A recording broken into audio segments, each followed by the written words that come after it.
welcome along.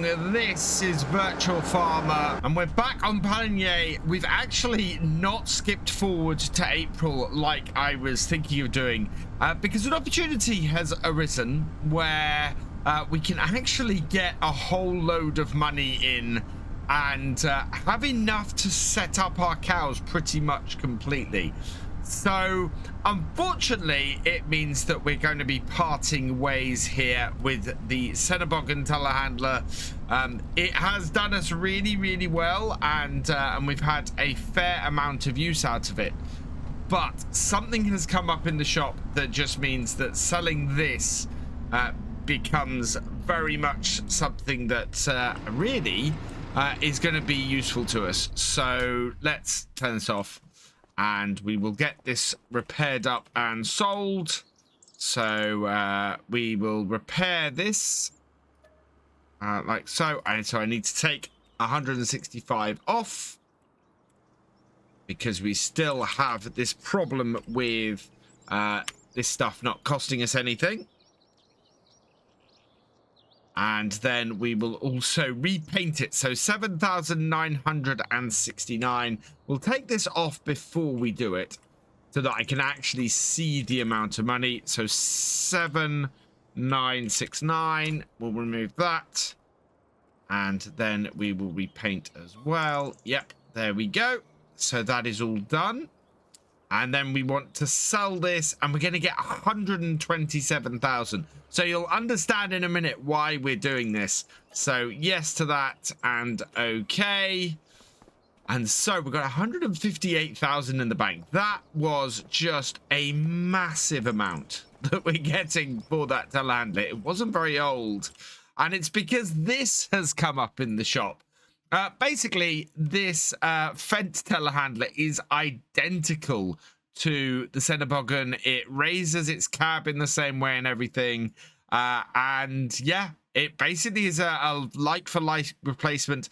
This has 15 hours on it already, but is a fraction of the price, 67,000.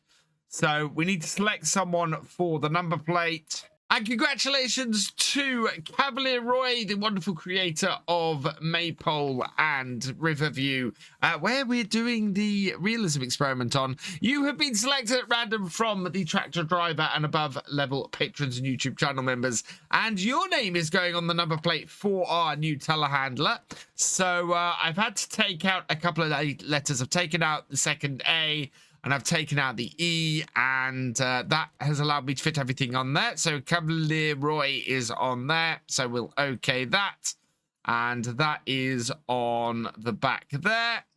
Right, and we will buy this. And yes, 67,000 is just a massive saving for us. And that takes us back up to 91,523. So as a result of that, I want to go back into the shop, actually. We've got two pieces of kit I want to pick up. Neither of them are currently available cheaply, available for us on the offer, on the sales. But we need to get some stuff for the animals. So first thing I need is a forage mixer. I want to go with this one here, this trail-lined premium. I think this is a really good piece of kit for us to use. We can get that for 45,000. I might lease this. To lease this is going to cost us only 450 a day, and we're not going to use it very much. So I think leasing this is probably the best way to go. We'll select someone for the number plate. And congratulations to Dirty Trucker. You have been selected at random from the tractor driver and above level patrons and YouTube channel members. And so I've basically taken the valves out again. Dirty Trucker fits on there quite nicely, and we will okay that. And as I said, we're going to lease this because it's not going to be used too much. So yes on that. And the other thing we need is a straw blower. Similarly, we're not going to use this very much. We're using round bales, so I think the Ravage here will be quite useful to us. Michelin tires can go on this, which is quite nice. Oh yeah, and it has its own skids to pick up the bales, so that is perfect. So someone for the number plate on this. And on here we've got Zach congratulations, you've been selected at random from the tractor driver and above level patrons and YouTube channel members, and we're going to put your name on the number plate as well. So there is, oh, actually we're going to rework that slightly because it is a square number plate. So we will go with this. This is why we check these number plates, and there we go. That fits on the back nicely like that. So we're going to lease this as well because this will only be 320 per day as well. So there we go. Right, and with that all done, we're looking pretty good. We will probably come up here. We're going to come up here with a tractor in a bit. And we've got to get something to sort our... and to actually transport the cows. But we're still sitting here with 87,000, which is great. We do need to repair this. So we'll repair the fence. Again, we'll have to manually remove the money. So repair cost is 4,930. So we'll take out 4,930. There we go.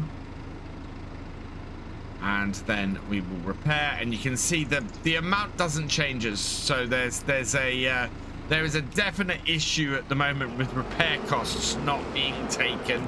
I don't know if that's caused by a mod, but I think most people have been reporting it. So yeah, definite issue with repair costs not being taken at the moment. That ravage is bigger than it looks. Wow. I think that might actually take square bales as well. Anyway, let's get this back to the farm, and I'll get the ravage back as well, and then we can, in fact, if we bring both our tractors up here next, we can take both the ravage back and we can get a trailer to collect our cows. So I think I'm looking at getting about 20 cows on the farm. I think that would be a decent number for us. So it's going to be a few trips with the animal transport. However, the animal transport should cost us less to lease than it would cost us to transport cows without it, which is why I like using it. This will fit in here quite nicely. Yeah, like that. There we go. I do just want to check before we do this exactly how much it would cost to transport or get 20 cows delivered rather than transport them ourselves. So we want fully aged cows. We want to get 20 in here. So transport for 20 cows would be 2,000. While getting the animal transport, which would be this would cost us 1,275 to lease, and we'd get 500 of that back. So yeah, we definitely want to be transporting our own animals today. So what I'll do is I will park up our fence, and we will go and we'll grab both our tractors. We'll head up to the shop. We'll grab the Ravage snowblower, and then we'll head off. We'll send that tractor back to the farm here, and the other tractor we will go and grab the cows with, or start grabbing the cows with, because I reckon we won't be able to get more than maybe 6 cows in the trailer at a time. So it's going to be a little bit of going back and forth today to do that, which I don't mind doing so much. We are in March still. We have plenty of time. And this is the thing about doing 2-day months. We might be running at 10 times so that things keep moving at a good pace. But we do have time with this second day. So that's all good. Let's head down the shop with these 2 tractors then and get the other equipment back. My original plan on this map had been to get class, basically an all-class setup. But of course, the way that the sales have worked has sort of messed that plan up quite considerably. Let's stop our hired worker here. What I'm going to do is we're just going to hook the John Deere up to the Ravage and send it straight back to the farm. But yeah, my original plan had been to get an all-class setup on here because the shop is a class shop. But the sales have just sort of not gone that way, which has been slightly surprising, especially as I loaded the mods up mainly with class mods. Almost every mod that I added vehicle-wise is a class mod.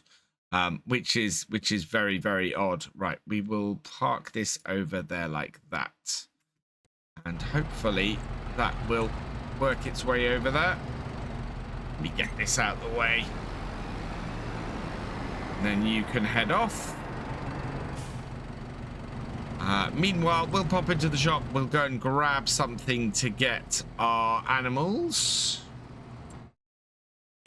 And yeah, we're going to get one of these Noah TTW 140s with a number plate for it as well. And congratulations to Matt's Model Railways. You've been selected at random from the Tractor Driver and above level patrons and YouTube channel members. And to fit yours in, I've had to go with Matt's Model Railway, which hopefully covers your name well enough to get it on the number plate. We will okay that. Thank you for your support. And there it is on the back of the transport. So we're going to lease this as well. As I said, this is going to cost us way less than if we had them delivered. And so we'll hook that up now to the Valtra, and we'll take that back to the farm. And we still have 81,000 in the bank. So we got more than enough to buy the cows as well. And I'm hoping that just the production of the milk and the cheese and the butter and everything is going to pay for what we've had to lease today. This is going to be quite a distance for us to travel each time. And I'm not sure how many we can fit in here. I think it might be 6 cows at a time that we can fit in here. So we'll see how we do. Loading them up is over here. Oh, yes, and I remember this place now. I did make it up here during my map tour. I just completely forgot where it is.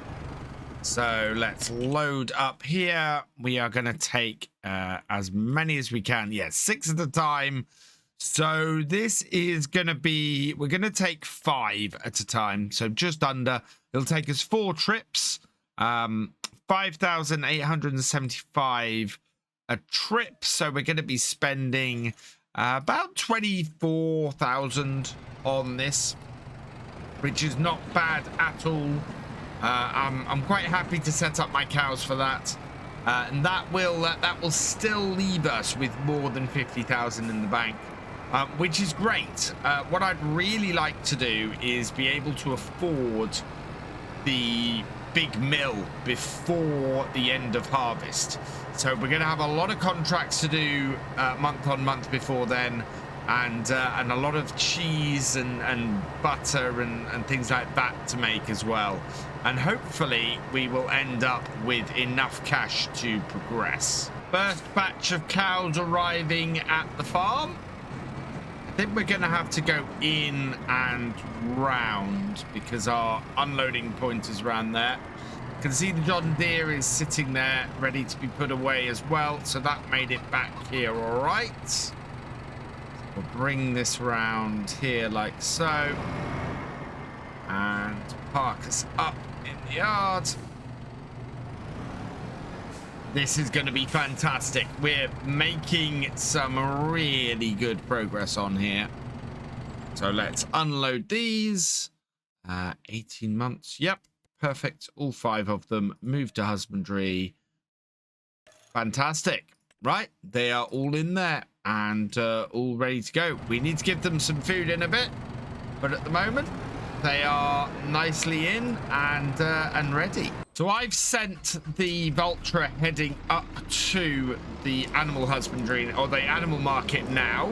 And what I'm going to do is use this bit of kit and the John Deere to start feeding and dealing with the animals, so that we don't leave them for any significant amount of time without food and water and everything. So we've got our first 2 bales there. This is a, yeah, so this is a straw bale and a hay bale. We can get these 2 in. I want to get this started up then. And we'll move this. Beauty of having 2 tractors. In fact, I think in the distance there, I could see my other tractor going a minute ago, but right. So we'll get this over with our cows as well. The Ravage, fantastic piece of kit this, and yeah, this is turning out all right. I'm pretty pleased with this whole setup at the moment. We'll get some manure out, we'll get some slurry out as well, so that will help us with things too. We're not going to use the Ravage quite yet. I want to switch over to the feeding wagon and fill things up that way first. So we're going to make TMR on here. We're going to make the mixture with straw, silage, and hay. We've got all of those kicking around here. So we'll start with these 2 bales here. These should work quite well for us. Just 2 small bales. So these are the small leftover bales that we had. We got a straw bale of 2,800 litres. We've got a round bale of, yeah, nearly 1,000 litres of hay. So aim is to get under 30% straw, and then about an equal mix of hay and silage after that. Valtra has finished, so we're just going to take that into the animal market and get that filled up with another 5 cows and send that coming back to the yard. Bring it around here. Look how shiny the wheels are on this Valtra in the rain. So yeah, fill this up. We want another 5 fully grown cows. Buy that. Yes. Okay. And then we'll send this tractor back down to the farm. So if I zoom in here, we can bring that to about there. So that should be perfect. And that is off. Then I need to check exactly how full those first bales have set us. I don't think we want any more. I don't think we want any more straw in here. Interesting mixing ratios we've got. That's very, very odd. Oh, no. So the white dot is how much we've got percentage-wise. The bars are where it has to be. So yeah, we need more hay and more silage. So first things first, we need to get some hay bales, which are in here. I think we only want 2. So we'll unload 2 hay bales. Give me 2 of those from here. Start. Right, those have come out there. So we'll grab those. And then we'll get the bucket on and we'll fill the rest up with silage. This is a little bit of a weird first one because we had those partial bales. But going forward, it should be a lot easier. So, yeah, grab that one. And then down and grab the second one. I mean, this should be enough to keep our cows going, 20 cows going for a while anyway. We'll see how full this gets our cow pen. So these 2 bales in. Ideally, I could just lift up my cab to look at this. There's 1, second one in as well. There's 2. Right. Let's drop off this here because I need to go and get the buckets, and we're going to need a few buckets of silage. In fact, I might be best off taking the mixing wagon down there and filling it up closer to it, because otherwise it's going to be an awful lot of back and forth. So we'll get this into a good position here to load up. I think the second set of cows are just coming into the yard. Yeah. That has just turned up. So let's open up this with R. There we are. Oh, looking good. I'm liking the new silo setups. Very nice. I don't actually know if this is base game silo look or whether this is something that is specific to this map, but the silo is looking very nice, as is the silage in it. Single row billet planter. I'm not sure exactly what that is. Oh, I think that might be a planter for... Is that a planter for sugarcane that's just come up in the shop? We'll have a look in a minute. At the moment, though, a couple of good big buckets of this. It should give us a decent amount. Yeah, there we go.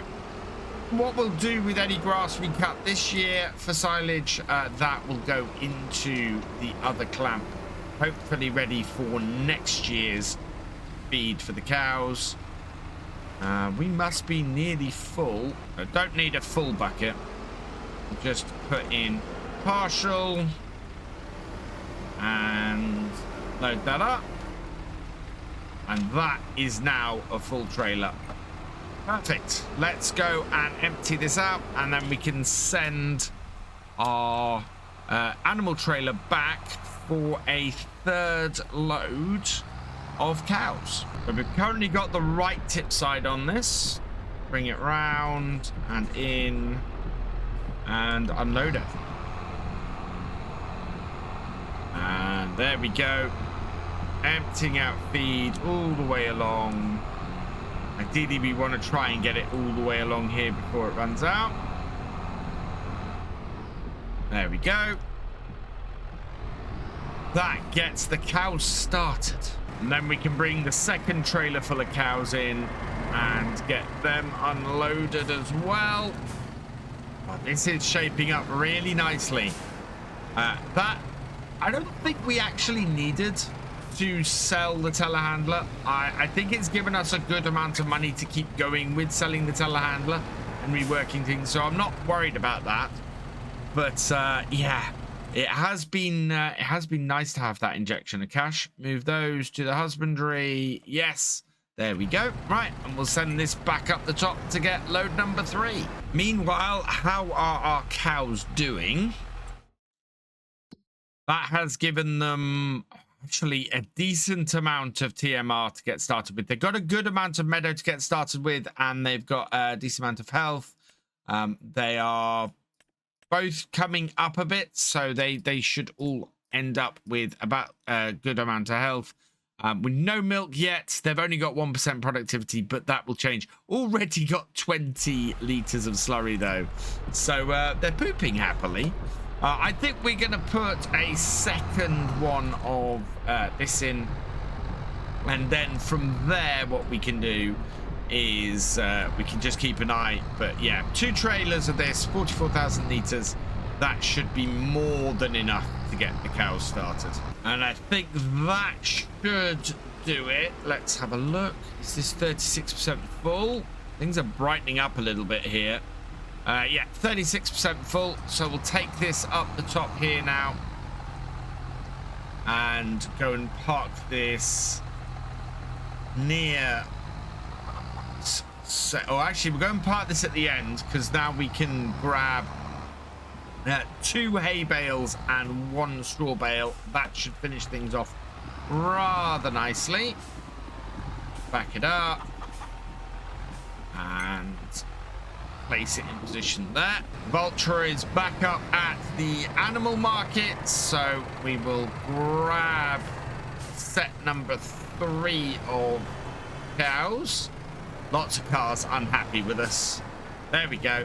So load this up. Another 5 Holsteins. Buy those. Yes. Okay.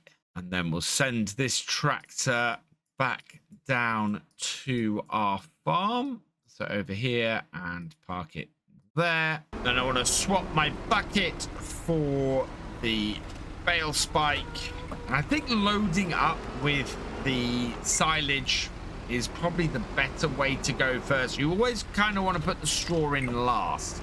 Straw is the thing that will mess up your mixture if there's too much of it.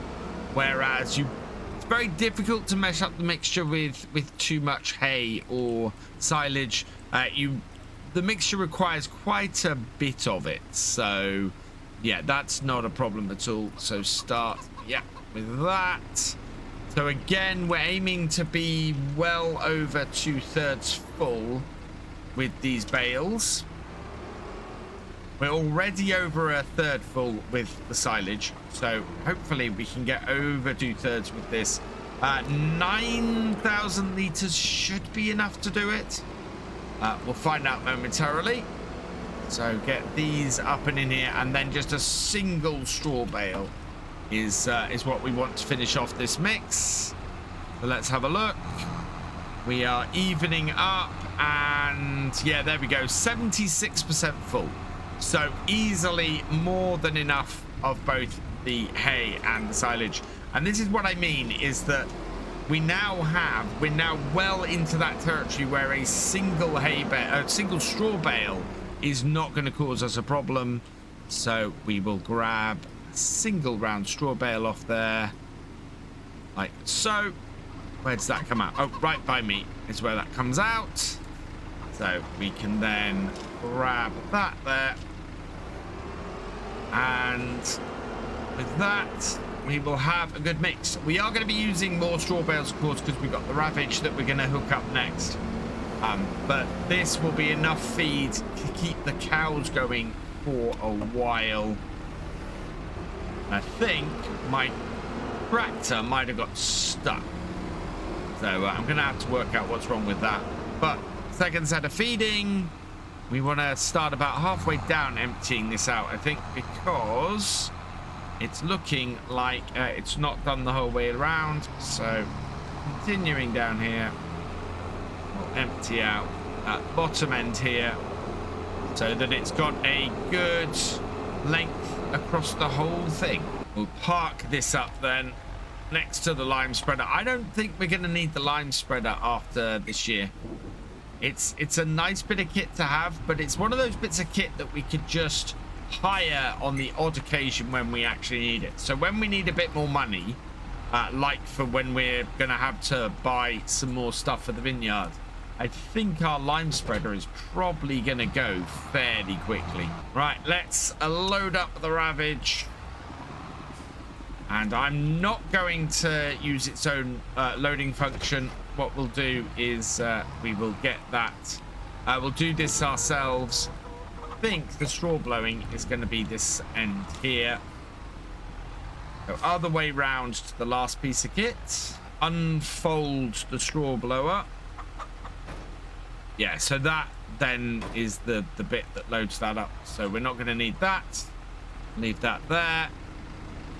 Right, and we'll get a couple of straw bales out and stick them in it. So 2 round straw bales start. So that's those 2 out. And ideally, I think we want them on their side. So we'll see if we can get them over. One of those instances where a single square bale would also do the job. Oh, and the rain has, as suddenly as it started, it has stopped. Oh, that is a nice dry day that we have now to get this finished off. These 2 straw bales, will they both go in here? I'm hoping so. Yeah, can we slot them that way round? Yes. Oh, perfect. Yeah, so 2 straw bales or 1 square bale, I think, fits in here. Now let's see if this will unload straw. There we go. Oh, and it's shredding it and putting it in. Is there a way to blow? Don't want to dump. Here we go. Unload. There we are. Blow it into there instead. And yeah, first bale being consumed rather nicely. I think just this end is where it does it, and then second bale being consumed. Nothing showing up on the ground. Oh yes, it is. We do have some starting to show up on the ground here. That is very cool. Where are our cows? Gonna stand above the slurry pit. Oh, there they are. Look, there are cows all out there on the field. Perfect. Set of cows number 3 coming in. And yeah, the tractor had got stuck. I'm hoping I can get past. In fact, my telehandler might be in the wrong place. So I think we might have to move that out of the way. But otherwise, yeah, I think we're fairly good for getting this lined up and unloaded. Can we get that in there? Oh, we might be able to get that in there, actually. I can avoid the spikes of the telehandler. Yeah. Thread the needle. Unload the cows. And move to husbandry. Yes. Okay. How many have we got in there? We got 15. So, yeah, one more lot to go. So, I'm going to take the Vulture up there and we'll go and collect our last load of cows. And so we're back up at the animal husbandry, or not the animal husbandry, the animal market. The animal husbandry is back at my farm. We're back up at the animal market. We will get these loaded up. Last set of cows. Reopen that. Okay, 5 more. We should have, in 10 months' time, a load of calves, which will be brilliant. So, 5 by... Yes! Okay. Still got 57,000 in the bank. And looking really, really good. So, that is all of our work done on the farm today. I just need to get these cows back. April has come along on Pallegney, and we're heading down to the shop. We need some fertilizer. I don't think we actually have any fertilizer in storage at the moment. Most of our fields needs some sort of fertilizing. There's also a really good offer down on the shop for something, so we want to look into getting that today as well. It's going to be a fairly busy day. I don't know if we're going to manage to get everything done in the first day of April here, or whether we're going to head into a second day, but certainly we have a fair amount to get done now in April. So we're going to bring this over here, and we need to load up with some stuff. Let's bring that there. We're going to be spending a fair amount of money here this morning. What we need to do today on our farm is fertilize fields 31 and 103, 32, 88. 88 will need doing, and you can see with our field over here, our vines are sort of very messy, so we're going to have to do them at some point. But yeah, these are the two that really need doing. If I look at the amount of growth, I'm hoping that I can drive on these two with the spreader, because otherwise this gets a little bit messy and that spreader really becomes useless to us. So, yeah, we've got that. We've also only got seed bed over on 88, so we probably actually need to get this field seeded as well. Being in April, we want to get sorghum into there, and yes, so we want to be seeding today. There's a lot of stuff for us to be doing today on the farm. We need to pop in here, and the first thing I want to look at is in the sales, and it's this. There's a TK480 methane-powered New Holland in here. This would be perfect for us for our vines. So I'd quite like to get that. I think I'm going to put a front weight on it, which would cost an extra 400. But for 33,816, I think this would be a cracking little tractor. So I am going to buy this. It is going to hit us hard on the money straight off the bat. So yes, we want to purchase that. Perfect. The other thing we need to purchase today is a fair amount of fertilizer. We've got solid fertilizer, big bags. I think we need we need a whole load of solid fertilizer. Now I'm going to have to get, I think we need 9,000 liters of this. So that's 8,000 liters. That is going to cost us 15,000 to do that. We are going to buy that. Yes. Okay. So that takes us down to 7,000 left. That will get us started though today. So let's have a look out here, and there we go. We've got our fertilizer big bags there, and we've got our new little tractor here. I'm actually going to leave this up here for now. There's I need to get a sprayer to go with it in order for us to do the vines. So let's get everything loaded up, and that's why we have this Manitou up here belonging to the shop, and it should be able to pick up these big bags. This is why we got the bigger Manitou and not the smaller forklift.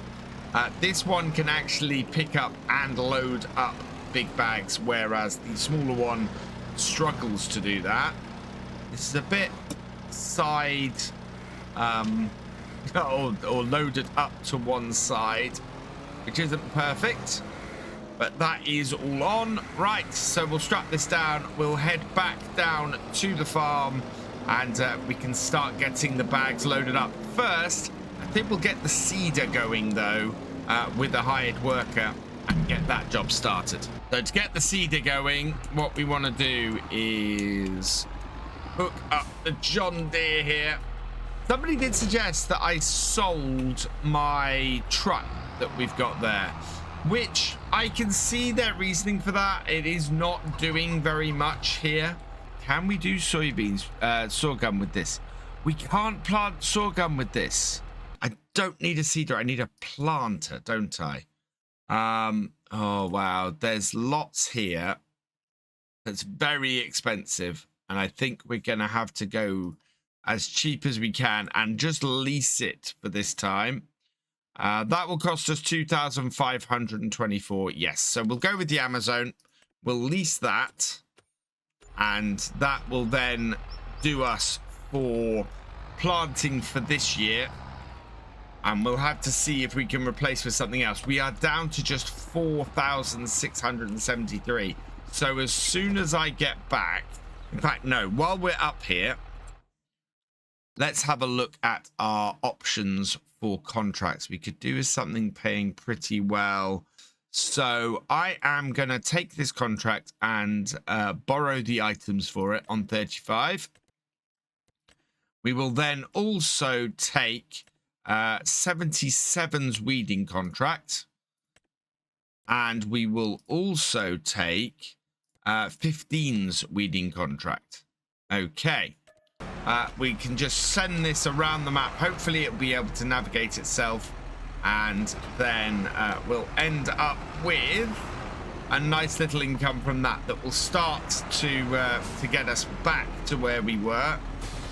And now we want to set this tractor doing field work, and we'll start it on 35. So I'm hoping if I go with that corner there and start job, we'll have no problem getting there and getting to work. It seems like most of what you use the seeder for plants before winter, and most of what you use the planter for plants after winter, which can be a little bit annoying. You kind of need both a seeder and a planter to get a good mix of crops. Either that, or you need to have two harvesters or two headers in order to make it work properly. My seeder does not want to fill up though, so I think I'm going to have to get the forks on there and get that done. So we're going to load all of this up down this end here.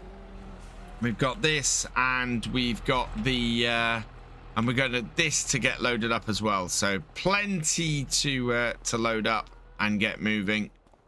Really need to get moving though, because it is already 10 in the morning, and we are nowhere near starting any of the work on our fields.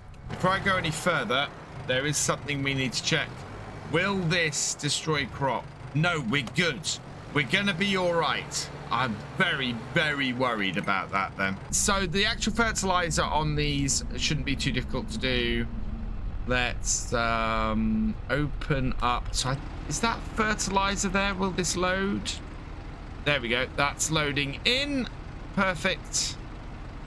I think I'm going to rearrange my storage a little bit. I think that things like seeds and fertilizer and things we probably want near the in the other end, and then we can put all bales in this shed over here. There is space. Did I lose? Oh no, I lost a couple of, oh dear. I lost a couple of those into the storage. Then let's get this loaded up and we'll put the rest into our spreader. That gonna go into there? Whoa. No. So will that go into the back? Why won't this load up with the fertilizer? Oh, because it goes, I know why. It doesn't go in the top.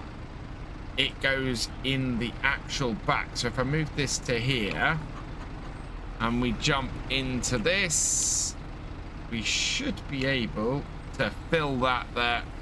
Let's bring that back. I don't think this will take more than 2,000 litres of this. I'm hoping that what we've purchased here is going to be enough to cover everything, because at the moment I'm just not sure how much more money we can put into this here. There we go. That has done that.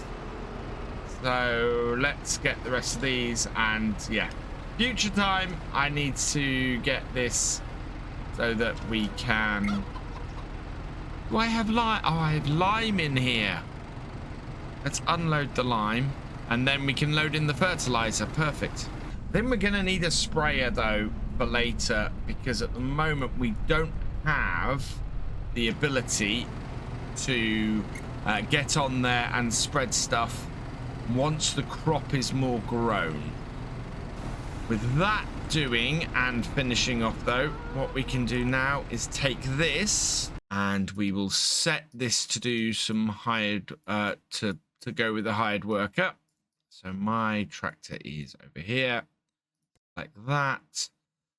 Create job, field work at that point there, and I'm intrigued to see if it's going to use the roads that I've put in. Yeah, looks like it. Looks like that's exactly what it's going to do. Heading off to use the roads there. And our contract on 35 is done, so we're going to create a job. We're going to send it up to here. I think the best location, yeah, it's just slightly off the dirt track. That's where I want to do. And so we'll send that off, and that should now be heading off to do that. Looks like it's folding up and heading off. It's not telling me it can't get there, so that's good news. And I don't want to complete the contract that's on, or that's just finished, because of course that was the one that gave us the equipment for that job. Meanwhile, we're gonna jump in this and get onto this field here. We shouldn't end up destroying any crop with this, which we're not. This is the oats, isn't it? This is oats, yes. So fully expecting this to be fine. It is the wheat that I'm more worried about. Oh wow, look at the shape of that. So steering assist, okay. Let's bring this up here, there, and away we go. We'll see if we can cover all of this field. I'm not going around the. I'm not going to go around the island for now. We'll head this side of it, yeah, like so. And just go round like that. That makes much more sense. Fertilizer isn't going down very fast, which is very good news. It should mean that we have plenty on here. Might mean we need to get a different spreader later on. So we'll see how that works out. At the moment, I think our spread is fairly good. I will have a look at how well we've actually covered this headland on the once we get to the end of it. I'm a little concerned I might not have got into the corners, so we'll see how that works. But for the most part, this is working very well. And we reached the corner. Yeah, we have. There we go. This automatic turn off of the lines is really nice, although sometimes I'm not quite used to it yet, so I end up getting a little bit worried that maybe I haven't covered everything. Oh, look at that. That is doing absolutely fantastic. Although it's left a strip there. Where is this one? I know that one is getting on with that job fine as well. As for us on here, yeah, we've missed a couple of spots in the corners. We're pretty well done here, though. So I'm quite happy with that. Yeah, that is a good enough coverage for now for me. We just need to get into the main body of the field, which should be easy enough to do. There and on.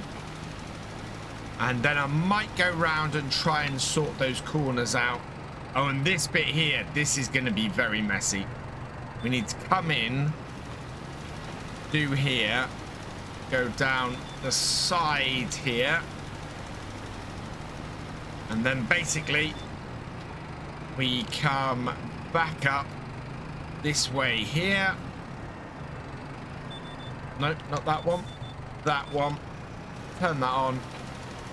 Do round the side here. And then when we reach the end, we come here. We wind a little bit to get the extra coverage. And then across. And I think that should have sorted things. Stop that there. Yeah, that's not bad. Oh, it's the way these move. Sometimes you end up with not quite the coverage you expect. Final row, and we're doing really well. 68% of the spreader is left, so we're gonna have absolutely, well, we're easily gonna have enough to get this whole field done. I did go back down the bottom corner and just put a little bit of extra in the corners just to cover things. We're going to do the same down here. So bring round and do that. We'll go and do the same to this bottom corner here. And you can see the coverage. Oh, I've missed a little bit there, actually.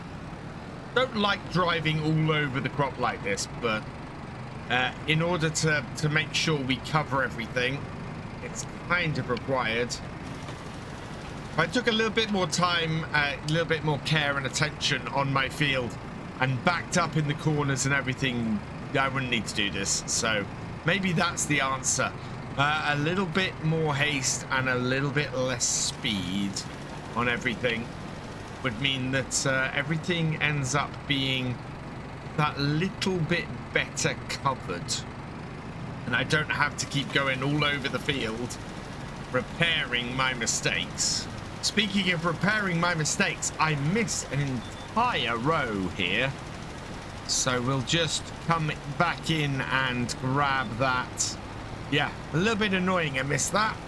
But we have cleared it up. And this field now should be pretty well done. Yeah, there's a spot there I think I can go back and do. But otherwise, it's time to move on to the wheat and see if it will actually get covered. So while the oats were only planted last month, the wheat was planted in December. Oh, no, the end of last year. Is this? Yes. Look at that. Oh, no, reverse it off. Reverse it off. Yeah, so this is going to be a little bit more trouble. We are going to destroy crop if we go on there. I can put care wheels on the Valtra. I cannot put them on the Breedle spreader, which is very, very annoying. Now, the question I've got is how much lime do I need to still spread on this farm? We know that this field is going to require lime next year, but it is the only one. So I think, looking at this, to actually lease this spreader, that is going to cost me not as much. Yeah, so to lease this is going to cost just under 3,000. So I could do that.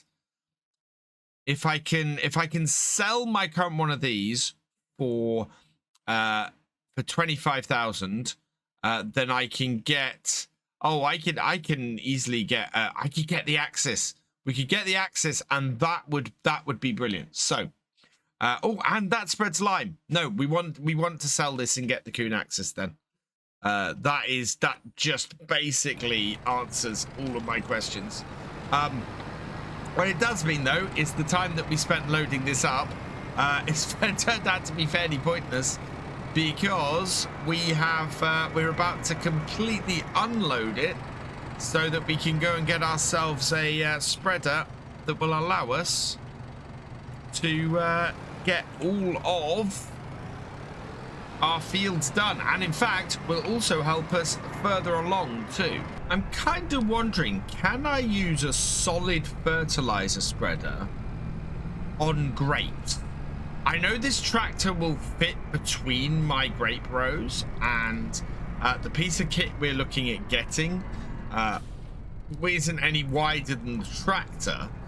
So can I fertilize my grapes with this with the bit of kit I'm about to get? I think I probably can. Right, we want to repair this for £8, and then we want to sell it for 30. Perfect. Oh, actually, we repaint it first, and we'll sell it for 33. Even better. So let's sell that. Yes. Okay. First thing I need to do then is on the Vultra, we want to get some care wheels like so. There we go. Narrow tires on that. Looks pretty good. So we will customize that for 1,000. Spot on. Does this, we might as well repair this while we're down here as well.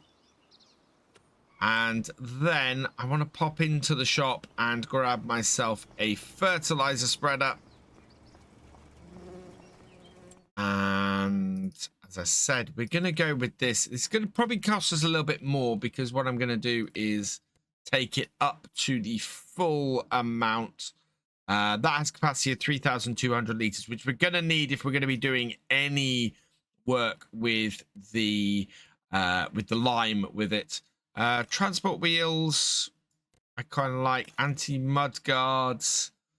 We actually have the money at the moment to be able to get this up to full size. Oh, wow, this, we can put a trailer hitch on this, but we're not going to at the moment. Yes to the cover. Do you know what? We can set it to whatever color we like, but I'm going to go with the standard colors on this. So 20,900. Removing the transport wheels and the anti-mud guards isn't going to make a massive dent in that, so we will buy this. Yes, so that's 10,000 that we've made doing that. And that's over there. Oh, one thing I am going to need if I'm putting that on the back is we're going to need a weight. So let's grab ourselves a weight. I think I might go with this one. Good offset, and that will work very well. Oh, wow, we can put, yeah, we can add extra weight to this. So yeah, we'll do this. So we will buy that as well for 2,100. Still means we've made 8,000 on that spreader, and we've got something we can do the rest of our fields with. Our contractor has stopped again, so we're gonna send them off to the final job here, which is here, field 15. Is there a dirt track? Yes, there is. So as always, we try and send it down to the dirt track. So we'll send that off there, and we can now complete the weeding contract. Yeah, least cost. So this is the one we want to collect on. 3,662. We'll collect on that. And then we'll see if there's any more weeding. No. And there's one more hoeing contract, which is not worth a lot of money, but we might as well accept it and do it anyway. And there we go. So we can get that done too. And that will offset the cost of leasing this equipment a little bit too. Now I just need to refill our spreader so that we're able to get the field of wheat done, which should be easy enough. We're going to have to do it twice, and we will go down the route of solid fertilizer now. So my plan long term is probably to treat the fields with some slurry or some manure before we plant them, and then after that we'll turn round and do some we'll put some solid fertilizer on post seeding. It's a tried and true method. It means we don't have to get a sprayer, and if we're doing weeding ourselves, I think did we get a hoe? Did I actually get a hoe? I can't remember if I did.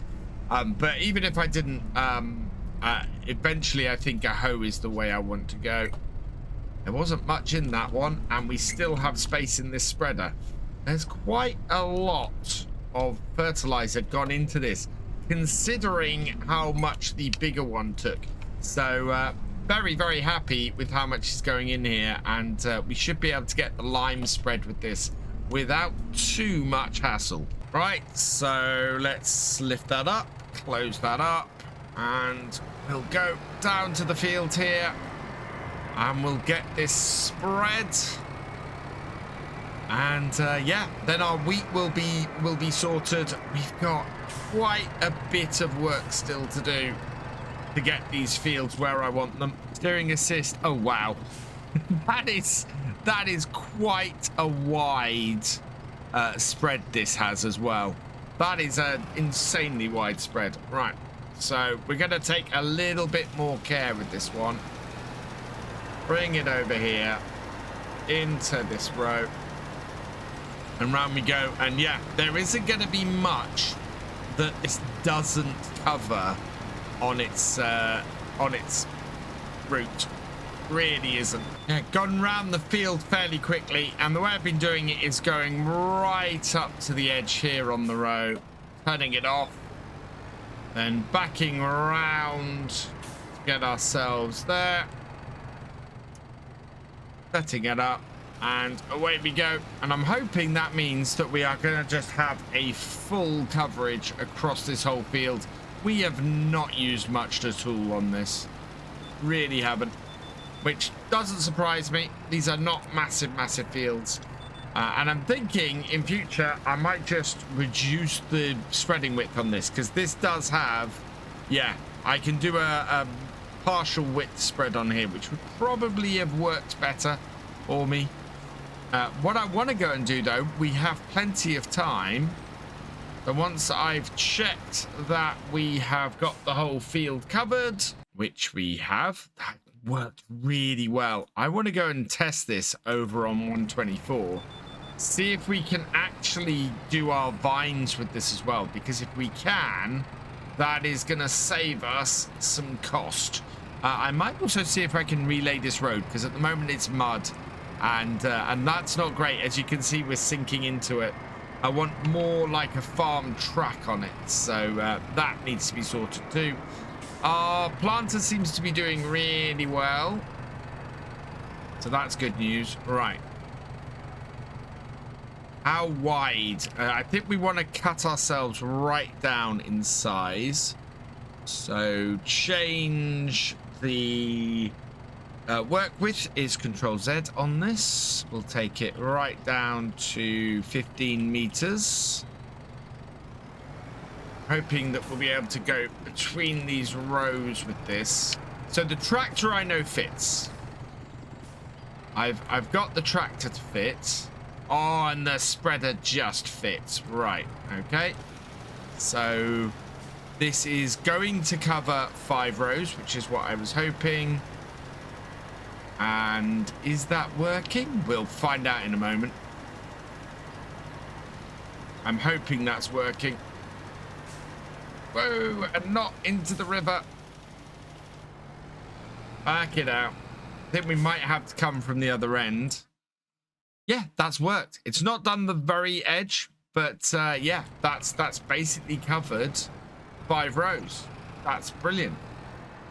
So 1, 2, I think we want to head into here. Our front wheels are slightly shiny because they went into the river. Oh, and yeah, need to make sure that I get in the middle of the rows, because otherwise I do catch the edges. But that's true of anything you bring into here. But I'm pleased. This is great. This is a wonderful way for me to be able to get my vines fertilized without having to buy myself another sprayer, although I've missed it. Yeah, getting the right row, that is going to be the trick. Right, I'm going to guess again down here, and I'll have to clean up later, I think.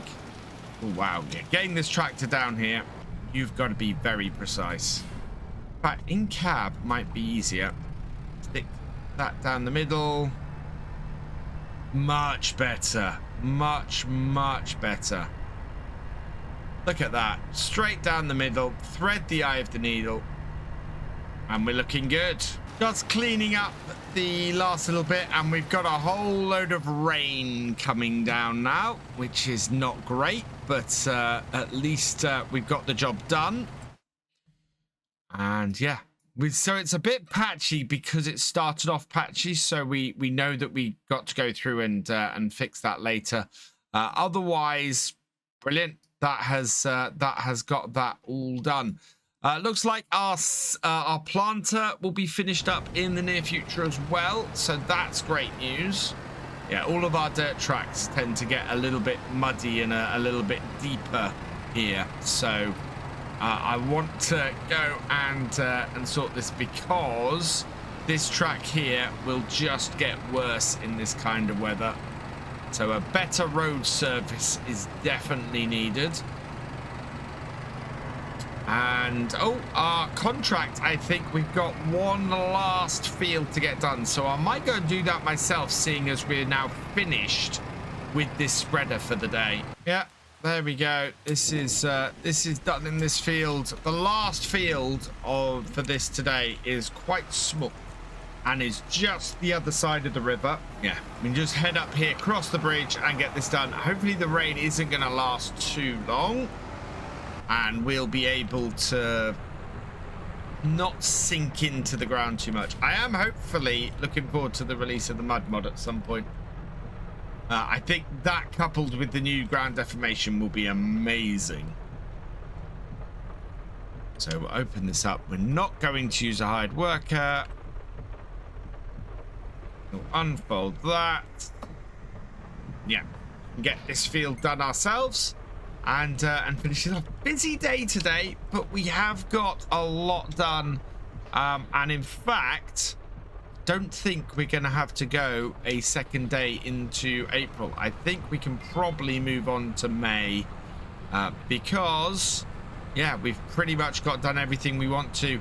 Only reason to stay in April would be to grab ourselves a second day of contracting. But I'm trying to avoid that. I'm trying to do too much, trying to avoid doing too much where it's just a contract. I'd much rather have contracting going on in the background with some hired workers, earning us essentially a little bit of passive income the whole time, rather than doing contracts and not working on my own farm. I think it's much more interesting for me to be working on my own farm and have the contracting stuff just going on in the background, earning the extra cash. And this row should finish things up like that. Oh, really? This field is so small that missing even the smallest section means that you don't catch the whole field. And on one like this, where I can't 100% tell, it's quite difficult, although I think it's likely this corner where I cut the corner. Oh, wow. I only had to place it down. But there we go. That should be all of our contracts completed for the day. So let's collect on those three. I don't think there are any more. Oh, there is a weeding contract, actually. But we are at the end of the day, and I'm not going to take that on now. That would have been good. But yeah, we are not there. So let's collect on the contracts we have. So collect on that one and our final one. That tractor is now gone. We're up to 23,344. Our planter has finished as well, so we'll get this back to the farm But overall, I think this has been a pretty successful day. We've got our fields planted, and well, ooh, one thing we are going to have to do. We've got a bit of damage here. I think looking at this field, we are going to have a bit to do in April, remaining in April. We need to fix these patches up. So I need to get those patches of hail damage fixed up, and we need to roll this field in. So we will have a second day of April. We'll get all of that sorted. Everything else is looking fine, but yeah, this field needs fixing. And we might see, oh, it's not quite ready to cut yet. I was hoping that was going to be ready to cut. But yeah, we need to fix this. So we will be holding on to this for a little bit longer, doing some repairs and getting some rolling done, which is annoying because that means I need to undo some of the work that's been done today to get that fixed. And yeah, it's going to delay us moving into May. So we'll see what happens and we'll go from there. For now, though, everything's done today, and all I've got left is to clear up this mess I've made. We're clearing up a lot of mess here on the farm today. I need to clear up the patches of damage that were done by the hail a little while ago, and we're going to have to go onto our freshly seeded field to fix that. We then need to get that replanted, and we're going to have to get that rolled as well.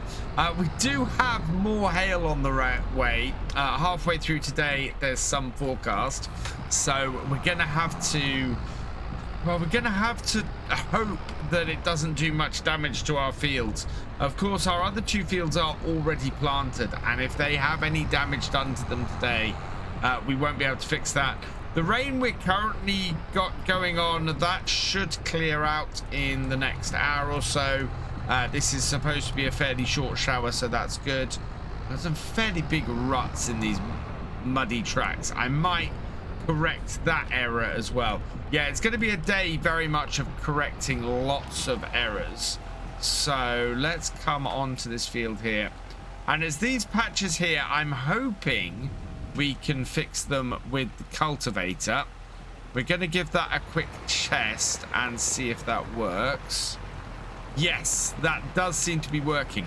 I heard a few people say that it wasn't possible to correct these patches with a cultivator. You had to do it with a plow, and you had to do it with create fields. This here is showing me absolutely this is not the case.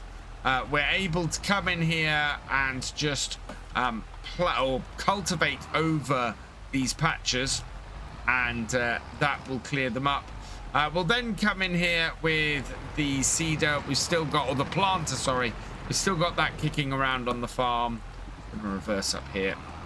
And yeah, we'll get these replanted with the crop. We have to do this today because, as I said, otherwise this is all going to germinate, and we'll run out of the option of doing it. We can then just roll all of this in. That will be fine. But I'm just hoping very much that we get very little damage done by the hail that is expected at lunchtime. If it does any damage on this field, then we will be able to come in and fix it again before the end of the day, obviously. But if it affects either of our other two fields, then that is going to be a much, much bigger problem. Big patch here in the middle of the field, so that's fun. Right in the middle of the field. So this must have happened while we were between us ploughing this field and us planting this field, which is interesting because we don't have a similar sort of issue with this field at all, with the with the wheat. So the wheat doesn't have any bare patches caused by hail, but this field did. So that's a little bit odd.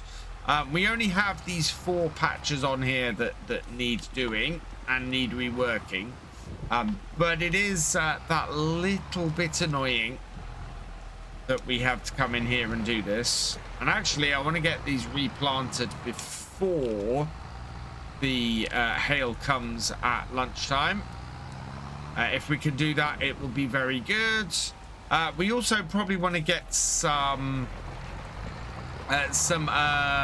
contracts going today.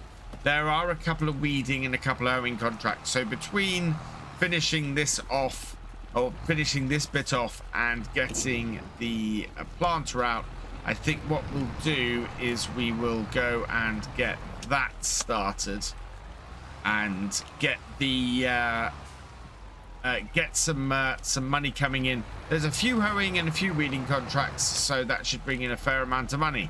But there we go. That is all of the patches done.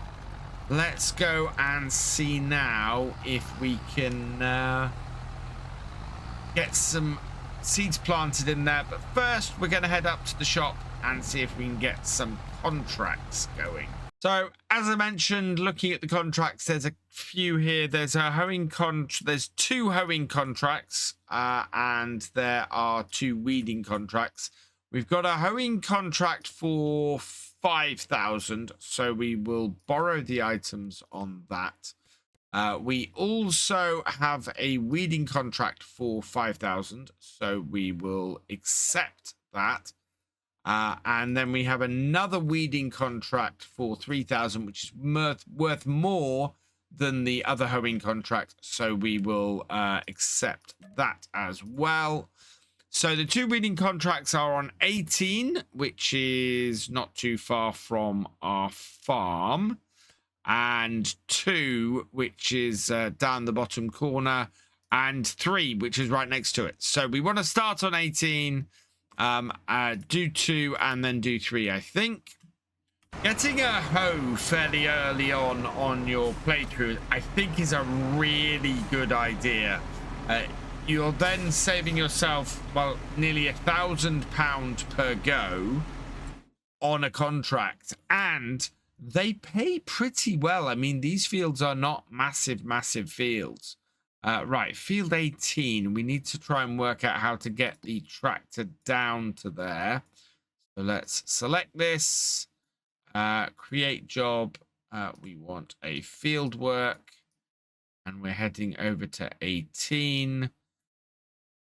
Think best bet to get it down to 18 is probably this corner here. We'll see if it does it. No, it can't get to there. Don't set destination. Create job. How do we get a tractor over to field 18? What I might do in this case actually is we will set destination, and we'll set it to come and park up to here, and we'll get it to go there itself. It can't even do that. So set destination. I'm hoping not to drive this there myself. Right, we will get it then to stop on that side of the road.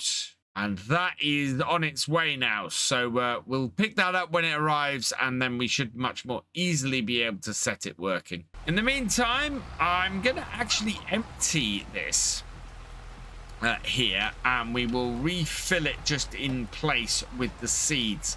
This is because I really just want seeds. We already have that. We already have the fertilizer in here. Now, is this gonna let me fill up? Because last time we couldn't do this. We might have to get, oh, hang on, if I open it up, maybe that will work better. And refill that. There we go. And that's got the seeds, so close that up. And we're not going to do fertilizer because we already fertilized this field. So there's no point in doing the fertilizer. It will just get these spots out of sync with the rest of the field. In fact, field 88 is fully fertilized, so we definitely don't want any fertilizer on this. Let's take this over, unfold it, turn it on. We are doing sorghum. Yeah. And you can see these parts of the field now have a slightly different look to them, but that isn't a problem. By the time we roll all of this, that will all disappear and the field will all look the same.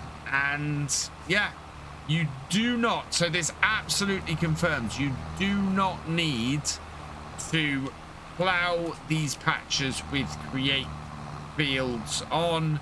You just have to get them, you just have to cultivate over them, and you're absolutely fine. Obviously, from a realistic point of view, you would want to cultivate them and make sure they were all fixed before you did the seeding. Going back and doing this and driving over my freshly planted crops probably isn't, well, definitely isn't the most realistic thing to do. But in this instance, there's not much else we can do, and so we need to go round and get all of these patches fixed. Last section of the field, and this should mean that we're all patched up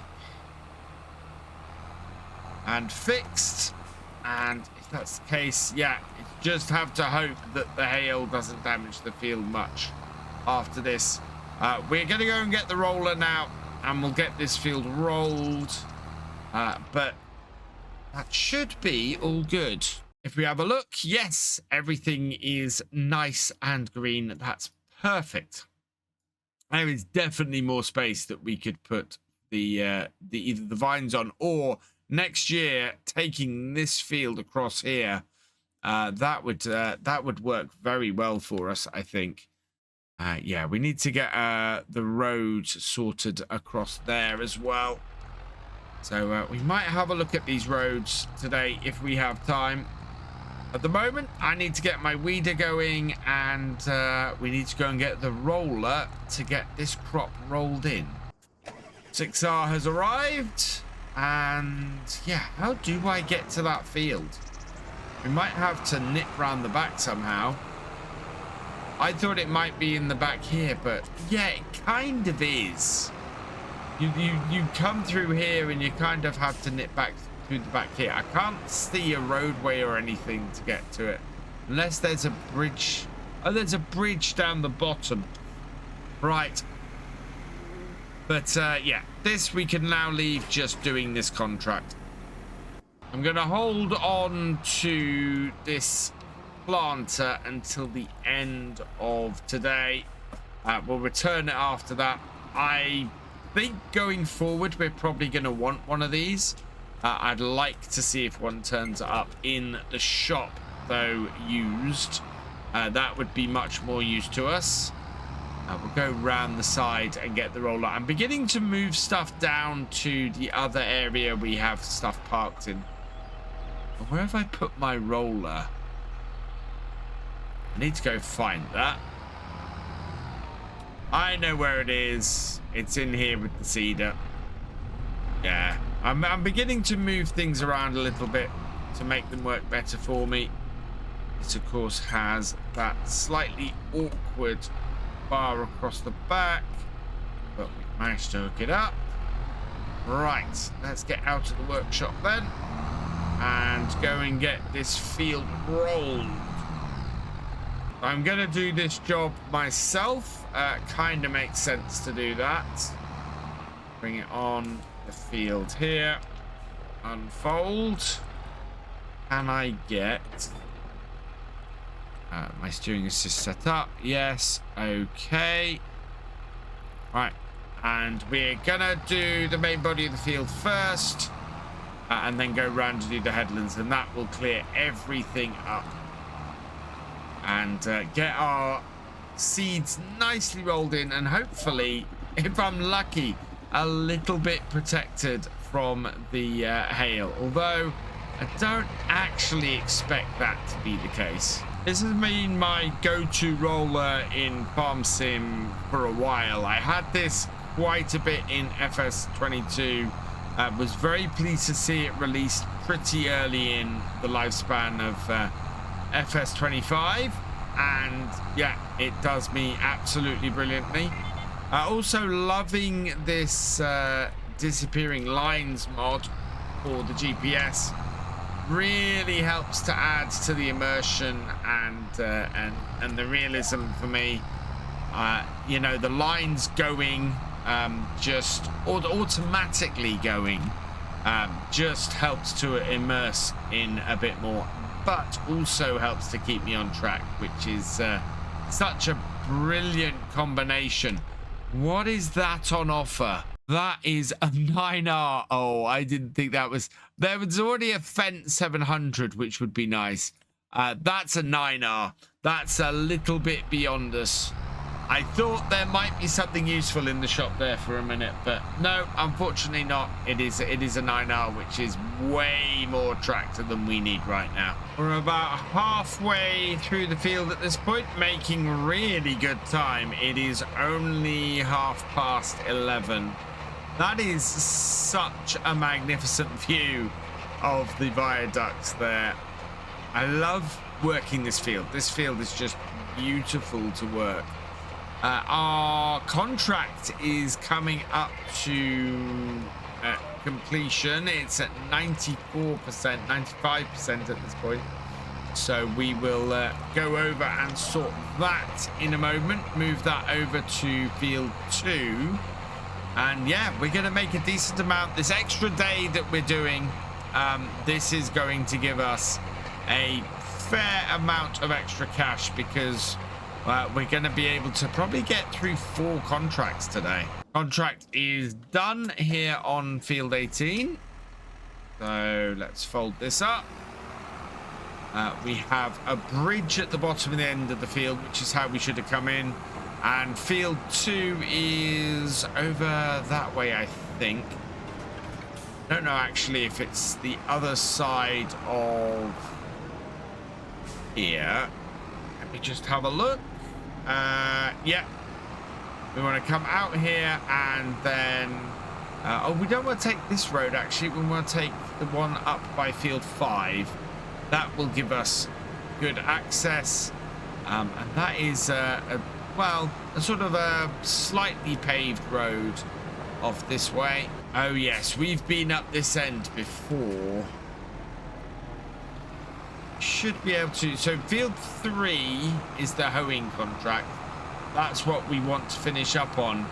Field 2 is just the other side of this woodlands, and we can set this off here. Yeah, in fact, here is the entrance to the field. So we'll set this off weeding this and get back to our rolling. Next month on here, we're going to want to cut the grass down the bottom. I'm not sure if I'm going to do hay or silage. I think we probably want to try and do 2 cuts of silage this year and 1 cut of hay. I think we have plenty of hay bales. We probably want to expand our grass fields at some point. I did want to, I mean, we did lose a huge amount of grass field with what we've done here on the top half of field 88. So there is a little bit of irony to that. But we could possibly, I'm just looking at field 90, the other side of there. Field 90 is a field we gave up early on here, so that we could sort of centralize the farm a little bit. And it wouldn't be wholly out of place to get that field. That field is pretty close to our farm, and would work quite well. It is separated out a little bit. Looking on the map, field 35 kind of sits between us and that. In fact, field 90 kind of looks like it's not a grass field. It looks like it's an arable field. So yeah, there is that. There's 91 and 92 as well, which aren't too far away. Neither of those are particularly expensive fields either. I think we're going to have to see how the first year goes.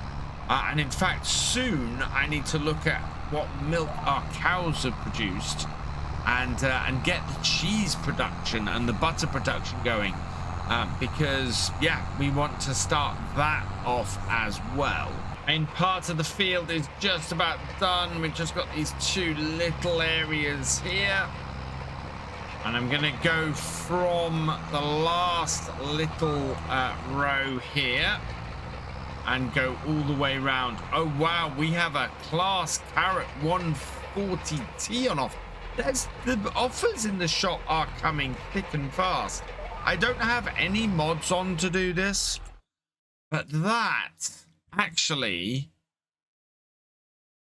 what trailer have we got at the moment? We got the Rudolph at the moment that takes 18,000 liters basically. Our combine that has a capacity of 8,000 liters. So really a 16,000 liter trailer would do us just as well. How much is the Rudolph? The Rudolph is currently worth 23,000. The carrot is only 8,000, and ooh, full size would hold. In fact, yeah, if we don't put the extension on, only holds 12,500 liters. But we could put the extension on it, holds 22,000 liters, and still make us money. That is very, very tempting. I'm gonna have a think about that for a bit. Having that extra bit of cash, that would actually be quite sweet, especially with what we've just talked about. Contract is done on field 2. And where we are, we should be able to just transfer straight over to field 3.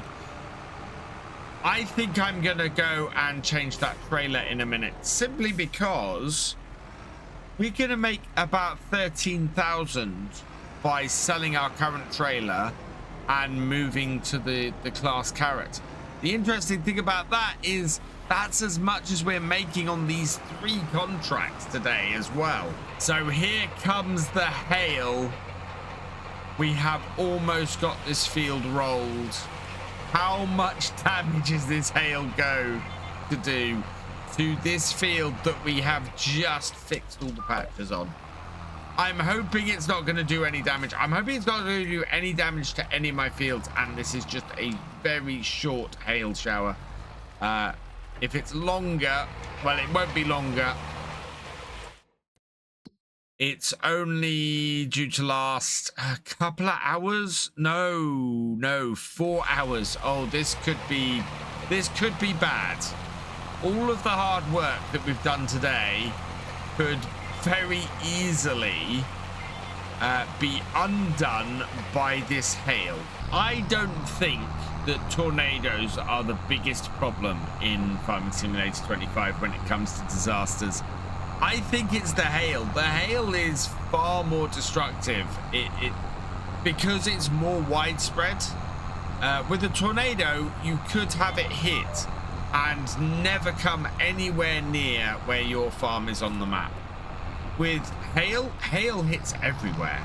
I've played on multiplayer where the whole map is just pocketed with little bits of failed crop.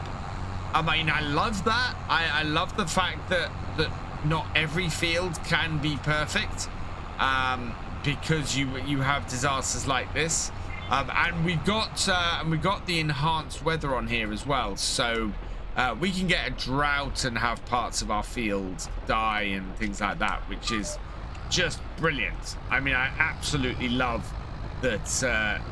Farming is harder with that on, but it's one of those things where trying to correct and make sure that you don't get hit by all this, that is impossible. We can correct this as much as we can today, but there's still a very good chance here that there will be a dead pocket or two in this field. We are just in a position here where we can get rid of the pockets we already have, and with any luck the field will turn out okay. Let's see how rolled we are then. So needs rolling. Nope, we have covered the field pretty well. I think these little bits here, I'm not sure what they are, because we definitely covered all of the middle of the field. But yeah, we've got pockets on other fields as well. So we're all good. I'm very happy with that. That is brilliant. So let's get this back to the farm, and I think we're gonna go and change our trailer. Yeah, we're gonna go and get more capacity for less money. Now, the one fear I have about selling off this trailer and getting the class trailer in its place is the trailer fill limit. If the class's trailer fill limit is lower than this trailer, then this might be a bad choice. However, having said that, this trailer doesn't take 2 full loads off the combine. So the difference we have is that there's a possibility with the class that we will get 2 full tanks off the combine. As it stands with this, we don't get that. So this is a gamble that might pay off for us. It might not. Either way, I think we'll be okay. So let's sell this trailer. We want to repair it and repaint it, and then sell it for 30,000. Yes, okay.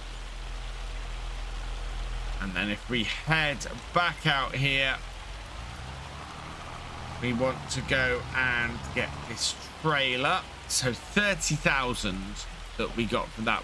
We're at 51,000 now. So in here, we've got this class trailer. Yes, we want the extension. Hopefully it will be fine. Michelin tires. Yeah, it's either the green or the black, or the sort of grey for the chassis color. I prefer the grey on this. Standard or standard 2. We'll go with standard, and then we need a name for the number plate.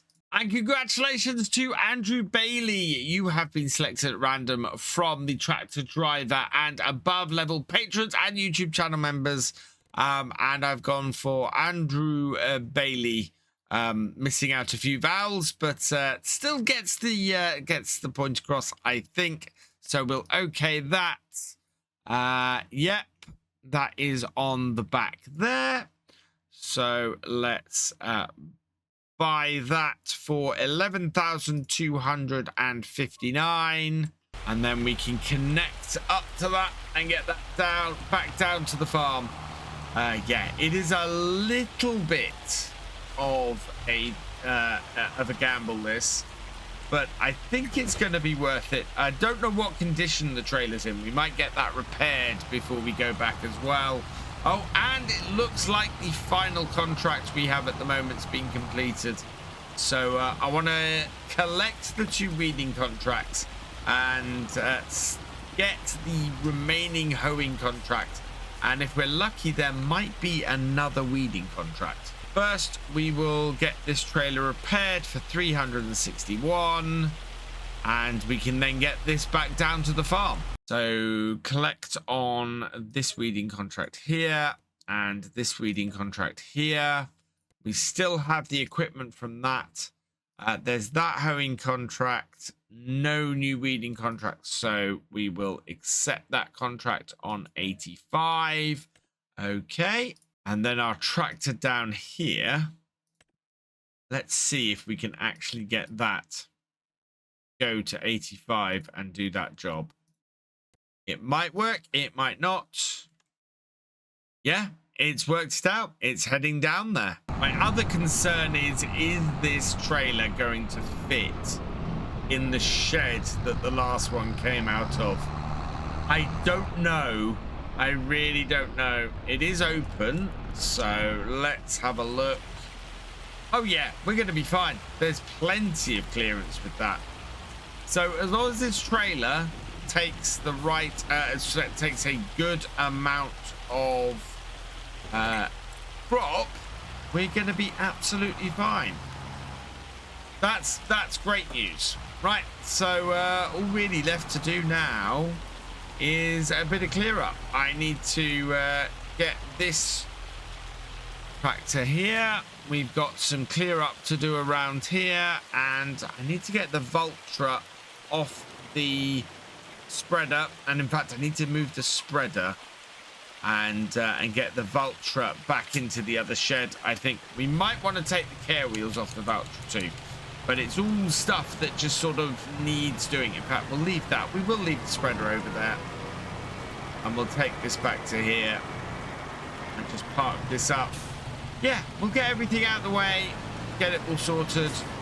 Next time we're going to be doing some grass cutting, so I'll probably put the other wheels on the Vultra, and we can go with that. But all in all, that's pretty good. So I'm going to jump in my telehandler, clear up my yard. We've got the 6R back to the farm, and I might actually send this off doing a load more weeding contracts. Let's have a quick look and see if there's anything available. Oh, we do have a couple of weeding contracts available. Do we have any hoeing? No, we don't. Right, so what we can do is if we pick up this one here and we collect on that, I think what we want to do is pick up these two and send this off doing that. That way we make the maximum we can off this tractor. And really useful, actually, if you've got a completed contract with a tractor on it or a piece of equipment on it, you can get it to do more stuff. So we will accept this contract, and we will accept the other weeding contract we've got here. So accept that too. Right, and we want to send it off to field 14 to do that one.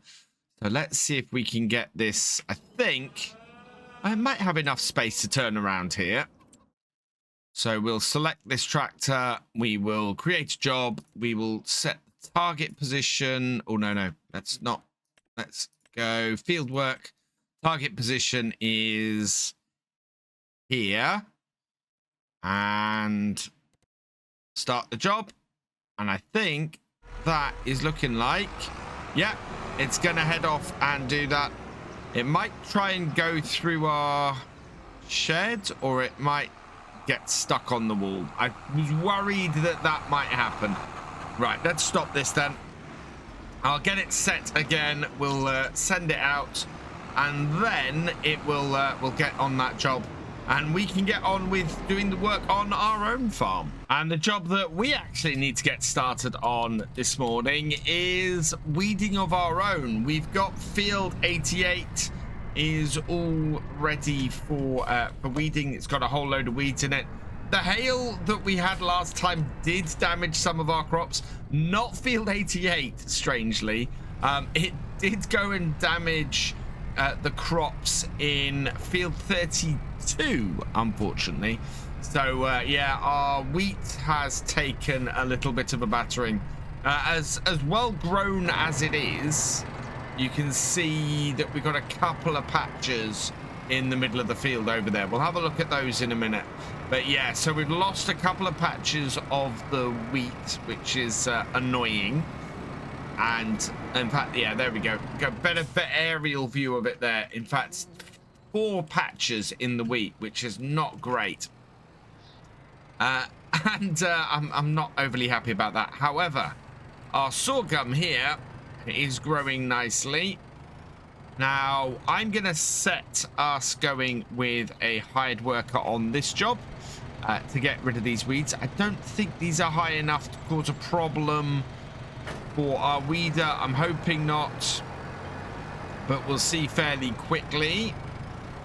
Let that go down. Yeah, that's removing the weeds, so that is good news. And then I'm going to jump into the John Deere here, and we're going to start our third job for the day with this, which is that we need to get the grass cut.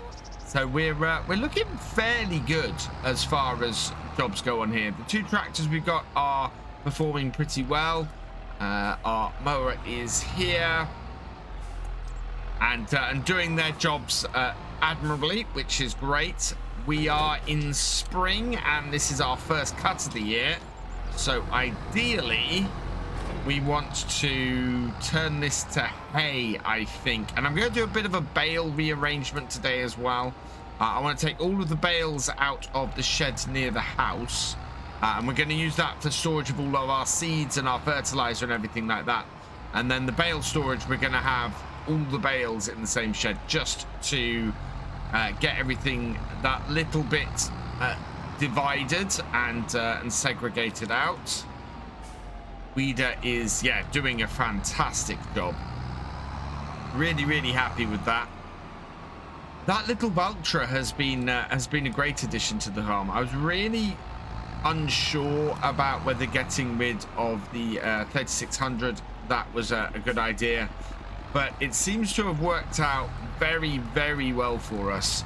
That little bit of extra horsepower is a really nice addition. And I'm just kind of wondering if we can get a front weight on this tractor in future and get this to do this field a lot quicker. Not that it needs to. This is not a massive grass field now anymore, but it might be useful to be able to do that. Turn on our steering assist. There we go. And unfold. And yeah, we're going to do the second row first, as you would in real life, and then we'll come back and get the outer one done after we've done this first headland. We should get a good cut of hay today, which will be brilliant. Get some hay bales, get that all set up, and get our cow feed continuing to flow. We do have a patch actually of hail damage in this field as well, and I'm hoping that in itself is also going to get repaired when this grass regrows. If not, that might be a bit of a patch of field that we have to come and cultivate and reseed. I would prefer not to have to do that, but if that's what it requires, that's what it requires. So we'll keep a close eye on it. If it doesn't regrow for our second cut of the year, then yeah, we'll have to come in and get that cut and or cultivated and redone. The edge round here is really, really fiddly, but I'm getting it for the most part. Can't activate the GPS for a lot of the stuff under the bridge here because they're just such small parts that by the time you've activated it, it's already disengaged. Headlands all done, and that means we can get into cutting this. And the nice thing about this little grass field now is that we are able to get this done fairly quickly and get all this turned around today. We're able to basically not have an issue running around taking us 2 days to get all the grass work done like we did before when we had the whole of field 88 going. Now, before we continue on here, our tractor here is finished, so we will start it up, fold up the equipment, and now we want to send this over to the other contract. So let's create job. That wants to come off this corner here, I think. So send that there and start job. And yeah, that is making its way over to that field to get that job done. And we can get back to getting this grass cut. Hail damage is very obvious here now. The grass has been knocked back to sort of first stage growth. But it doesn't show as growth on the actual map. I think it basically shows as doesn't even show as harvested. We have a look on here. Yeah, it's all showing as grass. But if I look at the current status of it, just sort of or it's a purpley gray because it's marking it as here we go, as growing. It is actually marked as growing. That's good. So that should, with any luck, regrow. These here absolutely won't. 4 big patches of hail damage on field 32. Nothing on 31 and 103, and nothing on 88, thankfully. But yeah, so that does look like it will regrow, and hopefully that will be the case, but we will keep a close eye on it. And that is the whole field done. Perfect. So we'll fold this up. We'll take this back up to the main field, the main farm, and we'll go and get the tedder. And we'll park up the mower here, and right next door to it is the tedder, and we can hook this up and get this on. What I do need to do is get the little tractor back. We've still got our methane powered tractor sitting up at the shop. It's been sitting up there for a couple of months now. We haven't really had need for it or use for it yet. We are going to need to put a little cultivator on it, I think, or a little subsoiler, and probably go between the vines. I think that would be wise. Whether that will have any effect on this year's grape harvest, I don't know. We also need to find somewhere for us to have something to process our grapes, because at the moment we don't have any kind of grape processing at all, and we really want to start making some grape juice this year. We might be able to put our own little processing plant on the farm as well. So we'll have a look and see what space we've got for that. For now, though, we're back down to the field with our tedder. This really is not a very big tedder. And yeah, away we go. Oh, and on this, we want, again, steering assist on. Let's get to it and get some hay made. One thing I do need to do on this field is actually plant some grass on the border between the 2 fields here. We don't have anything or any massive... Well, we do have a dividing line, but it's currently not planted with any grass. It's just got a base grass texture on it, so I kind of want to get that sorted. We get a decent amount of hay off here. It's not going to be groundbreaking. It's probably not going to film even a single row of the trailer, I don't think, which is not the end of the world. I mean, that works fairly well for us. It'll make collecting things up quite easy, but we're not going to get anywhere near the number of bales that we got last time. But most of our hay bales are still sitting in the shed, so you know, it's not a problem this at all. We got a lot of hay and a lot of silage from our first cuts of the year, or from our cuts last year. We got 2 big cuts off this field, and next year and over this year, we just sort of topping that up. We're gonna get an extra. We're gonna fill the second silage clamp.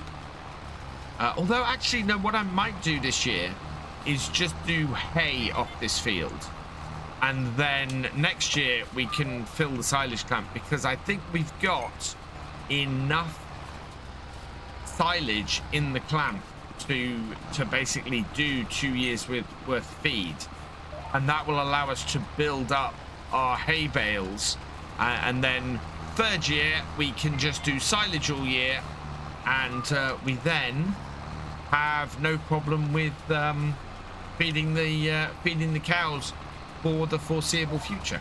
We just keep topping everything up. Doing quite well. I've been doing alternate rows with the GPS simply because it makes things easier with the turning circle on this tractor. I have to do a lot less maneuvering as a result, and that means that I end up with a nice quick job getting this finished.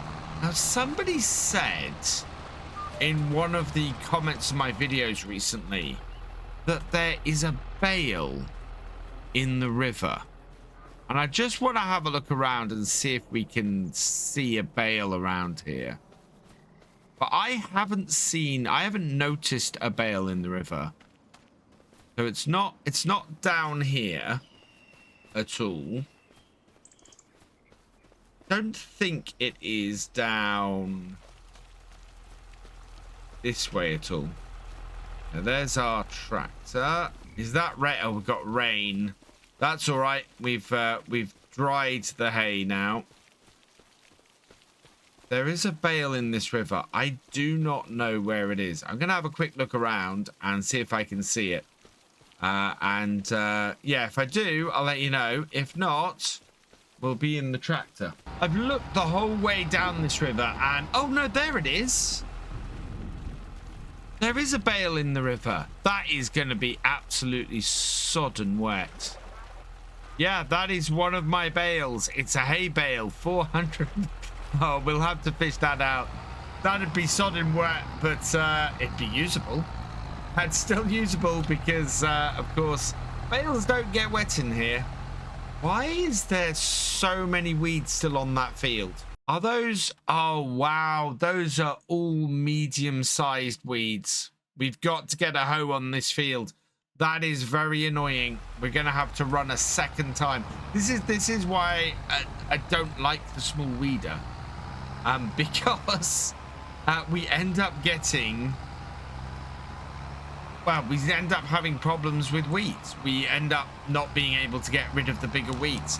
So I need to get a proper hoe and not just a weeder, and we're going to have to run over that field again. We'll have to see what we can do. I don't really want to spend all that money on a hoe, but it looks like I'm going to have to. Speaking of hoes, why has this not finished this field? So we are in the right place. And does it have any weeds? Apparently it's a field full of weeds. So, right, let's start this up again. And see if this will actually do the job on this field. No field detected. This is not good. Right, take the hide worker off. Let's try this again. We will drop the weeder off the back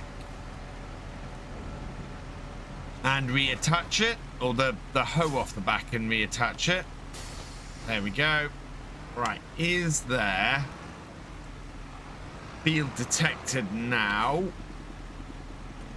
Yes. Okay, good. Then we'll set off the hide worker on here, and hopefully this time it will actually get rid of the weeds, because that's slightly concerning when it doesn't, because we can't do herbicide on here, and this should very much clear these weeds off. It's thinking about it, it's not doing it. I think we're going to have to do this job ourselves. Which is slightly annoying because that kind of defeats the object of all of this. But if the job needs doing and we need getting the money in, then it needs doing. Can't do my own weeds. Apparently can do these. Or can't do these, as the case may be. This is having zero effect. Wow. How bad are the weeds? Are there weeds in this field? Yes, there are. Why is it not doing anything to them? This is not a case of this being a hoe and not a weeder. This is just odd. We are on field 42. It is full of weeds, and the hoe is having zero effect.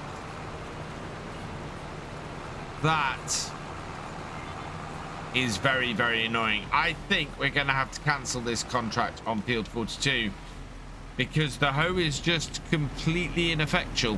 So as a result, we will cancel the weeding in 42. Yeah, we will lose all payment.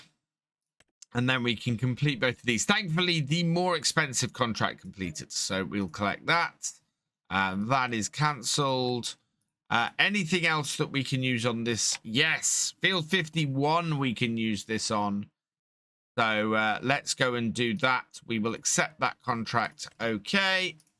And then I'm going to set this over to field 51 to get the job done, which is up there.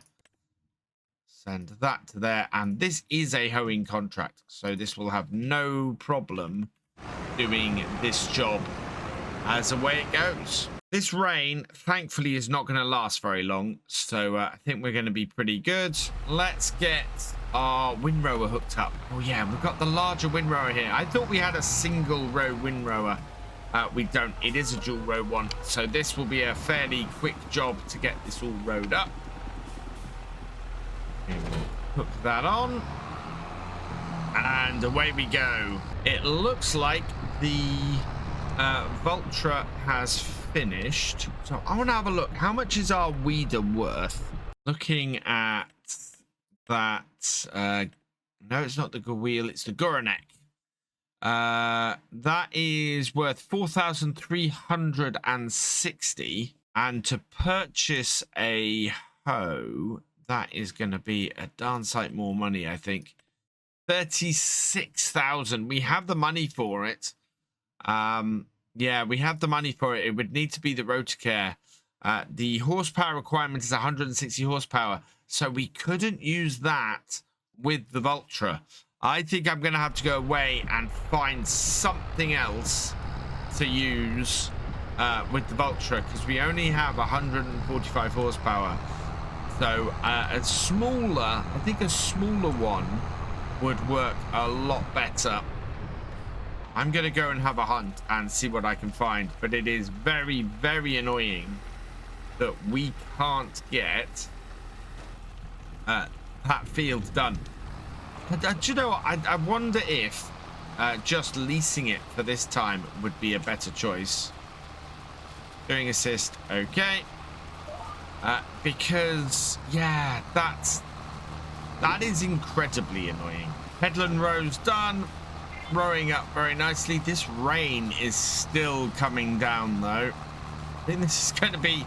This might be some wet old hay that we have. But we're not going to sell it. We're going to use it for feed, so we'll be all right. And, yeah, this is rowing up nicely. There's a fair amount of hay here. There's slightly more than I was expecting, which is good news. I was worried we weren't going to have enough to top things up.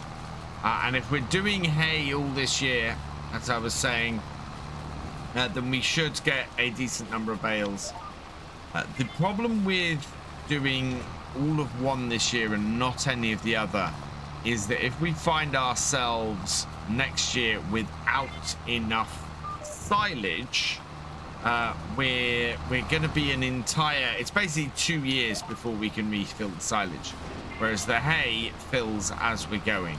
So we'll have to see what the result of this is, but it could be a little bit tight going into the next year. That is done, and there we go. Right, let's head back up to the farm, get this switched around. And I need to work out what I'm going to do about this hoe situation. I do kind of wonder if weeding immediately after I seed would actually prevent any weeds from growing. And really, I think I want to hold on to this piece of kit until I get to test that theory. I think that would be a really good test to see how that works. But today, I think to solve our immediate problem, my solution is going to be to drop this off. We'll go and bale with this tractor. So we'll put the normal tires on this tractor and go and bale with this tractor. And in the meantime, what we'll do is go and lease the hoe and just get this single field sorted with it today. So if we pop in here and just switch our wheels around, so our tires We want to get just the standard wheels on. That should cost us nothing. So can I finance the tires? No, I can't. Okay. Yes, I want to do that for nothing. Perfect. This tractor isn't financed, is it? I don't know if this tractor is financed. Attach the front weight.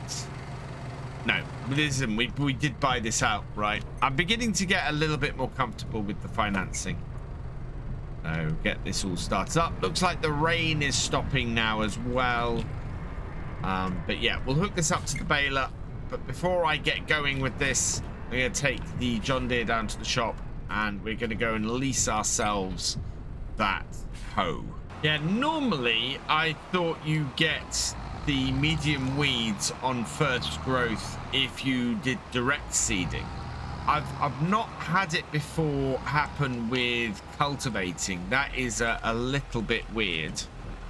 When I send you back to the farm, let's get you moving, because that tractor's been sitting there for ages. Set destination. We'll just park you here. That'll do nicely. Yeah, target is unreachable. Set destination just outside there. Yeah, that's off. Perfect. We'll pick that up in a little bit, but that's been sitting down here at the shop too long. Right, so we want to lease the Potential Road Care. So we're going to lease this. This is going to cost us 1,836, but we will get most of that back because of the advanced leasing. And then, yeah, we can hook this up and we can send this off to do that job. I'd be interested to see exactly which route this takes. Lift that up. And then I want to send this, create job. And actually, that's exactly where I want it to go. So start job. And hopefully, yeah, that's going to head off as well and get to work. I'm intrigued to see if my own tractor and my own hired worker will go past me. Oh, wow. Oh, wow. Where are you going? I think it tried to go past me and instead just wildly turned off the road. That is very, very odd. He's having a lot of trouble. I've no idea where that tractor is off to. So this New Holland methane tractor, this can just sit in this shed here in the workshop until we need it. There's space for it off at the side. Will it fit? Actually, it will fit just down here. Perfect. Park that here for now. We do need to do a little bit of work on it before we use it, but at the moment it's not needed. I need to go and find out what my other tractor is up to. But first, our contract tractor has finished again. So yeah, 2 hoeing contracts completed. Lots of mowing, lots of spraying, lots of stone picking. Big weeding contract. So we will accept that. Okay. Now I need to end the correct hoeing contract.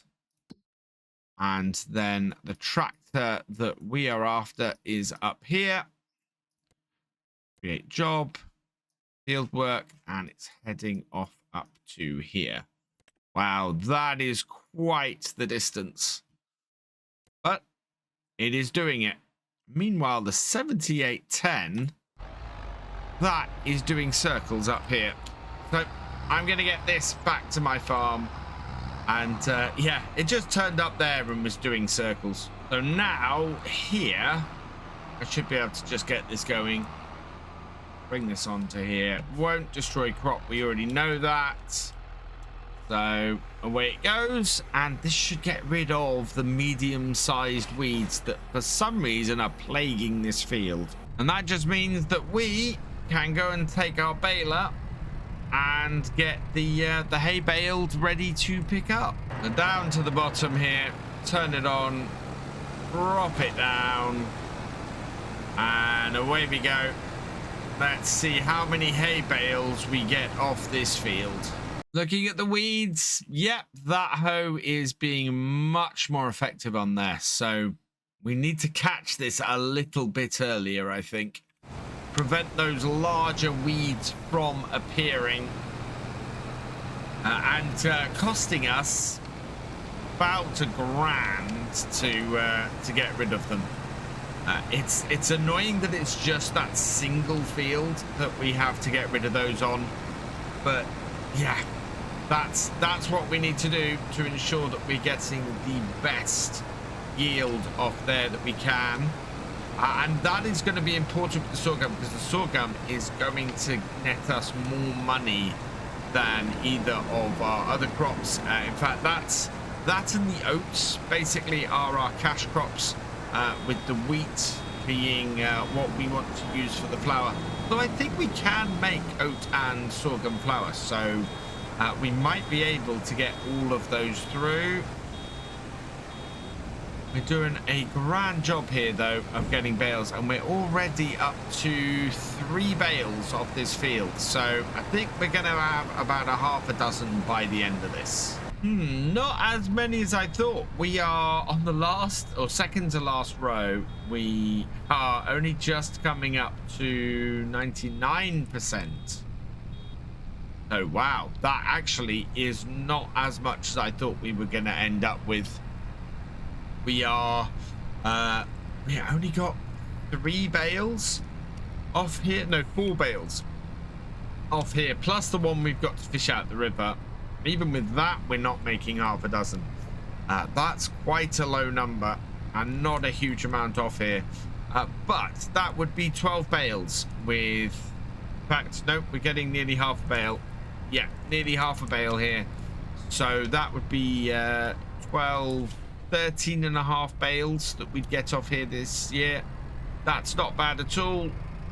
That is just slightly more than I can pick up that we've got off here, than I can pick up with the telehandler in one go, which is annoying. It means we do actually have to bring the trailer the whole way down here to collect up all those bales. But that's something I can do very easily off camera. We'll get those back up to the farm and get them delivered. I would say that has been a pretty successful day otherwise. We're still hoeing the weeds on here. We'll be hoeing the weeds on the contract once that gets started, and that can be finished off. I have got to get a load of fertilizer on my fields today. We've got 31, the combined 31 and 103. Both of those need fertilizer on them, and the same goes for 32. We also need to get a little bit down the bottom on the grass field, so we're probably going to do solid fertilizer on that for now. We have we have a good amount of solid fertilizer on it, so I don't think this is going to take us very long. It should be a pretty quick job. As a result, I'm not actually setting up any contracts at the moment. We could set up some contracts actually before we get started on here. Let's see what we've got. We've got some fertilizing contracts, bale wrapping. I kind of want to do something a little different from hoeing. Oh, we've got... Well, this is the thing. The hoeing contracts pay really well, and the same with the weeding. I kind of hope Field 75 has the right type of weeds on it. If we visit this, those look like the wrong type of weeds. Those look... I'm very, very iffy about doing weeding contracts at the moment because of the problem that we've had previously. So today, I think we will we'll see if we can get some mowing contracts going. They're not going to pay anywhere near as much. Oh, and we could set it going with this bit of kit. It'll only cost $5.19, which is actually fairly cheap. So I'm going to borrow the items for that.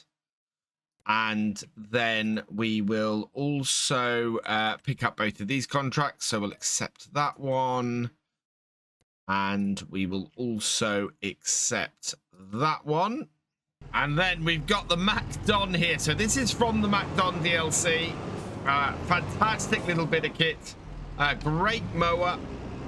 And we can very easily get this set up and going on those 3 fields. So it's 92, 95, and 96.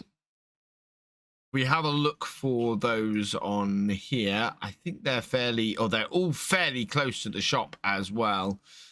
So the first one to do is probably, yeah, I think we'll send it up to do 96 first and then get it to work its way back.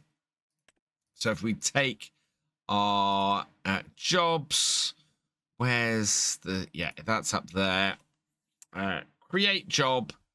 We want field work, and actually, I don't know if I can get it to do 92. So yeah, we'll send it up here to this corner here to do 96 and start that job. And target unreachable. I think I'm going to have to drive it down there myself. And I think that's going to get cracking on that job. Yep, that is away. And that means we can get back to this job here. I think an 18-meter width will be appropriate for this field. So doing that, just we'll take it down to 18 meters. And hopefully this will take. So 18 meters is there. We want to do 1 headland, that'll be fine. Yeah, 18 meters, good size for this field. Okay, that. Right, let's see. That looks to be about right. So turn it on, and away we go. We had this last time we were doing this, where we ended up missing bits in the corner. So I want to try and avoid that problem again this time, which does mean a little bit of maneuvering when it comes to these corners. Right up to the corner here. Stop it.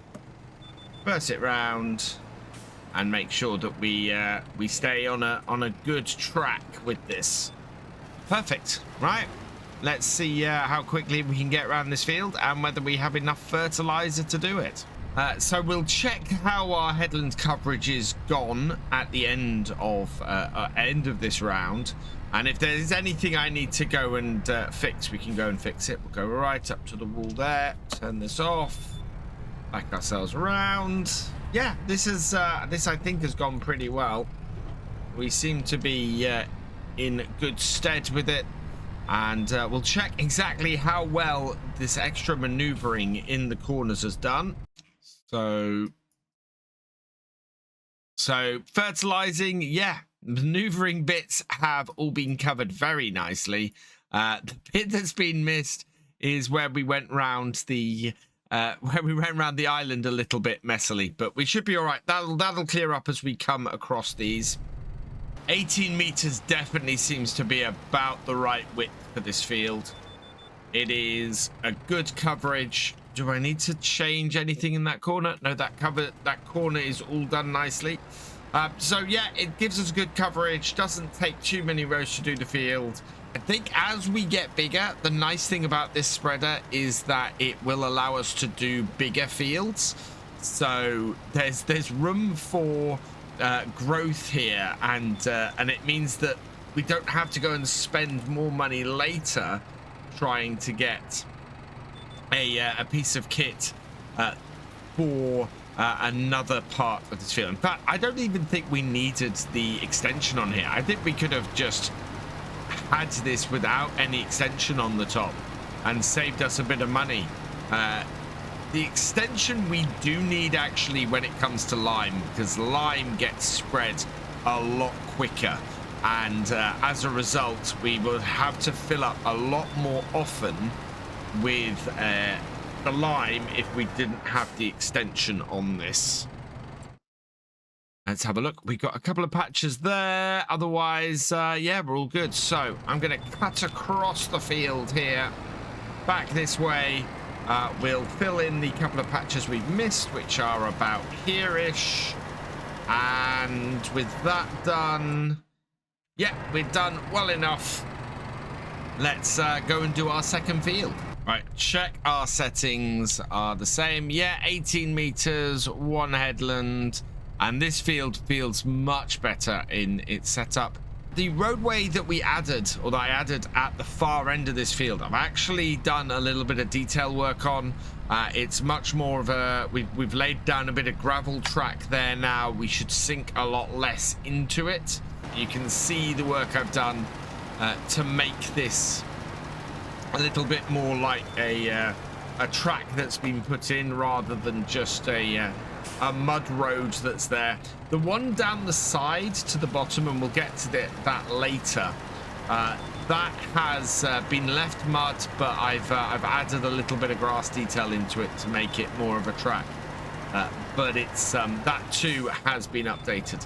We might actually see if we can get a little bit of this fertilizer into the vines today as well, because our grapevines, they need, in a couple of places they need some as well, and I want to take it right down to the smallest, so 15 meters. That should cover a couple of rows, and we'll see if we can keep better track of it this time. Final row, looking fairly good. The mower has not moved from 88% for quite a while. I'm kind of wondering if our mower's got stuck. So what I'm going to do is we'll get to the end of this field here, like so. Turn that off. I'm just going to park this here, and we'll go and check on what's happened to the mower. Yep, it's backed itself onto a tree. Hired worker off. Let's just start this up. It's got less than 2 rows to do. It will be a very quick job for us to finish off down here and get onto the next field. So we'll just finish this off, and that looks impressive. That looks really impressive.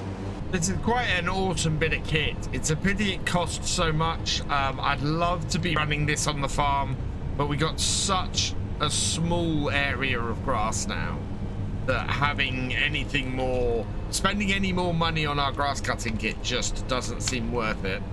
And yeah, this is not a cheap piece of kit.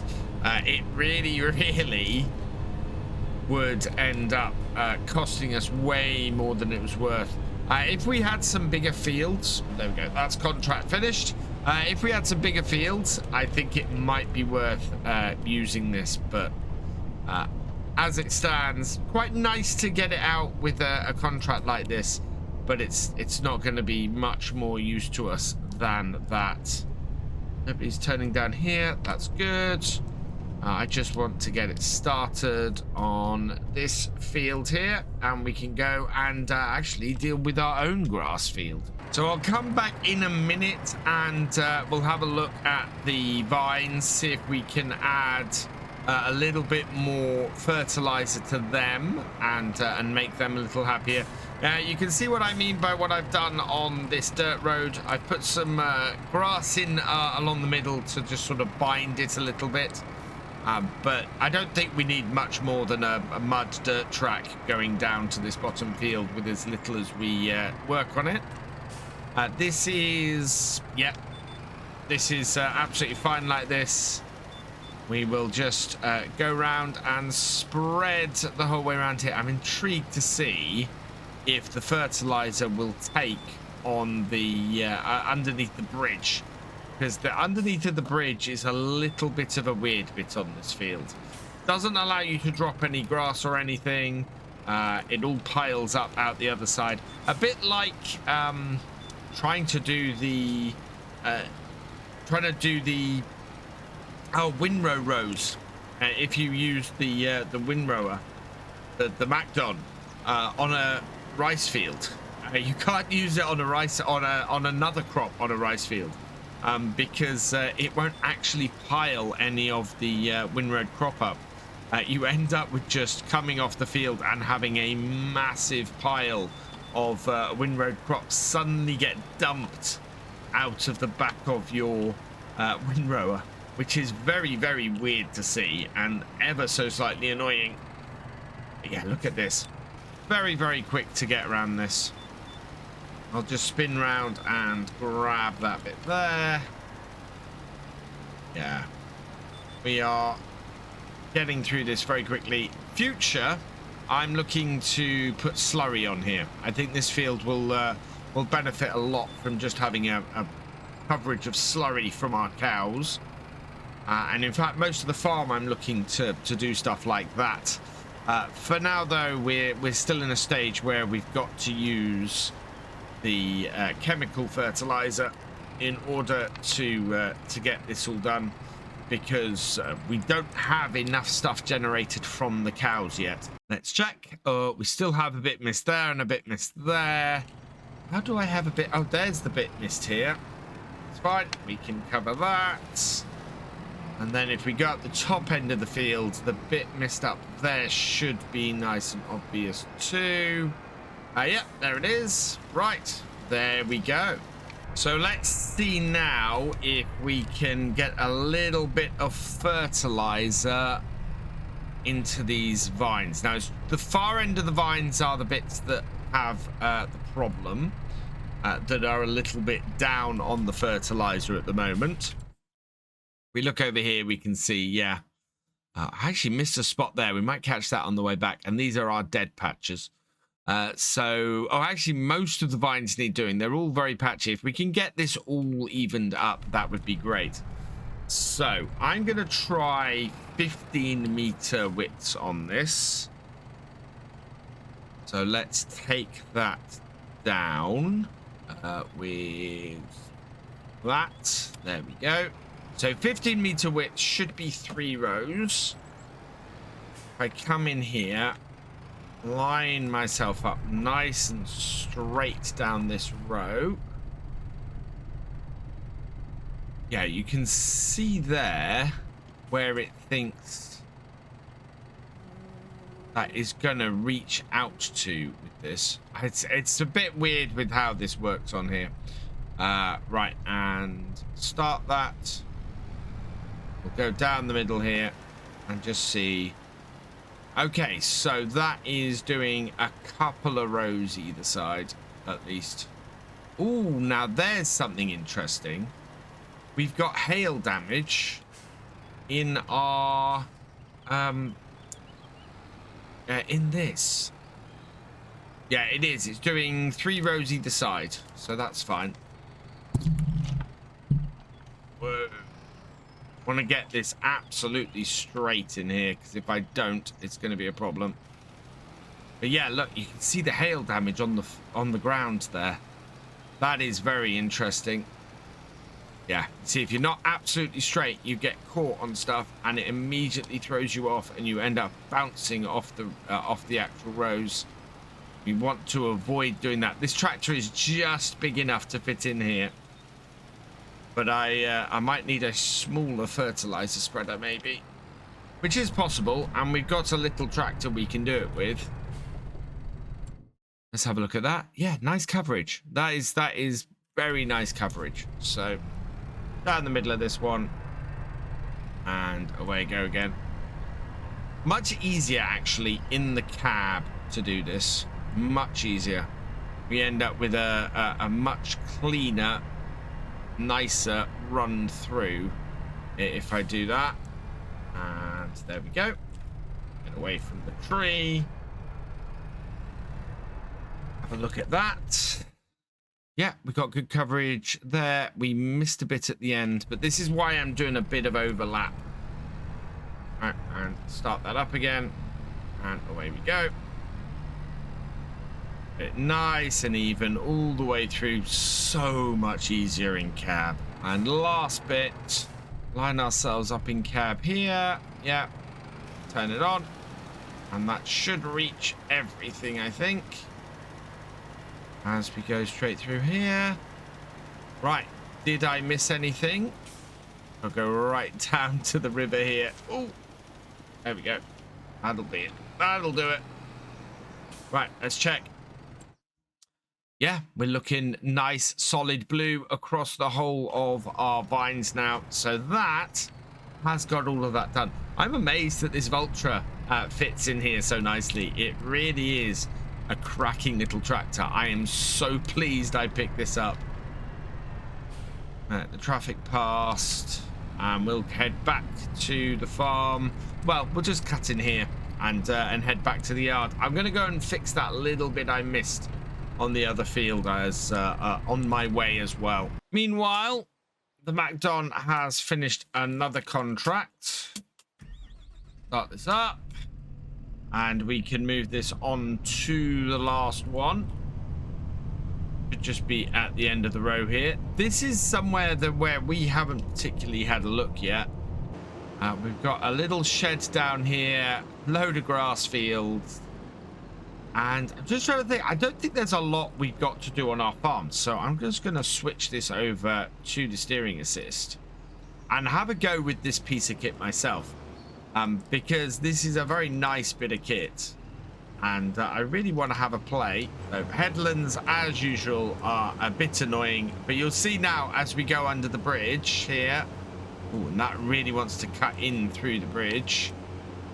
That it just drops a pile the other side of it, which is very good. I like that a lot. It seems that heaps get dropped from the sky, essentially. And as a result, it can't drop the heap inside.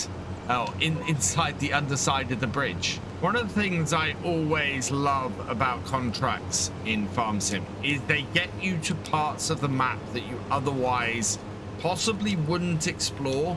And I'd have missed out on this really beautiful field with that sort of winds its way underneath the railway bridge if I hadn't come and done this contract.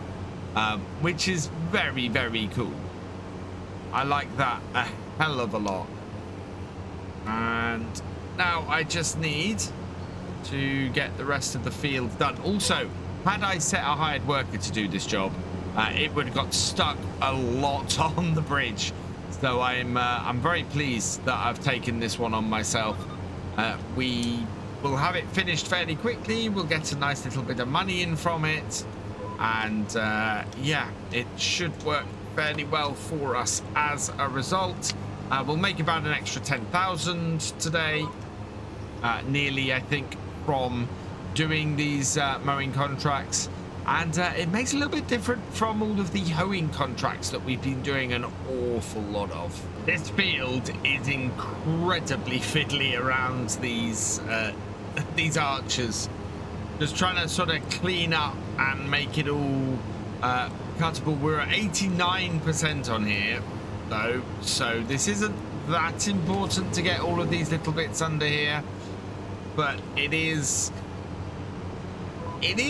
helpful, I think, for when I'm doing the actual rows. It is a fantastic place to be doing this contract, as I was saying, though. Really loving it. It's given us a bit of a chance to get out and do something a little bit different with a bit of equipment that's a little bit different, and has worked very, very well on here. We are at 95%. I think this row should finish it. If not, we do have a bit of grass over on the other side of the field that we can do. But yeah, we're going to hit 99%, I think, before we hit the end of this row. And we should hit 100. There we go, about there. So let's collect on the contracts that don't include the leased piece of equipment. So we will collect on that one. Yes, and we will collect on that one. There we go. And do we have any more mowing contracts today? We don't. So I think what we probably want to go do is pick up something else, as there's a little bit left today. Probably something else that can be easily done. In fact, I'm going to take a weeding contract with the weeder. 75 here. This is the one where I don't think this weeder will handle this, but I want to just check. I think there may be a bug with the weeding contracts. We will borrow the items for that then. And we will take on the second weeding contract as well, down at 52. Okay. And then we will complete with this mowing contract, which was worth absolutely nothing. So 75 is the field directly ahead of us. We had a look at it a little while ago, and these weeds seem massive for this weeder. I honestly don't think this is going to work on this field. And if it doesn't, then I need to check whether this is a problem with this map or whether this is a problem on base game as well. Let me know in the comments if you've experienced it. But yeah, look, that is doing some weeding, interestingly. Is it actually completing any of the contracts, though? I don't know. Yes, it is. So that's intriguing. That really is. So it looks like some hoeing contracts can't be done. Some weeding contracts can't be done with a hoe. It just doesn't work. Whereas I can set this off weeding and get this field done. That's really odd. So one last job I want to get done on the farm today, and that is I need to consolidate all of my bales into one shed. We want to get all of the straw bales unloaded from here and taken around to the other side. So let's just head over here, do that. We've got 25 round bales in here, so we'll drop all of those out. We should be able to take them 2 at a time, or sorry, 4 at a time. That'd be good. And in fact, one stack I'm hoping to be able to take 5. I'd pick that up like that. Yeah, this will not take us many trips, and we should very quickly be able to move them across. We've got to be careful of moving between the 2 areas. But yeah, just bring these over here. First 2 will go in, bottom 2 will go in, and that just works out the storage a little bit better. And then we can just come over here to get all of our stuff to feed the cows. This will be the 5 bale stack I'm taking. Get that up onto there and down. Yeah, this is going to be the dodgiest of the lot, because obviously we've got a little bit of a high stack here, but I think it'll go fine. That is the bit that I was worried about. Otherwise, yeah, these are going in okay. Final stack of bales to move. Grab those. The thing I quite like about these auto stacking sheds is that this is stuff I would basically do off camp. It just speed things up, allows me to very quickly and very easily stack stuff in the shed. I'm quite happy stacking stuff in the shed myself, but it just makes things that little bit cleaner as a result. That is all good. I've just realized though, I think we have some milk. I think we are at the point now where we've got a decent amount of milk from our cows and could possibly start up the cheese and butter production. Let's see, we have got 5,257 liters of milk. Yeah, I think we could start transporting some milk about. And in fact, our little methane tractor would be perfect to put just a little milk tanker on the bottom, just to transport them across the yard. So we'll see if we can do that, I think. So to do this, I'm going to use my farm truck. I haven't used this in an age. I've been tempted to sell it, but actually heading down to the shop at quite a quick speed to go and grab something, it's quite useful. So we'll just pull in here, park up. We will go and grab ourselves a tanker. So into here, and barrels. Yeah, there's that one there. That is too big for what we need. This here, 2,080 liters. We're only going across the yard. If we're doing a daily thing, we can just park this at the fill point and fill it up. So yeah, I think we want, oh, I could do it in chrome. Yeah, chrome with chrome wheels for a little milk tanker. That looks brilliant. And then we need to do someone for the license plate. Archangel, congratulations. You've been selected at random from the tractor owner, driver, and above level patrons and YouTube channel members. And your name is going on the number plate. So we'll okay that. Fits on quite nicely. Oh, actually, I'm going to put the dash at the end there. And then it splits rather nicely. So let's do it like that. Okay. Yeah, perfect. So yeah, thank you for the support. How much is this going to cost us? 5,000. Yes, we will buy that. Perfect. And then we should be able to hook this onto our truck and get this back to the farm fairly quickly. Yeah, no issues here. That weeder is working fine, although it's stuck at 45% at the moment, so I might have to head up there and check exactly what is going on. But also this is going to get us back to the farm pretty quickly with this trailer. Oh, it is still going. It must have been turning around. Not sure why it was taking it so long to turn around, but yeah, seems to be good. So let's bring this in here, back it up, and yeah, just down the side over there, it will fit perfectly. Easier to back this up into here, but this is not the piece of kit that we want really to maneuver this about the yard with. So we'll fill that up, we'll disconnect it. I'm going to put the truck back in the shed. I want to move the seeder as well. I think we can store the seeder a little bit better, but the truck can remain here. We've got this as well so that we can transport other stuff. When we start getting eggs and things, we're going to want to transport them elsewhere. So we want to keep hold of the truck. Right, I want the little tractor. I want our little vineyard tractor, our little methane powered tractor here. We need to use this. We bought it. It's not being used much. Very useful around the yard as well with its tracks. Should hook up to this, but it should maneuver. Oh, will it not hook up to this? No, come on. Yeah, so this, like all tracked vehicles in Farm Sim, needs to have a direction going. You can't just turn the wheel. So yeah, you need to be giving direction to it, and this will not position itself in a place where we can pick that up. That's unfortunate. I was hoping that would work.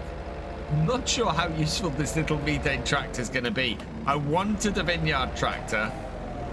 We'll see whether we can actually use it as such later on.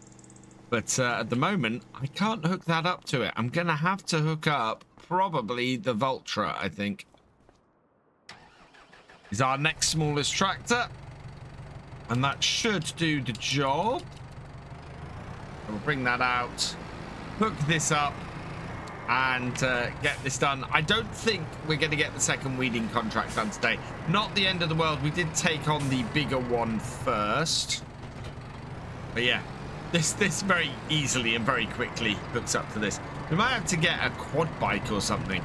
Maybe that's if we have a quad bike available. I don't know exactly what is available at the moment, but just something to maneuver this over here, so that we can then tip the milk out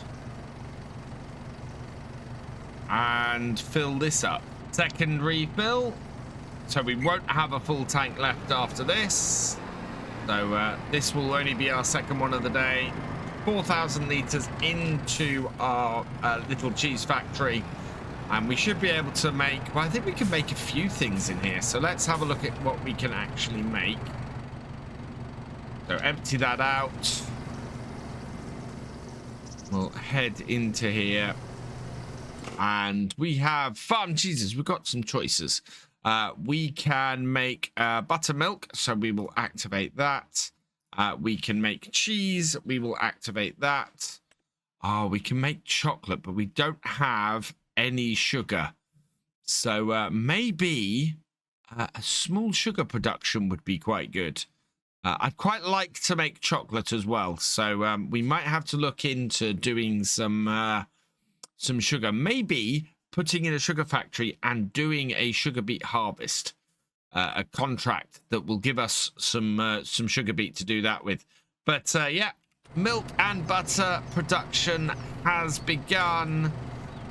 And that is fantastic. Very, very pleased with that. And then, yeah, that I think is where we'll leave it on the farm for today. We might be heading towards harvest next time. We'll see what there is to do on the farm.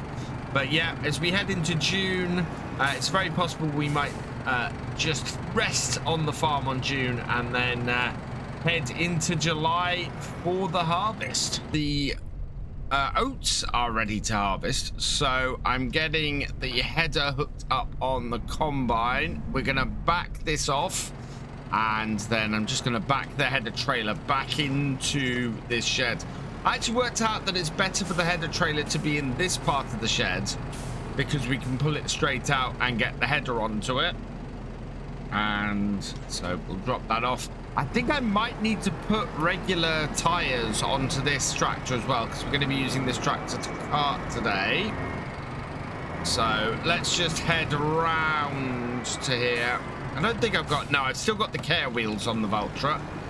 So we need to get this in here and get these wheels changed. Now we have moved forward to July. There really wasn't anything to do on the farm in June, so I've moved forward to July. There we are. That's all done, so that we can get the harvest going. And in fact, if I come onto here, you can see, yeah, 31 and 103 are ready to harvest. We do have the grass to cut down there, and we're probably going to do that tomorrow. In order to move things going, keep things going. And then 32 and 88 should be ready to harvest next month in August. Let's hook that back on and lift it up. So yeah, we're looking pretty good, I think, for the next few days on here. Plenty to do, lots to keep us going, and really till the end of August we should be fine, so long as the weather holds up. We have been hit. We did actually get hit with two things in July.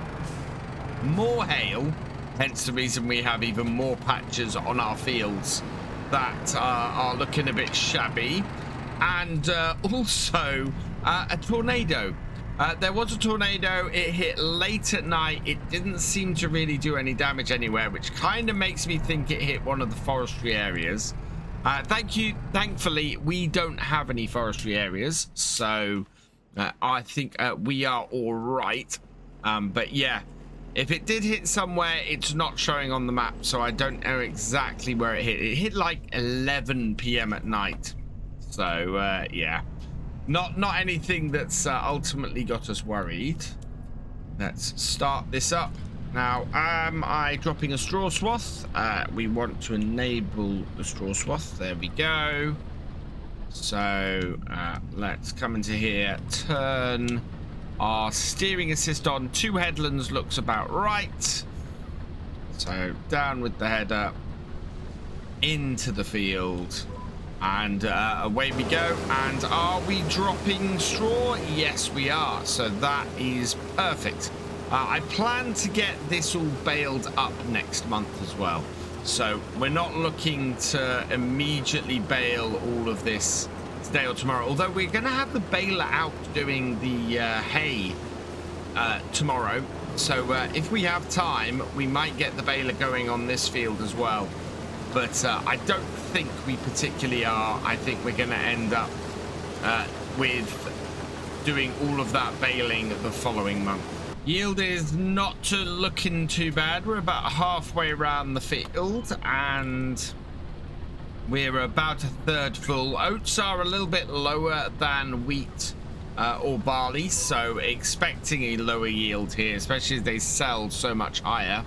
And oats are going to be a cash crop for us on here. I don't think we're looking to make any flour with it. Although it would be a good way for us to go, I think. I need to make a small, I think I need to put in, after this year's harvest, a small flour mill or something. I think we'll go and grab, maybe get a windmill or something. There's space. I think there's space to put a windmill in near the bakery if we own the land. And as a result, the best place for us to put a bakery in would be, yeah, if we can get it on this bit of land here, in the bit that we own, that would be great. Sorry, a windmill. If we can get a windmill in that area there, that would be absolutely fantastic. We could start making flour, and then we'd be able to afford the bakery. The alternative, and I'm interested in your thoughts on here, is for us to lease the mill. We could lease that, get all of our stuff processing through it, and then return it when we are when we've got everything processed and through. Might be another way to go with this. So very interested in what you guys think in the comments. We have got the production leasing mod on here, and I think for large buildings like that, and us starting out, that might be really good.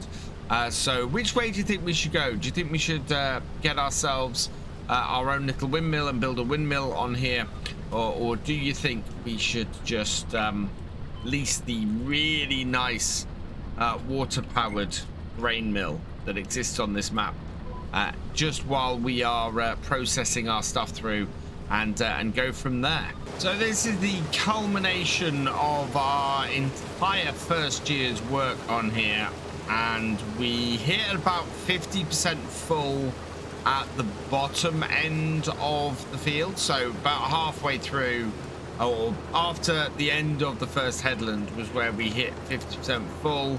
I think we're going to be just under a full tank when we get to the end of this headland, because of course this headland is slightly smaller, but we are over 80%. So I want to get the combine emptied at this point, and get that sorted around the end here.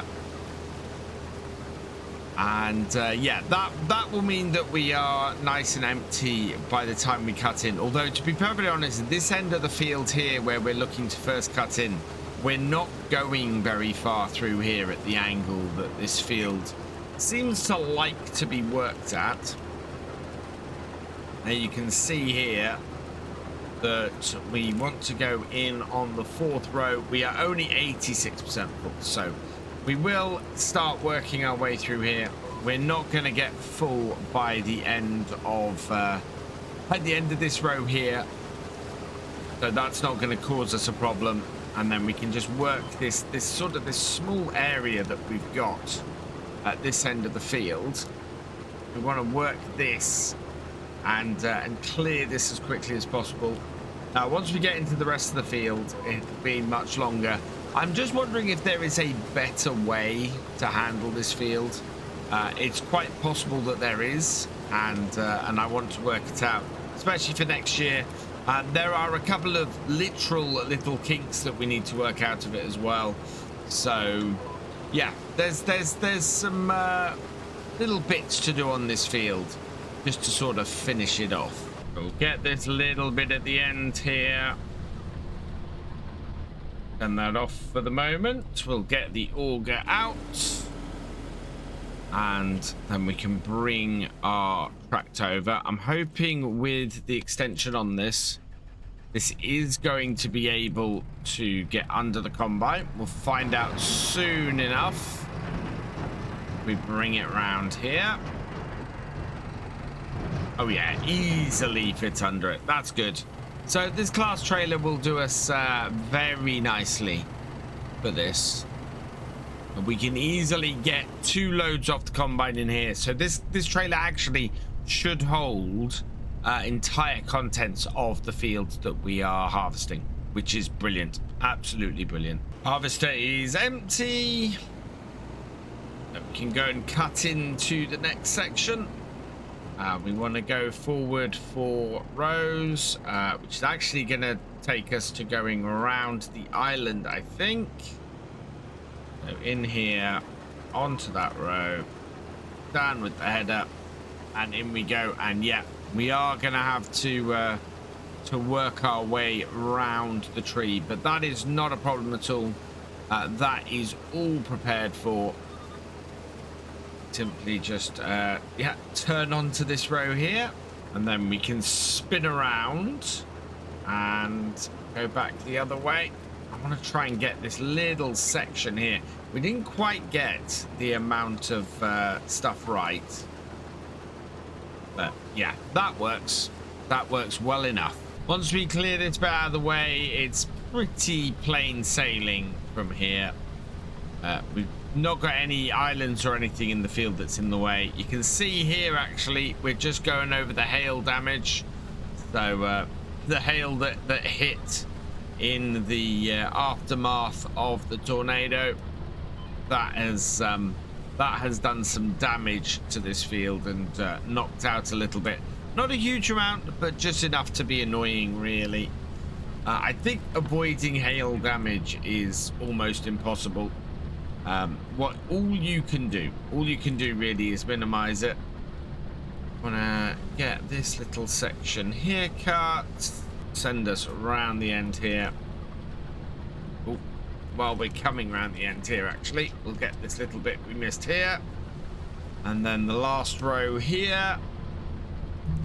We can get into the bigger body of the field. We are a quarter full off here. That is not bad. We may yet get another full tank off this field.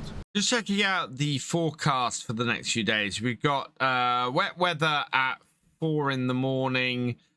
We've got a wet day tomorrow. We've got a dry day on the 1st day of August and the wet day on the 2nd day of August. One thing I haven't done, because I can keep forgetting, we are using the moisture, the realistic weather mod on here.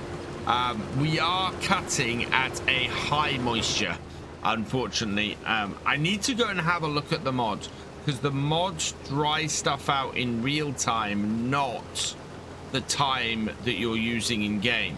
So by this point, my crop should be dry enough to be harvesting in this kind of sunshine.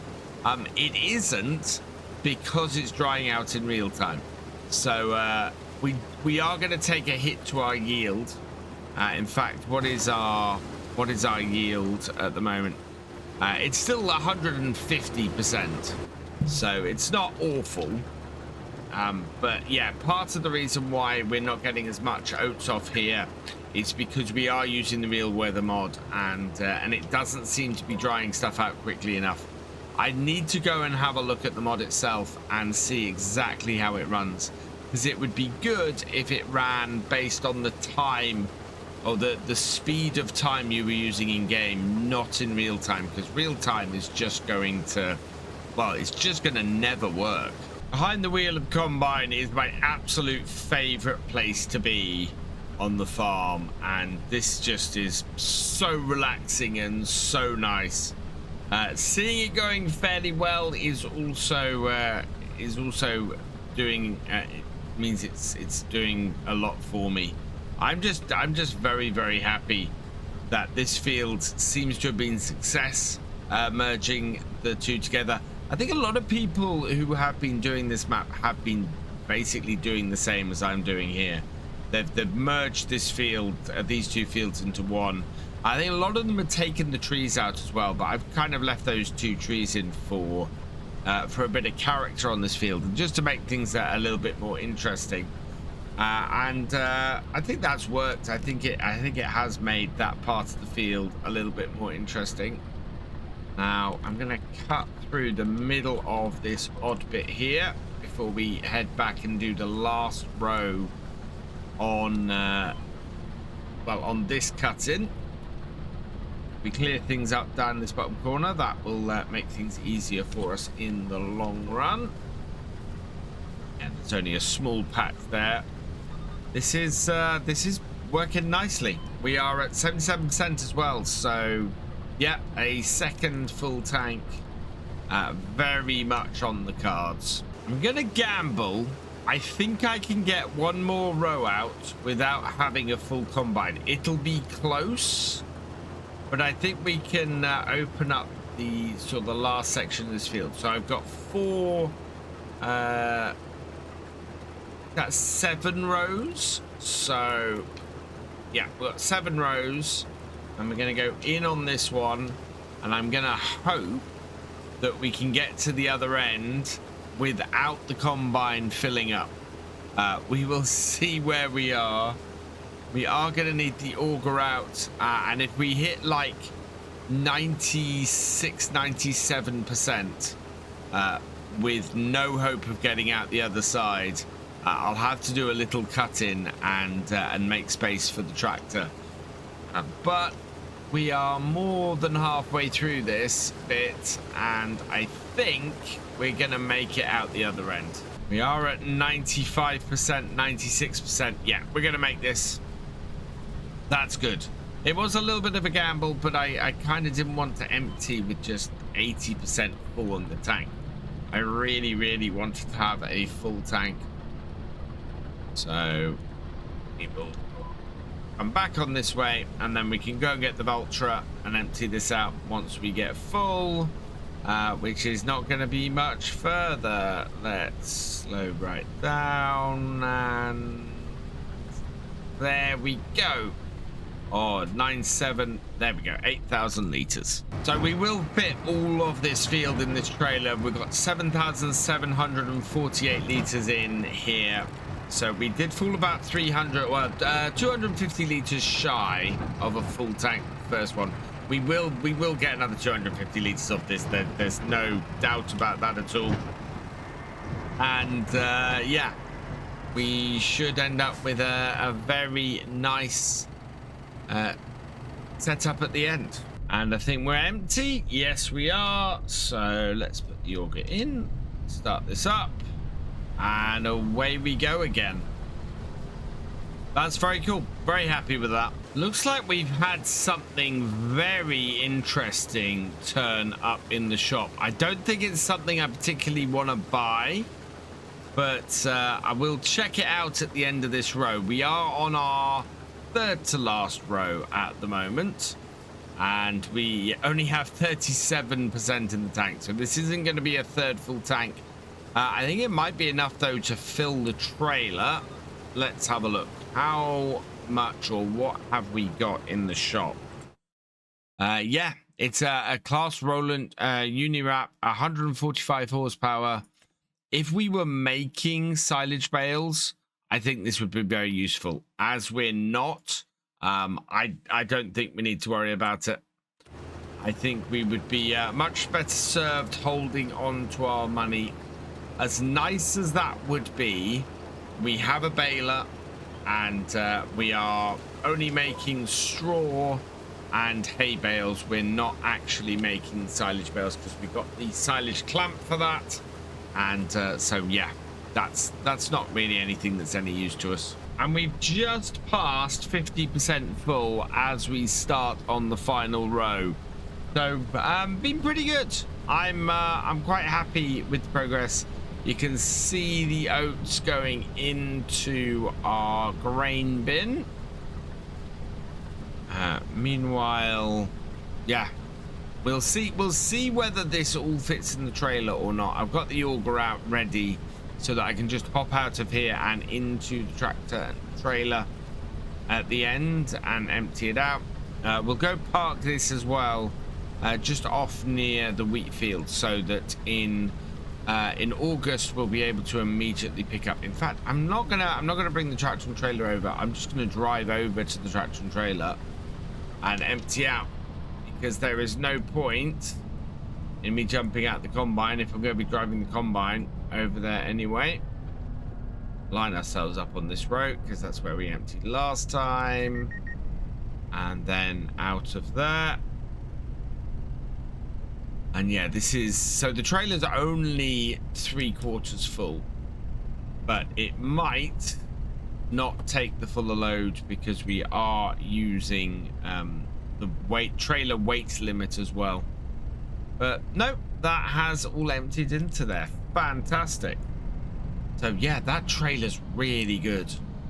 I like that trailer a lot, and we saved a lot of money by switching to it. Park this combine over here under the tree, like so, and we will fold the top in so nothing falls into our grain tank over the next couple of days either, and turn it off. And then we can take this back and get it tipped. Yeah, 90% full, 20,461 litres of oats. Very, very pleased with that. And I don't want to go in... actually, no, I think we'll be fine. I don't think we're going to hit the roof if we come this way. No, we're good. We've got plenty of space. So we'll tip this in here. And then, as I said earlier... you guys let me know how we should process these oats into flour, because I'm intrigued. It probably won't cost us as much to lease the grain mill as it will for us to build our own little grain mill. I would quite like to use the grain mill that's on this map. As we have time then, I'm gonna pop into here and hook up the mower. And we'll go and cut the grass field down the bottom. We might even get it tedded today as well, which would be great. Should be a fairly quick job. We've done it before, and it's been a fairly quick job. And yeah, this is all looking very nice. I'm so pleased with how the farm is looking. We're looking in a very strong position. And look at all that sorghum as well. That is going to be great. Really, really great. And the same goes for the vines. The vines are going to be a bit of a surprise this year, I think. We've still got to hire a harvester for that. And we need to get a trailer, and we need to get something to process the grapes as well. There is no juice factory on this map, so we are going to have to at the very least get our own juice factory. And oh look, the hail damage in the middle of the grass field here has grown back, and it's grown to the higher levels, so that actually is brilliant. I am very, very pleased to see that that has recovered. It means we don't have to muck around with our grass field when we get hail damage on it like we have to with other fields. We can just leave it and it will regrow. I should really check the moisture level in the grass as well. Moisture level is 25%, yeah, so it isn't dropping. And despite the fact that we've had sunshine on everything all day, the moisture level hasn't really dropped. So I think I need to look at the realistic weather mod, see if there's some way to adjust the time, see if there's some way to get a variable that says how fast everything's running, and get it to follow that, because at the moment it's a lovely mod, but if it's going to leave me stuck with never having things at the right moisture level, that's a problem. This should ensure that we get 4 cuts off here this year, which is absolutely fantastic. Seems that we're not getting a drop in, or not really getting much of a drop in yield by doing this. So very, very happy. We will get, well, we'll see exactly how many bales we get off here, but if we do the cut now and a cut in September, we will get a cut in November as well, and yeah, that's 4 cuts for the year, which is absolutely optimum. If we can get 4 cuts off here, we'll get a lot more, and we'll be in a lot better position when it comes to keeping the cows fed.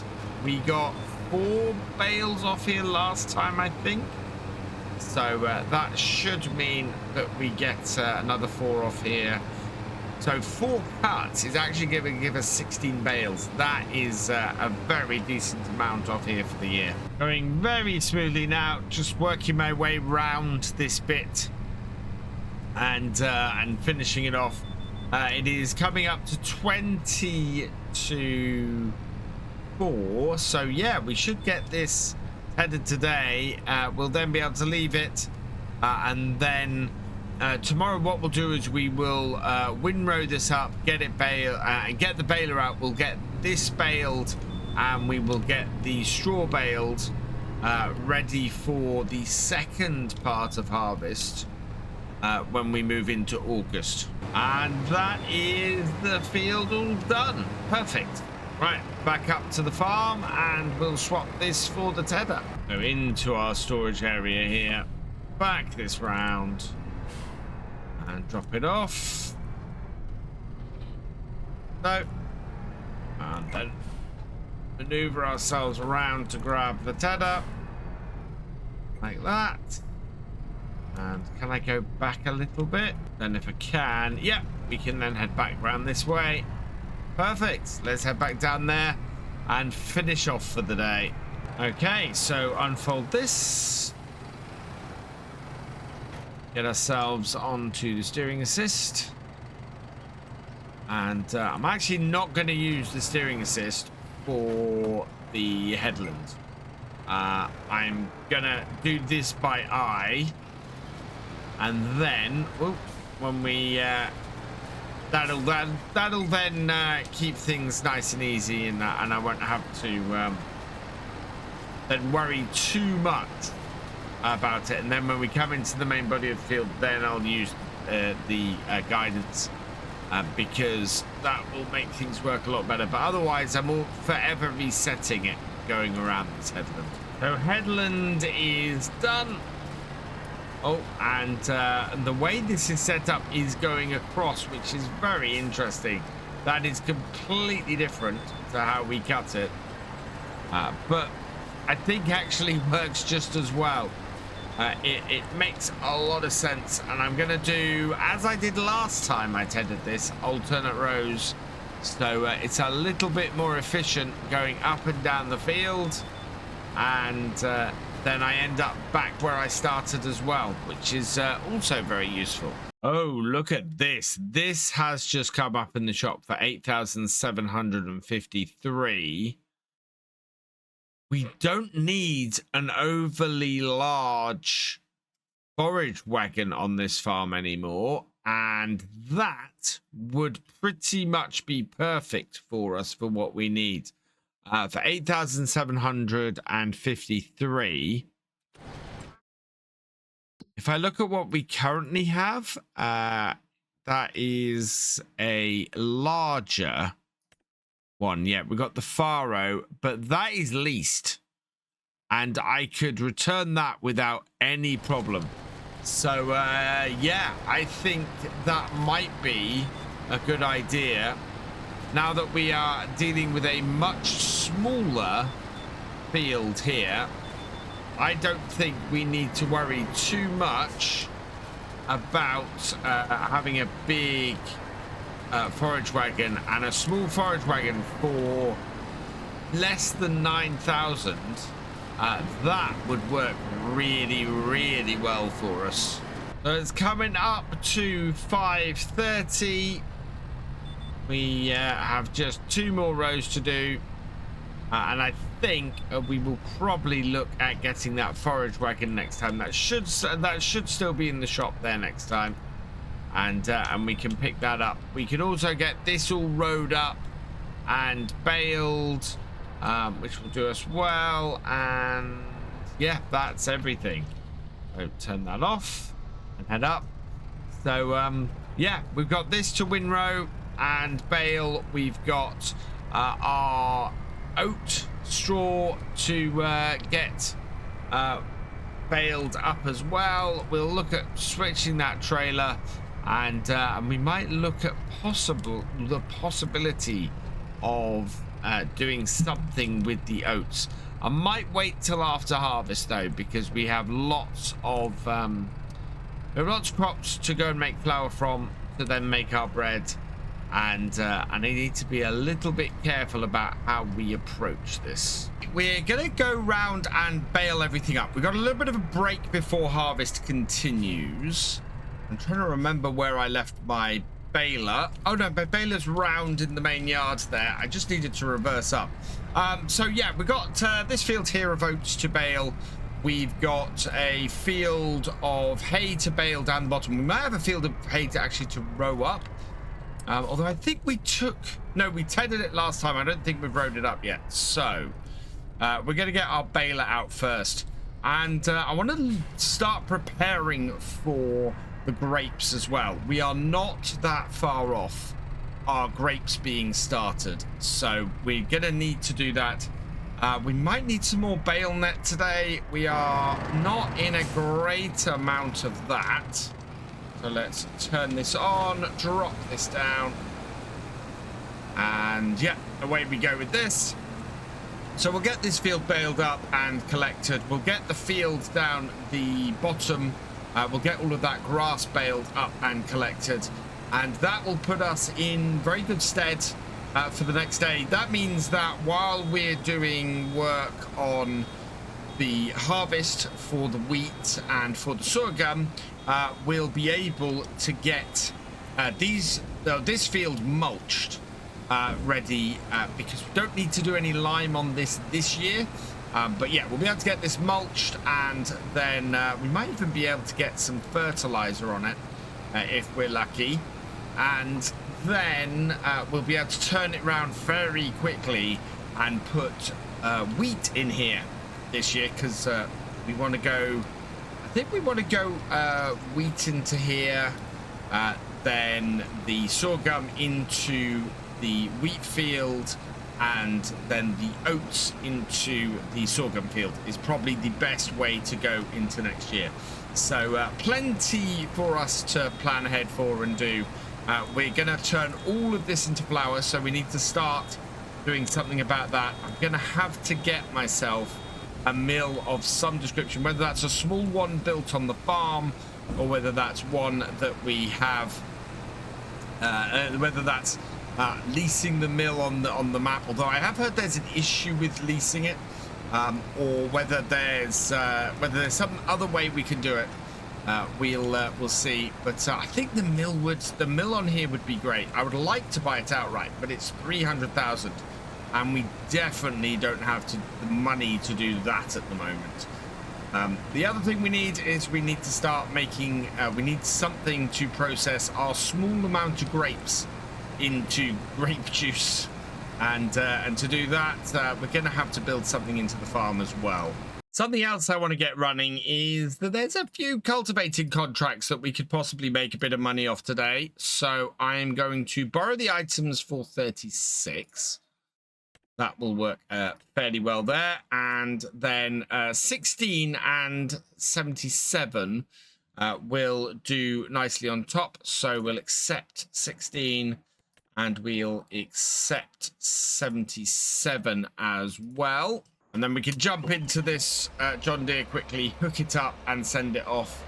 I'm hoping it's going to be all right on the roads with this piece of kit. You never know on here.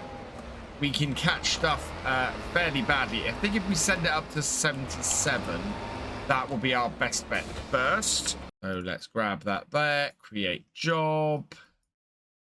We are going to do field work, and we're going up to 77. Oh yeah, that will be definitely the easiest one to do. And that top corner up there is the best way to go. So start that job. And as our hired worker heads up there, I'm just keeping an eye on it on the mini map. That way it can just head up there, hopefully without incident, and get started. Seems to be doing all right. Meanwhile, I forgot to reset the bale counter on here. So I've no idea. We're up to 9 bales, but I think that 4 of those are from a previous field. So yeah, I think we're only up to I think we're only up to like 4 or 5 with what we've got. And it looks like our cultivator has got started up on field 77. We are finished down on the headlands, and we're now winding our way across the field.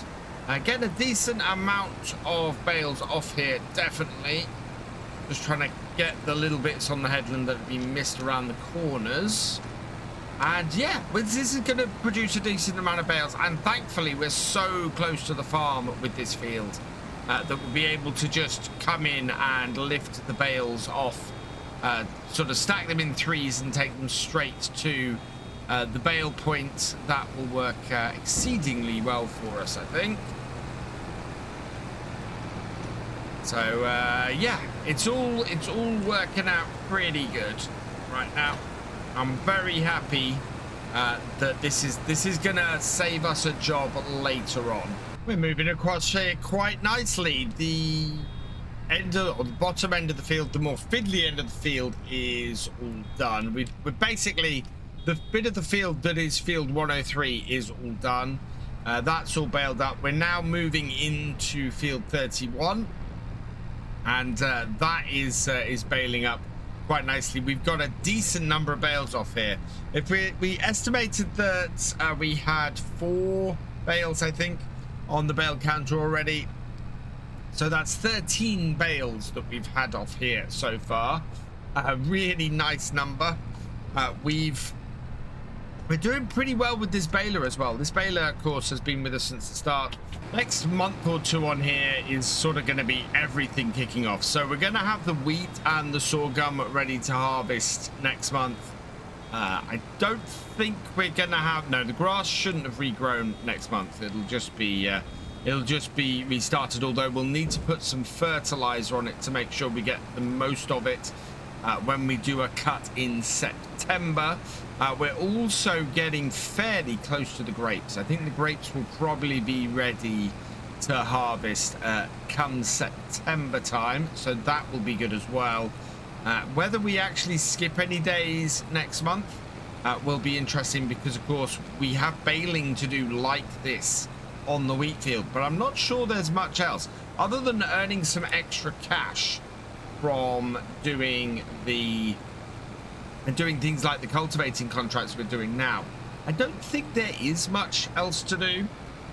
So yeah, we might end up skipping forward and sort of doing the baling a little bit later on and doing it all at once.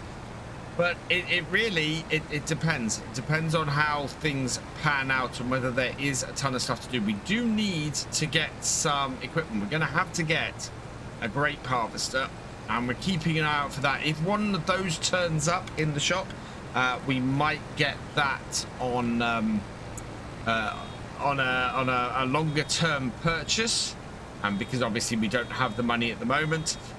But if not, then we'll probably lease one for this year, because buying one brand new is going to be fairly expensive. Just want to have a look at the grape harvesters. They're down here somewhere. There we go, grapes and olives. So grape harvesters. Yeah, there's the little arrow, which is 23950. I've never used this, so that would be quite good. There's the Browd, which is sort of the standard one, and then there's the Gregory, but that does grapes and olives. So if we were doing a grapes and olives farm, I'd be going up. But I think we just this one might just be great for our farm. Would work out wonderfully, just a little grape harvester. So I can only hope that turns up on offer. Otherwise, we're going to have to lease it this year and then see where we go from there. Onto my last 3 rows here, and this round bale net is lasting forever. I was fully expecting us to end up with having run out before now, but it actually doesn't seem to really be going down. That kind of makes me think that there's an error with the indicator. It's quite possible that suddenly it's just going to drop to 0.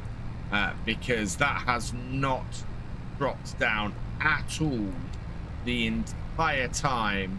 Well, for the last 4 or 5 rows, really. We've got a lot of bales off here. So many bales off here. Look at that. That is just a huge amount. if we look at what we were doing before, we should be able to see. Let's have a look. Yeah, 26. So that's 22 bales, 23 including the one that we've just dropped off. And yeah, we've still not dropped below 2 bits of round bale net. That is at some point just going to run out. And I think at this point I might stop here and do a full bale from there. That's not going to be another full bale off there, so we will just cultivate, or we'll mulch that into the field. In total, we've got 28 bales, so that is 24 bales I think we've got. And I'm going to reset the bale counter now. So 24 bales is what we got there.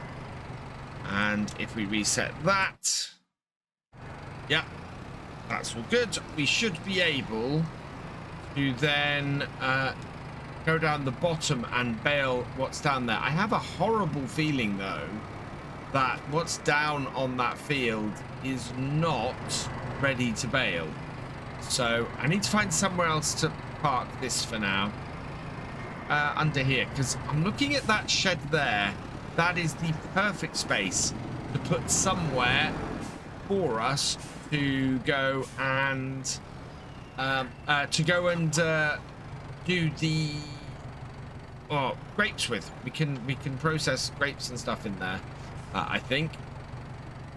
So let's just drop this off under here for now. Right, and I'm just going to drive down to the bottom and we'll go and take a look at exactly what we've got to do down by the river. And is this all rowed up? Actually, this might be all rowed up. No, this isn't. We need to get the windrower down here. So let's go grab that. We'll row this field up, and then we can go and get it baled. Before that, I need to get our 8RT here and onto the next job. The next job being field 16 down here. So we will pop that there, and start job. Hopefully that will make it out of that field without too much trouble. I'm going to hook up this. So this is our windrower. Nice double windrower, makes things a lot easier on here with this piece of kit. And we'll head down the bottom, and then we'll be able to get the baler out again and see exactly how long it's going to be before we run out of bale net. Hold it out and set ourselves up with steering assist. Yeah, we do want 2 headlands. Start it up and we'll lead it onto the field with that. We've just got the fiddly bits down the bottom to do. This should be a fairly quick job. There's not a huge amount of field here, and it's not a difficult job to get done. Headland's almost done. Bring this round this last section here. And then I'm going to work my way back up the field after this. So lift that up. Yeah, those 2 headlands have gone very nicely. And I don't think there's much to actually do this first section here, because most of this is under the bridge, so it's going to end up just getting piled up. But actually that will bring all of that into one. And back round here. Yep. There's just a little bit to do here. So yeah, bring that all into one row. It gets a little bit messy when you're trying to deal with the second headland, but that's part of the reason why I do 2 headlands.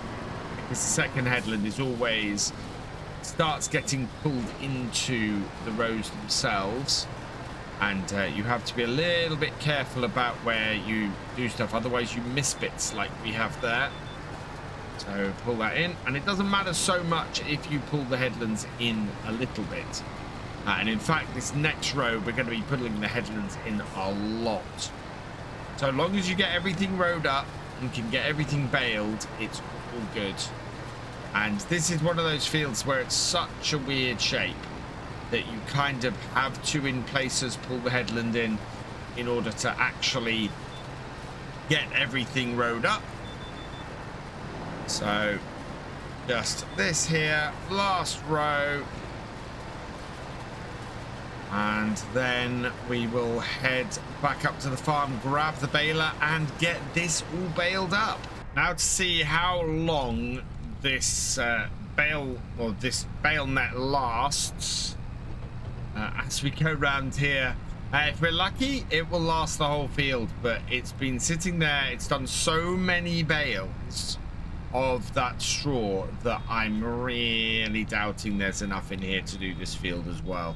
We've just had an indication up the top that a drought is coming. I'm actually wondering if that's going to make my fields the ideal moisture level to harvest next month. That would be a proper turnout if the water or the moisture level was dropping to the point where there's too little moisture, but it was enough to actually make the perfect moisture for my crops. That would be exceptional, but we'll have to see what happens, because at the moment I don't know what's happening with the realistic weather mod. It definitely doesn't seem to have stuff dry out fast enough when you're running at a faster time. Interestingly, we have finally dropped into the last set of the round bale nets, so I was wrong. I was not expecting us to have enough to do the whole of this. It seems we have way more than I was expecting. It just goes down a bit slower than I would have thought, which is a little bit odd, I'll be honest. Oh, can we get this bit? Let's see. Yes, we can. Good. I don't know if we're going to have any left over on here, but seeing as we're doing straw next, I think we might go and actually fill that final row from the other field after this, and just make sure that we don't have a full bale in here. Haven't dropped my baler. We'll have to come back up this row, which might work out better for us. I don't know. But yeah, I need to remember to drop the pickup, otherwise we don't actually bale any of the hay. I'm somewhat amazed. This second cut has done massively better than the first. I mean, we reset the bale counter. We got 7 bales off here. We struggled to get 4 with our first cut of the year. I'm wondering if the moisture was that much lower when we cut this, that it allowed us to get that much better of a yield off it. But the yield on here has pretty much doubled. We're going to have well over half a bale in the last bale. Yeah, that is incredibly impressive. That I did not expect. I thought we were going to be down to just sort of 5 bales, 4 bales with 5 at most. And yeah, we are 7.5, over 7.5 bales off here. That is absolutely fantastic. Very, very pleased with that. Right, we want to leave the excess bale in the middle. So let's unload that. That is our small bale right in the middle of the field. And now I can... Oh, wow. We've also finished the second contract. So we'll take our tractor from here. We'll create job. It's going to be coming over here. Now, this is the one which might end up with it getting stuck on something, but we'll see how it does. We'll start it off in that corner and start the job. Meanwhile, we'll take this back up to the farm and we'll start seeing if we can stack up bales. In fact, yeah, what I'm going to do is I'm just going to go and get that little bit of straw, because what we'll be able to do then is continue with the wheat straw and hopefully get an extra full bale out of those 2 fields. I've picked up the remaining straw off field 31, and in total it was 1,441 litres, so 28% of a bale. So that will go nicely towards the next straw bale. If I don't want to mix bales. That's what I'm trying to avoid doing, which is why I didn't do a semi bale and then drop it on the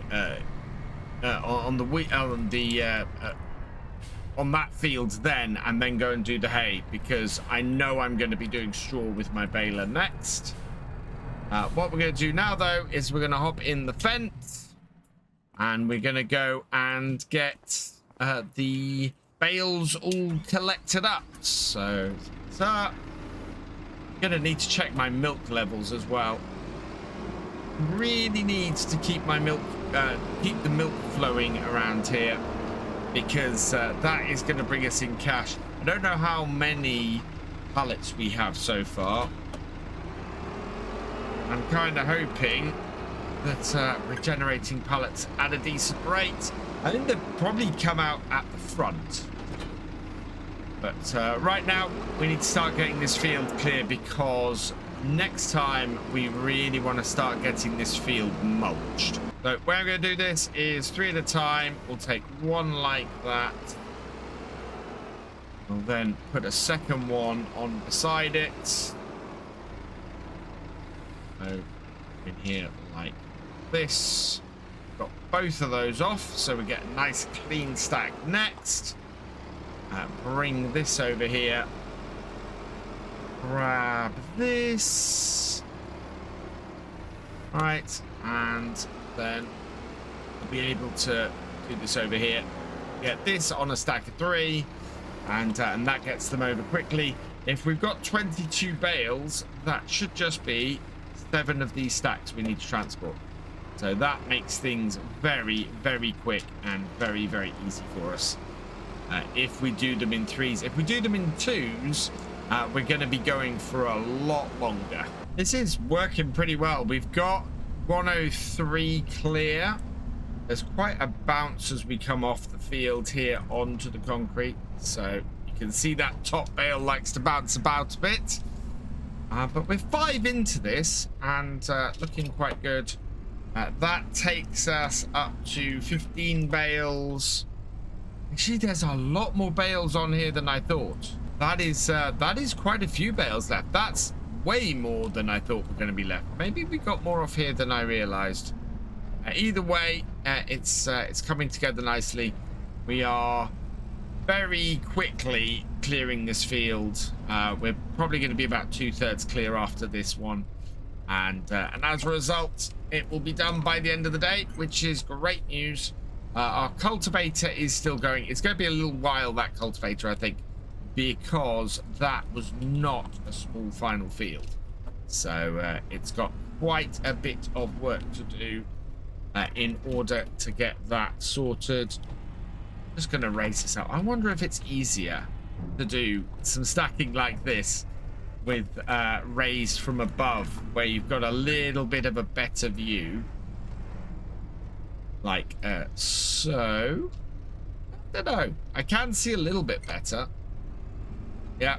And then we'll go back down to pick these up and transport them back to the yard. I think that might actually work a little bit better for me. Seems I got 24 here, unless I've missed a bale somewhere. Yeah, I think I've got 24, which is odd.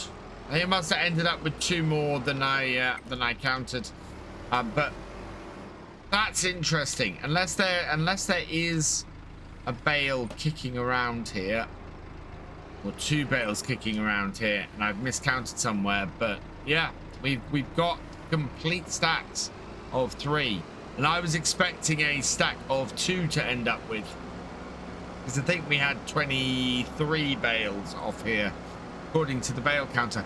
Maybe I miscounted how many we started with, because it was an estimate, and that means we ended with 24. That's fantastic. That's really, really good. And we are almost complete on it. All of my indicators and everything have just come on my tractor, interestingly. I don't know why. Let's turn that all off. Don't know what's happened there.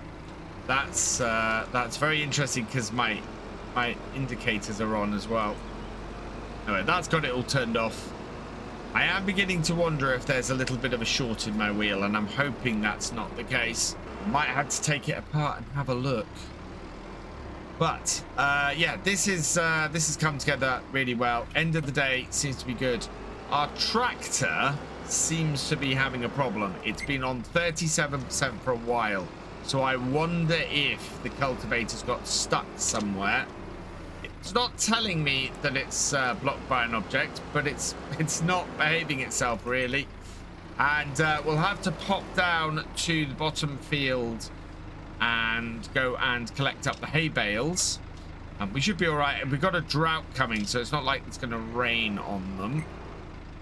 So yeah, we'll get these into the shed. This field then is ready for mulching next time. So we'll be able to start turning this field round and getting the wheat into this for next year.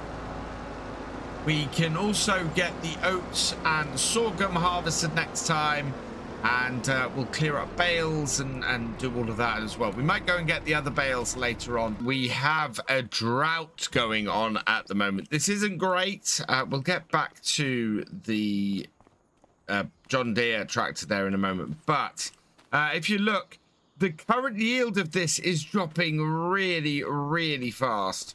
So I want to get the combine cracking on here. We'll set a hired worker going on it. But with the it's ridiculously fast, the yield is dropping on that. So we'll jump in this, start it up, and get it harvesting.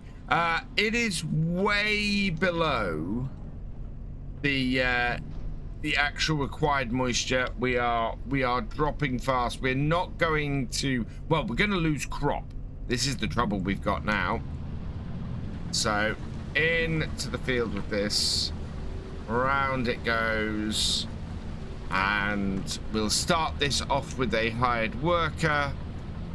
So AI and OK, and set that going. That should sort itself out. It should be dropping straw as well. And it'll go round that way, which is the way around we want it to go. Yep, all good. And then while that is going, and yeah, this drought is going to hit us hard, I think. Never, you know, it's not been the right level of moisture on any of my crops on here so far. But this is quite a bit of heat. It's 38 degrees. This is the John Deere 8RT that we had from the contracts yesterday. And we got this up because we have 3 completed contracts. There are no cultivating contracts today, so we're not going to be moving this on to anything else. So we will collect all 3 of these, like so. And that is all done. There's no contracts I really want to send anything on to today. There's lots of harvesting contracts, but none of those really fit very well. There's yeah, green beans and stuff that pay pretty well, but those will take forever, so we're not going to set those up. Otherwise, yeah, it's much of a muchness, so not really anything we can do any contracts with today. So instead, we're going to be getting the harvest going. Now that we've got that started, I will go and take over in the combine once I get this down to beside the field. But really, it's a race against time to get the crop harvesters as quickly as possible, because, as I said, we're just dropping yield every minute. So I will take control of the combine and we'll get this cut. Yeah, this is actually worse than it being too wet. At least when it was too wet, we had a yield that was about 150%. This is dropping so fast. I think it's going to go under 100% before we finish this field. And with no sign of any rain on the way today at all, there's also a big danger we could lose crop to this drought as well. So we want to get this up, cut, and done. and that way we'll be doing well. And oh, we did have another job to do today. We need to get the mulcher started on the oat field. So we're going to get the 7810 out in a moment and get that going. In fact, I probably should have got that happening before I took over from the hired worker here, but unfortunately I was rushing and needed to get behind the wheel here and sort this. 21%, 22% is all we've got coming on, but onto this back stretch of this field. That is very concerning. I don't think we're going to get much off this wheat, to be honest. So I put the hired worker back on the combine and we'll jump into the 7810 here.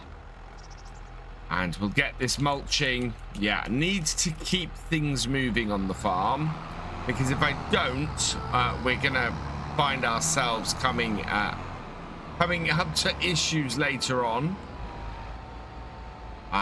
And while our harvester actually is doing the harvesting on that field, I think we probably want to head down the bottom with the fence telehandler, and we'll go and get the hay bales collected up and get them back up here too.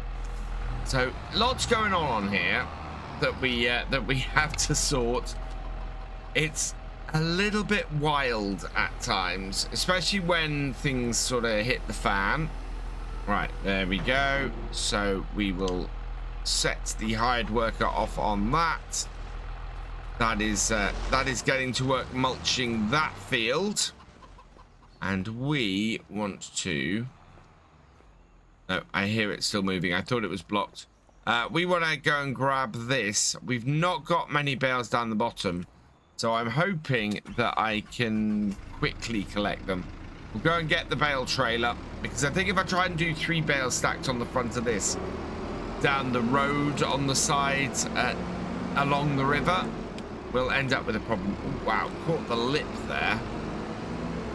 Combine should do fine for a while. It is not filling very fast, as we've established, and so I need to get some jobs done around the farm, make sure that we are keeping on top of everything. I kind of wonder what effect this drought will have on the grapes. The grapes aren't quite ready to harvest yet. It'll be next month, but it's quite possible that they might be affected by this drought too.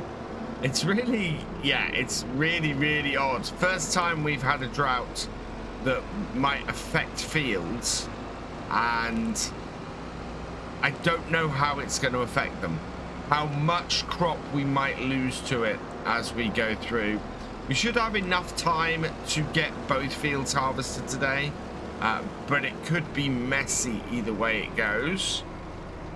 Yes, and the other reason is that for coming down here with the bale trailer is we got more bales off this field than I was expecting.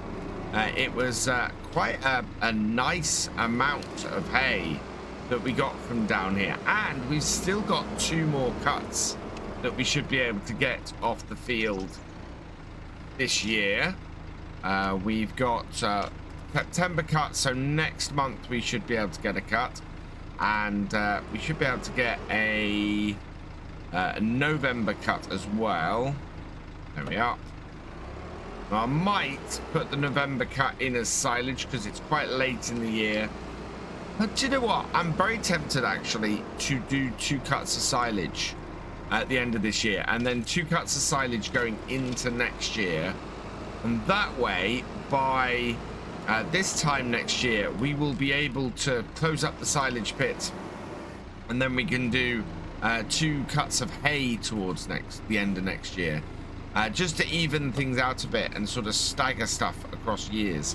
Might be a really good way to go.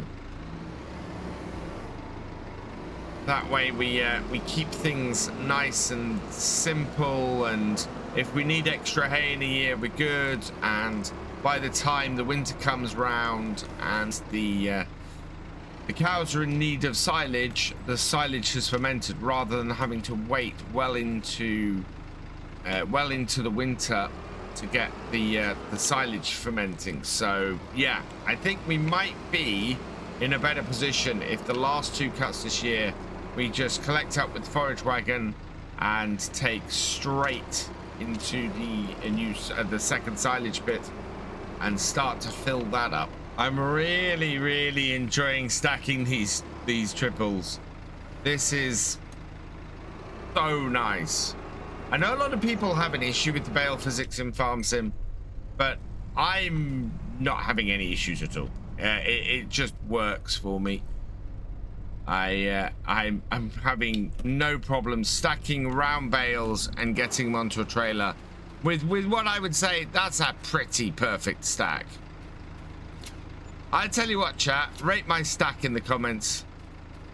I think that's pretty awesome, though. I'm very happy with that. That's a beautiful stack of bales. We're not. I didn't need to stack them 3 high because we don't have that many bales. We've only got 8 bales off here. One of these, of course, is a small bale, which I've now lost track of. That's okay. It's all going into the store anyway. And there we are. I'm pleased. That's all gone onto that trailer really quickly, really nicely. And we can get all of that back up to the farm and into the bale store with very little issue. That's a good start. I don't think the state of the wheat field is, though. How far is that into that field? Okay, it started on... it's doing a cut-in at the moment. I'm not seeing any beacons or anything running on it. It's nowhere near full, that combine. That is not boding well. 2 full headlands and 2 rows in its in the current cut-in, and it hasn't got the beacons on. Means this is going to be a very low yielding field of wheat. I really hoped it was going to be better than that. So these bales into our bale store, bring them up here, undo the belts, and in they go. Moves everything about, and we're good. The John Deere is doing a grand job of mulching that. Oh, and in fact, the harvester finally has a nearly full grain tank. So let's take this and go and empty it. Yeah, having a worker do the combine at the moment, I think, is really good.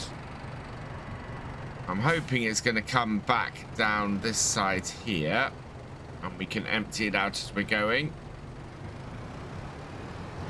Yep. There goes our harvester. Pull this underneath. Back to my carting days. Look at that. We are nicely there, collecting up that grain. Combine has given us 31%. Wow. I think we're going to be nowhere near a full trailer off this field. Has that got... I'm going to tell how much of a row that's got. Yeah, that does have still some to go. So we'll park this in the middle of the field.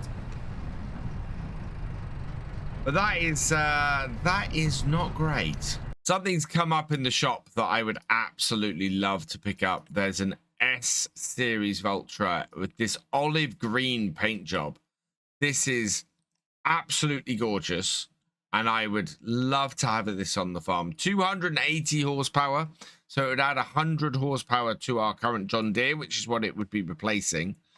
But if I have a look at the John Deere itself, that is only worth 26,000. So we would only have 90,000 of the 138,000 we need, and we'd have no money left to do the vines next month. I am annoyed by that, and yeah, lack of contracts means that well, not really a lack of contracts. We've got some options, but none of these would finish really in time for us to get that. Our best candidate would be 82 on the green beans, but look at the size of that field. And that is not a very wide harvester for that. Everything else pays peanuts in comparison. If I could find, there must be a couple of green bean contracts. That's peas, that's green beans, and that's spinach.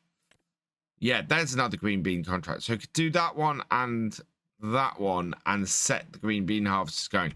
But then trying to get 2 hired workers going together actually isn't a problem. We've got we actually have courseplay on here. We could try and get that going. This harvester is taking forever and we're gonna need something to boost our income. Let's try 3 green bean harvesters on 1 field. So we've got a green bean harvester here. We will borrow items for that. So 82 is where we're headed. We also then want to see how many more green bean contracts there are. So find me another green beans. That's spinach. That's green beans. So we'll borrow the items for that. Okay. And then finally, is there another green bean contract? Can we get 3 harvesters? No. Spinach. Spinach. Peas, parsnips. No. Okay. So we've only got 2 harvesters to play with. So can I get these to go automatically down to the field? Let's see. Set destination.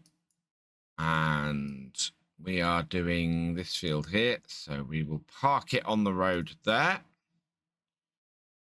And there's a second harvester there. Set destination for that. And we'll park that on the road there as well. Right, hopefully those will both get to their destinations fairly swiftly. My John Deere has conked out. We need to restart that going. That's slightly annoying. But it is moving again. Yeah, it's probably about time that we replace this tractor. And that Voltra would be a really good choice. And with this, if we can get these contracts, that's actually going to be mitigated a bit. So when this is finished, I think we might look and see if we can get a shiny new tractor and maybe replace our John Deere.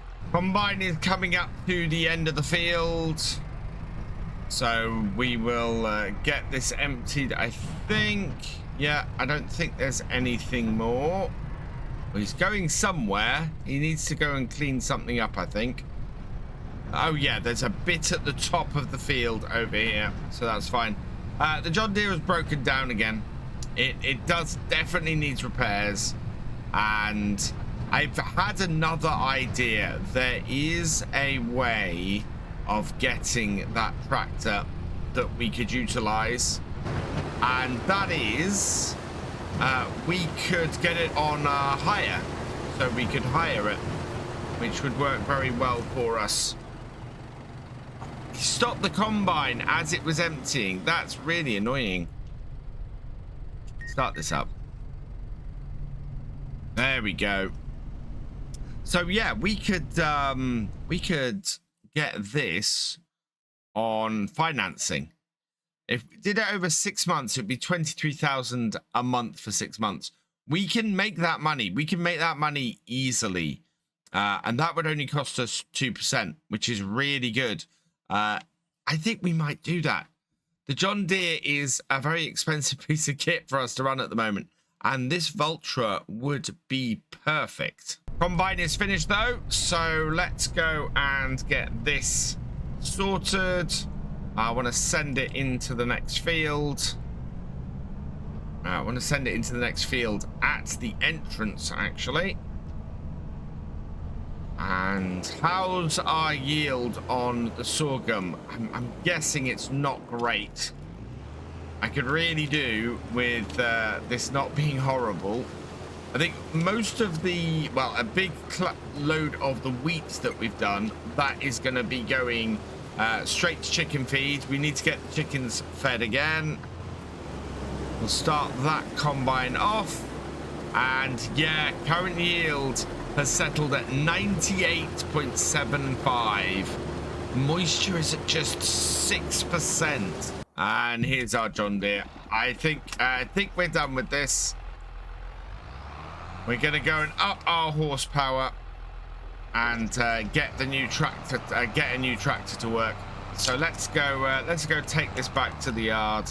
We'll drop this off, and I think it's time to get an upgrade.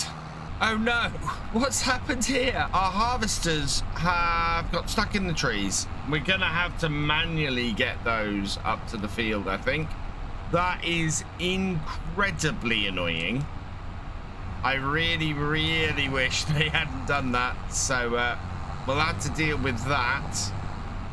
Wow, look at the difference between the two tractors it gave for those contracts. A little Izeki and a little Fent. That's a little bit mad. Right, bring this into here. We haven't given it a wash, but that won't affect our resale value. So we are going to repair that, repaint that, and sell it. Yes. Okay. Right. Oh, we actually almost have enough to outright buy that tractor. I think I might get the 30,000 and yeah, and then we'll have enough with the contract, I think. So we are going to buy it outright. We're not going to take it on financing. We are going to buy it outright. We're going to temporarily borrow some money. So we got to make sure we keep enough cash though to keep our hired workers going. So we're going to borrow 1, 2, 3. We're going to borrow just 35,000 on this, and then we'll come in here. Oh, that is a really nice planter. Although, yeah, no, we're going to go with this. We are going to keep it in the olive color. So because we're buying this secondhand, we've got to keep it in the color that we have. The number plate actually already has VF on it. As much as I'd like to keep that, we will pick somebody. Tires, we're going to put the Michelin standards. We've got no reverse driving on it. Standard roof setup, second door, standard interior, and we need to select somebody for the number plate. And congratulations to Galcomp Gamer. You have been selected at random from the tractor driver and above level patrons, YouTube channel members, and Twitch subscribers, and your name is going on the number plate. So I've gone with Galcomp Gamer, basically taking out the vowels. And okay, so that is on the front and the back. And buy, there we go, 138,000. Oh man, that is such a big amount of cash. But look at that, absolutely gorgeous tractor. We'll get this back to the farm and get this running. Yeah, I am surprised. I did not expect to go an all Valtra farm on here, but apparently that's where we've gone. So here we are back down at the farm with our new tractor, and we're going to hook this up to the mulcher. And I'm hoping that I can just set it going. We've still got the John Deere weights on the front of this. I saw no point in getting rid of that. That's still a useful weight. So let's set this off with the hired worker, and hopefully they'll pick things up, and away they go. And yeah, this S-Series is absolutely gorgeous. Meanwhile, our combine is on its second headland and is not yet half full. This is such a horrible yield. That is ridiculous. Oh, that's so disappointing. The combine is nearly full. Unfortunately, it's got its auger into the crop, so we've got to wait for it to turn around and come back the other way. But I'm hoping as it's close, we should be all right. Yeah, we're not gonna be too bad here. We'll get this swung around fairly quickly. I think we're going to be doing a second day in August simply because we haven't even started this giant field of green beans yet. So we have got that to catch up with. We'll get the harvesters up there and get them started this afternoon. And I think that's going to be a main concentration for us tomorrow, along with getting the straw on the wheat field baled up. But this is all looking pretty good at the moment. Our combine has done a grand job on this field so far, even if our yield has taken a massive hit. And this is not gonna be a small field of green beans here. I'm hoping this drought is not going to affect this too much. Right, let's try this. I've not done multiple harvesting with horseplay in Farming Simulator 25 yet, so we'll see how it goes. Bring this into here, bring up courseplay, we'll set a new course. Yep, that's the correct field. We want to generate a fieldwork course. There we are. That's quite a big. I need to set the number of items, or the number of bits of equipment to run on this. Fieldwork settings. Here we go. Number of headlands. We want it to do 3 headlands. We want, sharpen head cord, number around quarter radius. Up, down in the center is fine. No rows to skip. Island headlands. Do we have number of vehicles? There's not a number of no. So I'm gonna set the number of headlands actually to 4, and then we'll generate a courseplay course on that. And there we go. Right. Oh, and we need it to do headlands first. Yeah, it's starting work on headlands first. Right. So if I come out to here, yeah, I don't have how many vehicles, which is slightly annoying. Is it not possible to do multiple pieces of equipment horseplay courses? Take the hired worker off this. And yeah, I need multiple vehicle courseplay course, and it doesn't seem to do it on here. Yeah, seems like the new version of courseplay doesn't yet have multiple harvesters built into it. There's no option here to add multiple harvesters, which is disappointing. I was hoping this was gonna fix the problem, but where you go, and let's copy this course and see if we can get the other one to skip rows. So I'm going to copy that course. We'll jump into this. And can I get this to skip rows? That would be very nice, but I don't think that's possible. Yeah. That's very annoying. What I might do then is see if we can trick this into doing it. Let's clear this and bring this into here. Get this to follow the other harvester, but with a regular hired worker. This might not work, but we'll see what happens. If as long as it goes around the same way, we'll be all right, which of course it absolutely is not. Let's send it this way then.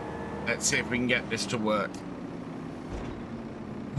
This is going to be a mess and is going to cost us a lot of money, I fear, which is not great. So I pulled the other one off courseplay, and we're going to send it following behind the first one. This is going to be a mess though. Meanwhile, our new Vultra has finished the job. so that can come in, and very happy with that. Yeah, that is a beast, and an awesome piece of kit. And we might get that on the baler as we have time today, and get the straw collected up on the second field, or on the wheat field. This tractor does not look ridiculous on this baler, surprisingly. I thought that was going to be a bigger problem, but no. Be interested to see the N series and this S series next to each other. I don't think there's as big a size difference as I'd expect. Combine is nearly full. I think I'll stop the hired worker before it hits the next row, though, or at least try and empty the tank a little bit. But no, we'll have to pick it up at the other end. 2 full tanks off this field. This is one of our biggest fields, and it is just, we are such a poor yield on here. This drought has really hit us hard, and has not been great for the crops. At least we didn't lose any crop, but we're definitely down on the yield, annoyingly. And I don't think there's any way to recover that after a drought. A drought always knocks it back badly. So we just needed to get all of this up as quickly as possible. It's not awful. We've got over 10,000 litres off here. So this will be a decent amount, especially if we can turn it into flour. But at the moment, we are not looking great. Though, maximum trailer, so we have filled the trailer. The combine has finished, and so we can get the last of the sorghum out. Don't think, yeah, there's not 5,000 litres in here, which would be very nice. I think instead we've only got less than 1,000 litres. So 17,000 litres of sorghum off here isn't terrible, but isn't quite where I would have liked. I think we're gonna need to, well, there's not much we could do against a drought, to be honest. It hit us hard, and that was the result. So I'm gonna go and put the combine away, because that is the combine done for this year unless we take it out on a contract. I think I need to go and get myself a pressure washer. We could really do with cleaning this down before putting it away this year. Meanwhile, we're going to have a whole load of green beans to sort out. We're starting to bale up this field here, so that needs doing as well. And then we've got to mulch these 2 fields too, and prepare for the grapes. So it's all go on here. Let's bring this round here. I'm going to put the pressure washer in round the yard here somewhere. So we're heading down to the green bean contract that we started last time here on Pallegney. So down past the mill, which I'm still umming and erring about picking this up and whether we want to actually put some canola in this year. But to be honest, I think the 3 grain crops we're running should be pretty good. We are going to be doing some work on our farm today, but we really could do with the money in from this bean contract. So lots of you in the comments after the end of the last video put that I'd missed a setting in courseplay. So we're going to try and set this up now and see if we can do this properly this time. So let's bring up courseplay. For some reason, it's bringing up silo work for this. And I can't change it in here, I think. Oh, no. Let's cancel that. So, yeah, there's no way for me to change that there. So I think if I can click on the actual vehicle itself, that might take me into here. Yeah, we go. There we are. So in here, under user settings, expert mode was what everybody pointed me towards. So if we activate that, and then we come back to over here, we then, under Fieldwork settings, have new options. We can do multiple tools now, and this is what I was looking for. So we'll do that. Sets lanes to always switch this to similar turns. I'm not quite sure what that does. No field margin. we're going to do 3 headlands with 2 machines. We'll start work on the headlands. Yeah, so that I think is all good. I want to do a racetrack in the middle, and we'll do 4 circles, and that should do us fairly well. So let's generate a fieldwork course with those settings. And if we have a look now, yeah, that looks pretty good, I think. Now we want to get this started on the 3rd track is the idea.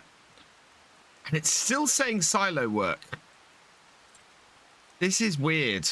Why is it still saying silo work? Right, start and to the left. Can I start it at nearest waypoint? Okay. Yeah, I don't know why this is saying silo work. That is a little bit odd. But if we start this on the 3rd headland, that should be good. None of this is... it's really weird. Why can I not get this to do this on the way that I'd like, or change any of the points or any of that? That is just so odd that this has messed up in that way. Yeah, I can bring it into here, but it's oh, don't know what's gone wrong with courseplay on here. Courseplay course is still in development, so that could be it. But I'd very much like to see the points. Let's bring this back to here, over to here, line it up. We'll click on that to bring this up. Nearest waypoint, and set that going. So start job. It's still saying silo work. Strangely, it's still saying silo work. There is nothing in here, and I need to change this so that I can actually see the other options here. Oh, and this is in the way. So how do you change this so that we don't see that, and that I can actually save this? Because at the moment, that is just a little odd. So apparently, if I click on this, it should show me the current settings. Yeah, it doesn't let me click between those at all for some odd reason, which is annoying because I would really, really like to copy this course. And at the moment, I can't even get it going as a result. So there's something definitely very weird going on. Yeah, nearest waypoint. Where's the start waypoint for this? Was down the bottom there. So start job. Right, and this one here, we will have to create job. We will go with the same settings. So we'll try and start it down the bottom here. And target field there, fieldwork settings, 2 tools, 3 headlands, and hopefully this will work fine. Oh no, and we want racetrack. Okay, I don't know how many circles I did. I think I did 4. So generate fieldwork course. I'm going to try unloading this and seeing if it was, because when it was unloaded before, it was fine. It was showing me the settings I would expect it to. So we'll unload that, do that, and then we'll see if the course play settings come up. No, it won't let me off silo work, which is weird because this is not a silo worker. And there's, looking through the instructions, clicking on that text should change it, and it doesn't. So F, click on the text to toggle available modes in your current tools. I wonder if I go back to basic settings. No, it still won't do it. So courseplay, I love courseplay, but this is not working how I'd expect it to at all. And I can create a fieldwork job for this. This is the mad thing. And if I generate a fieldwork course, it will generate a course for me. We need to switch this to expert mode. Yeah. I don't know what's happened with this, but yeah. Fieldwork settings 2, 4. Yeah, let's try generating that again. And that's generated it now. So we should be able to move this into position and get it started on the next one. But yeah, the mini HUD at the moment will not switch to this doing field work, which is incredibly annoying. So in here, we want this to be the right hand vehicle and nearest waypoint start job. While that's getting started, we want to stop the other one, because the other one, of course, now is an entire headland ahead of the second one. And yeah, this has taken us 2 hours, 2 very precious hours on this map to get it, of our day, to get it started, and is incredibly annoying. We really need this field to get done today, because we're gonna fail the contract if we don't. But that does look like our harvesters are going, so we'll leave that going. Hopefully they'll go for a while. Those headlands only got them 35% complete, so yeah, they should go function and work great on their own. We've got no indication that these harvesters are even working though in the menus, so yeah, it's very weird, this. Meanwhile, we've got a couple of jobs to do down at the farm. We need to finish this one off, although I think we would be better off with this getting the smaller Valtra on it, and we are going to go and do the bigger one. This will not, yeah, there's something broken on Courseplay. I did update Courseplay because there was some problem with the Nexat that I think it was Tony Myth was happening. And so I basically updated my Courseplay, and since I've updated my Courseplay, it seems to have broken. So not sure what's going on there. We need a cultivator. That is out the other side. We're looking to get the wheat planted today if we can. That will be in this field over here. So the combined 31 and 103. And this, of course, is the perfect tractor to get the cultivator going on. I'm really pleased with this S-Series Valtra. It's given us a really good start now, and our farm is looking very strong. We'll be able to upgrade stuff and get more powerful bits and pieces in, which is great news. So we'll get this over onto this field here and get the hired worker working with this. Kind of tempted. I wonder if I can do it at 90 degrees, whether that would work. Oh no, I can't do that. Yeah, it has to do it this way because the hired worker has no position to do that. So okay, let's start that off there, and away that goes and gets this field cultivated. Meanwhile, we'll grab the N series and we'll head over, and we're gonna bale the bales and bale the straw, get that all collected up, and then we need to look at liming this field. We need to lime 32. Headlands all done, and while I did forget to reset the bale counter again, I do know we start off with 8 on it, so that is 3 bales off the headlands. That's not too bad. That'll keep us going quite nicely.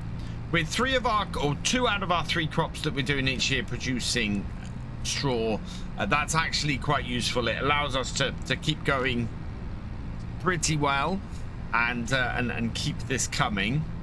So yeah, that is a decent number. We should then get maybe 10 bales off this field in total at most.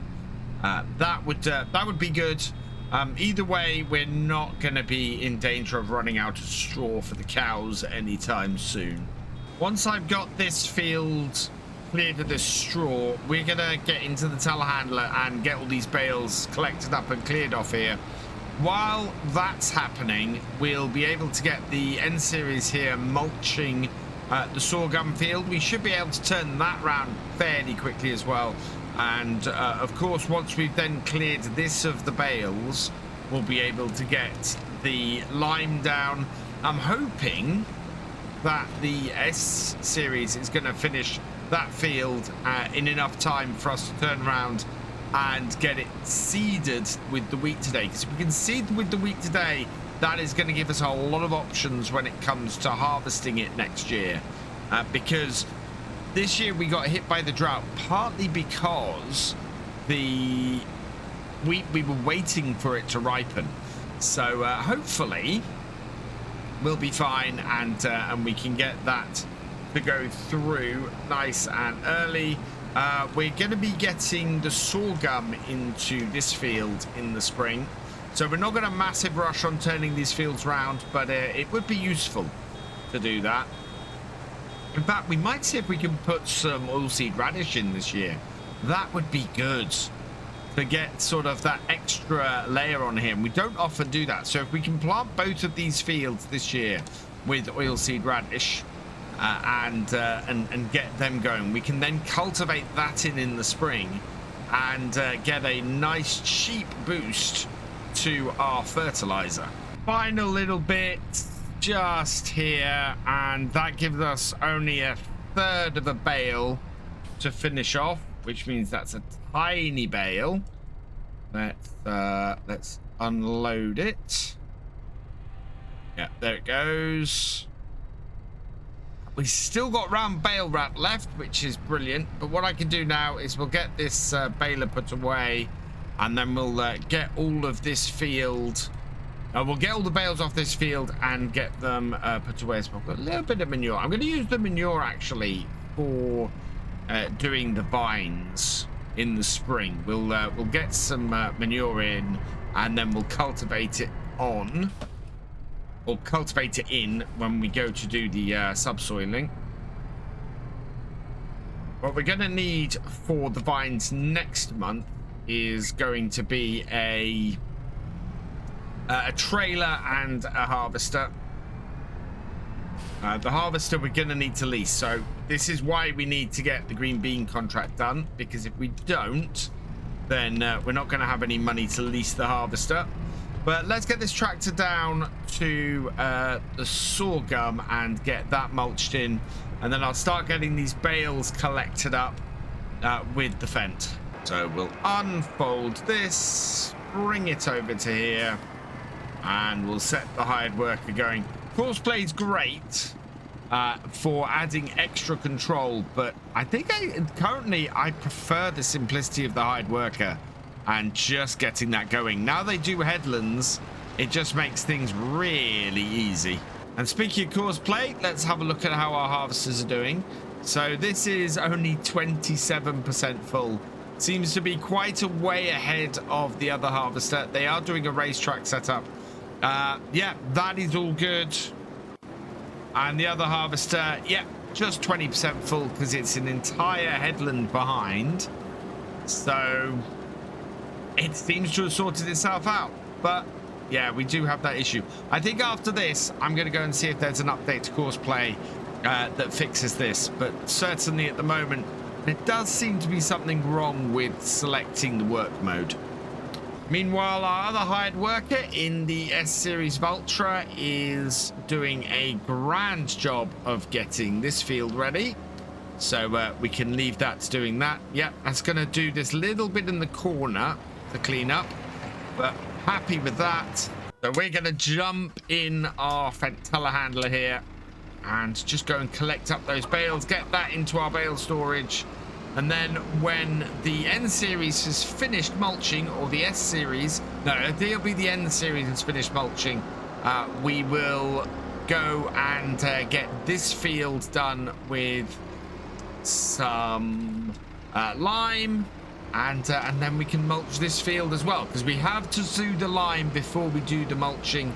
Otherwise the lime will not take until after we do the cultivating. In fact, we're gonna have to do the lime after the mulching, after we've cultivated, because of these patches here. We will get no lime onto the field if we try and do that before we fix the damaged parts of the field. Unfortunately, we got 9 bales in total off the field, so it really isn't going to take us very long to get these into the storage.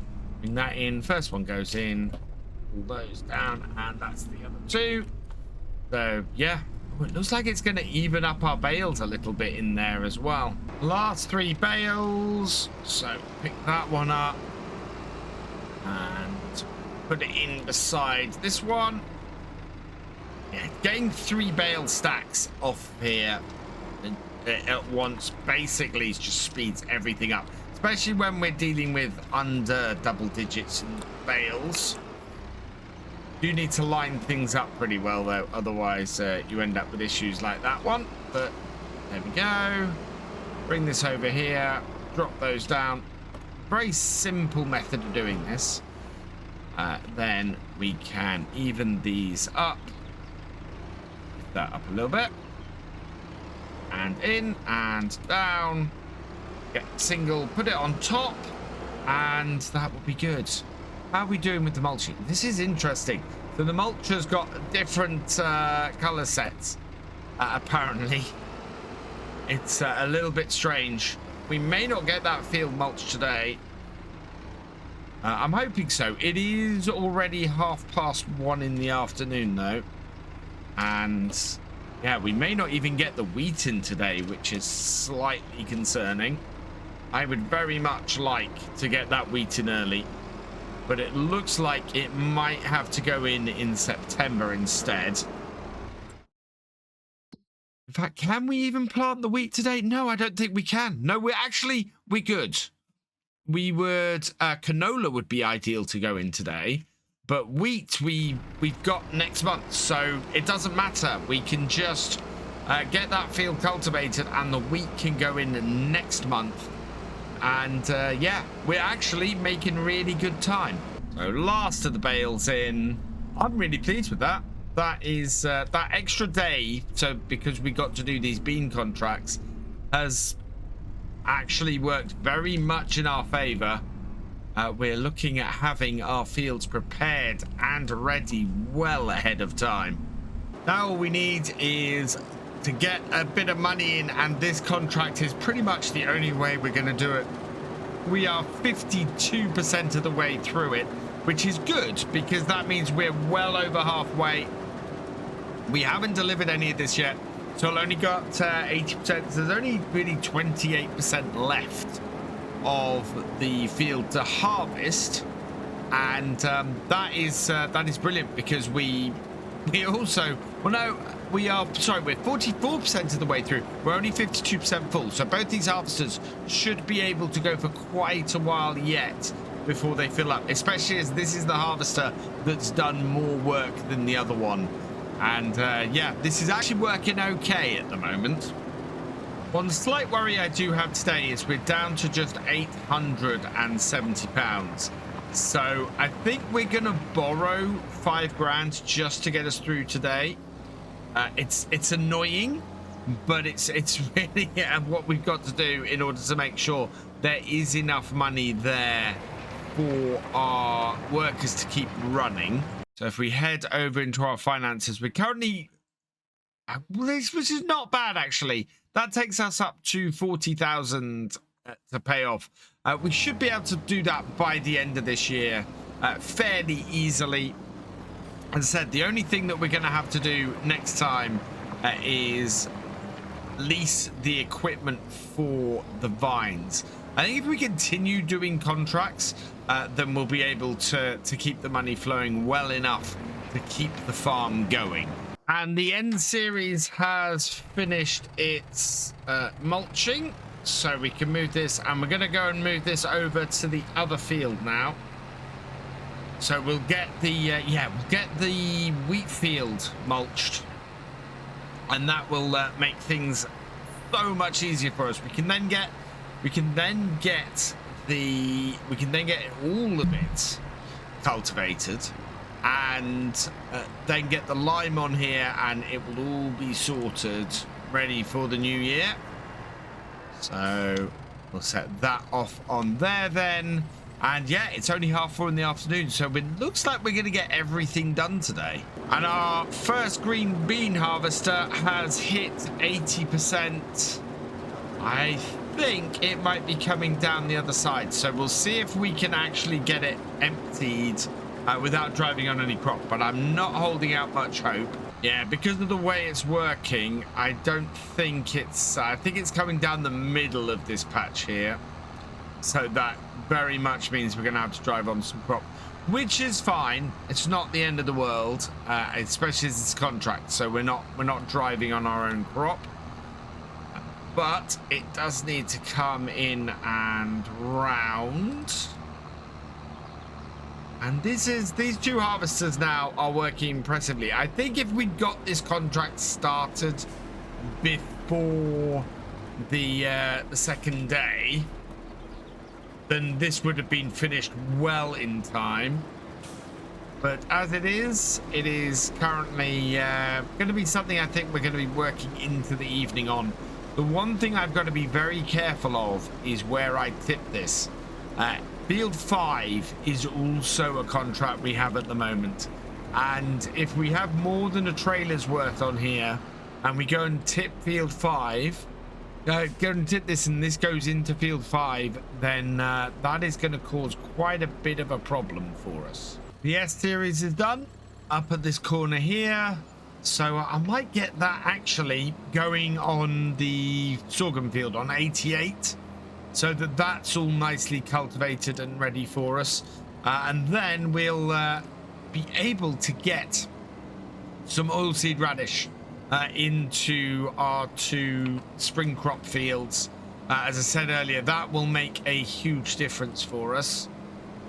So I'm going to bring this over here, and we will get it rounded onto the field and set it going with the hired worker. So this can be picked up next time, although we do probably want to get this tractor, or the other tractor actually would do getting the wheat in on our combined field. So there's lots to go, but I need something to cart as well for the grapes, and I don't think the little New Holland methane tractor will be up to that task. It has just gone 6 o'clock, and from this angle here it feels like there's so much left of this field to go that it's slightly ridiculous. I've got the little Izeki tractor here with the trailer. We brought this up to the field so we can try and get all of this off in one go, but this is definitely going to be a working into the evening, and I think getting this finished off camera, simply because there is quite a way to go, but we'll get the contract done, and hopefully it won't need Field 5 doing as well, but we'll see what happens there. Meanwhile, our S series Vultra, that is doing a grand job here getting Field 88 done, and our N series Vultra is very nicely finishing this off. This won't take very long at all, but as the sun begins to set, I think we're going to leave it here on the farm today. This job definitely will be finished. I don't know if the S series will be finished, and yeah, the green beans need harvesting before we come back next time. We'll see how well we do with those. We're getting stuck in again on Pallegney. We are going to get our final field cultivated with our S series Vultra here. So we will start this off down this end. It should start doing the main body of the field. Meanwhile, I also want to start getting things... oh, why is my tractor not starting? There we go. I also want to start getting things planted in our combined field. We need to get the wheat in. So thankfully, our Valtra N series. That should be up to this job. Where did I leave my seeder is the next question. I thought my seeder was in... where's my map? Here we go. I thought my seeder was in this shed over here somewhere. Yes, there we go. So that's over that way next to my truck. So we'll back this up into here. So this should have more than enough power to handle this seeder, I think. Hook it up.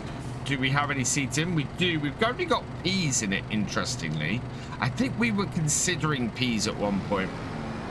And then from our storage over here, we want to get one of our pallets of seeds out to refill this.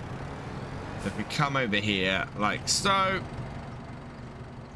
over to this, and we want a pallet of seeds. There we go.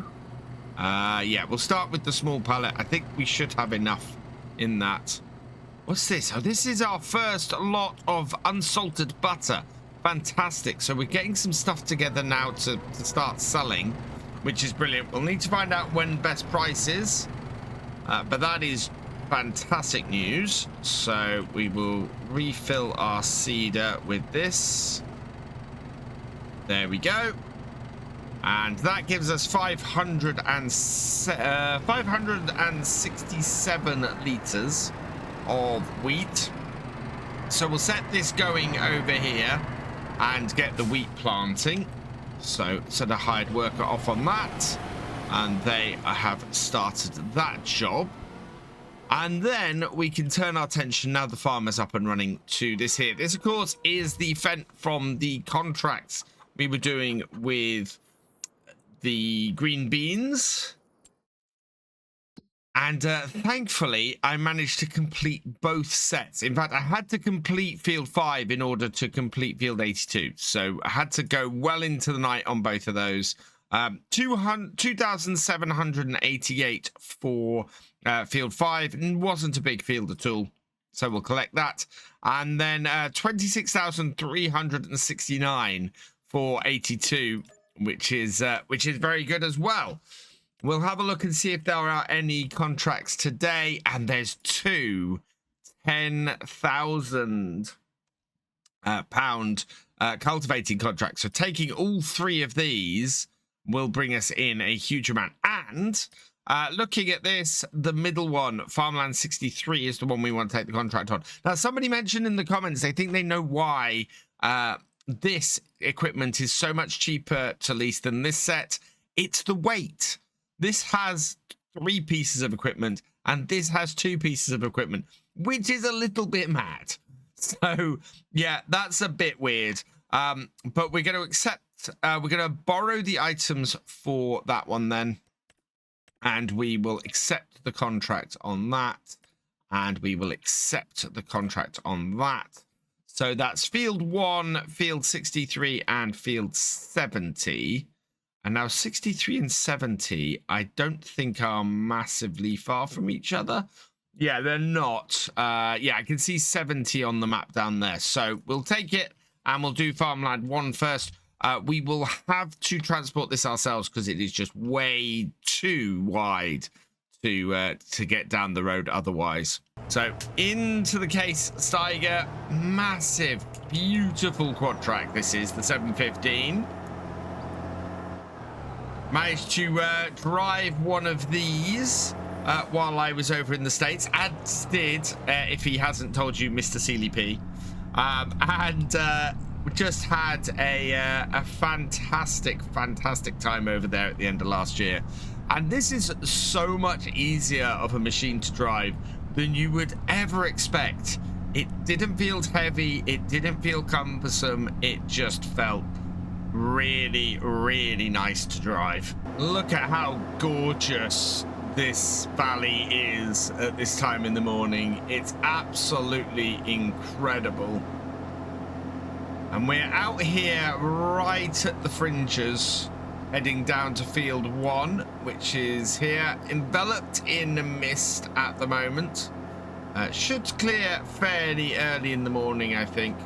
Actually a really good day. We'll bring this onto here and we will start this off.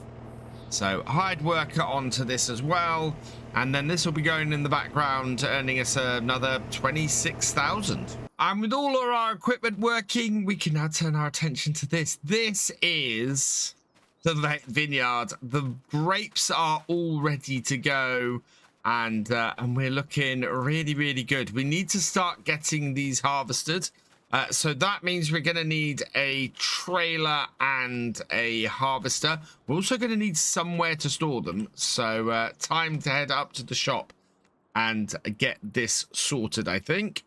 So what can we get from here that is going to sort this? Let's have a look. Firstly, is there anything in the sales? There isn't. Okay. Oh, there's a T7. No, I would really like this, and it's the blue power variant as well. 224 horsepower is right in the middle. As a third tractor on the farm, this would be really useful. But I don't need a third tractor right now. And I would, I'm going to have to think about this. If we financed it, we could do it for 22,000 a month for 6 months, 11,000 a month for a year, which is very, very tempting on this. Yeah, that is a really, really tempting tractor to get. We'll have a think about that because, yeah, I would really like to have that on the farm. Whereas we actually need to go into the grape harvesting. Let's have a look then down here. So grape harvesters, I think the Euro is where we're going to go. We don't have a very big grape farm. This is actually more powerful than the New Holland, amazingly, and isn't that much cheaper than the New Holland. Capacity is either 2,000 or 3,000 liters. It actually becomes as expensive as the New Holland if we do that. Engine setup, we can go higher horsepower, but I don't think we need to. I think we should be all right with this. We can put the Michelin wheels on it, and so we have a financing choice that is going to be really expensive, or we could just lease it for this period. 12,000 actually is pretty good, so we need to get somebody for the number plate. And congratulations to Anthony Sorace. You have been selected at random from the tractor driver and above level patrons and YouTube channel members. And so I've removed basically most of the vowels from this other than the leading A. And Anthony Sorace kind of fits on there as a result. So, okay, that. Thank you very much for your support. There is your number plate on the back. So we're going to lease that. Yes. Okay. And I'm just wondering what the auger is like on this, because we kind of need a grape trailer as well. I think what we might do is just lease one of these as well. See how that goes. I could finance that, but I think leasing this will work. So let's do that as well. And congratulations to Nina. You have been selected at random, and your name is going on the number plate for the trailer. Your name fits on there quite easily, so we will okay that. Thank you for your support, and yeah, we can see it on the back there. So let's lease that too. That is only going to cost 867. So as long as we get more than 15,000 in, we should be absolutely fine. And there are our vehicles. Now, I don't think this can tow anything. No. So we are going to have to come up here. I might run up here with the truck quickly and grab that.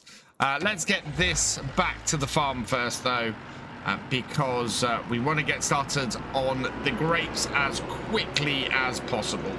I find myself a little torn at the moment. The third tractor we've got is the little methane tractor, and we've not used it, and it's not been a useful tractor for us to have around the farm.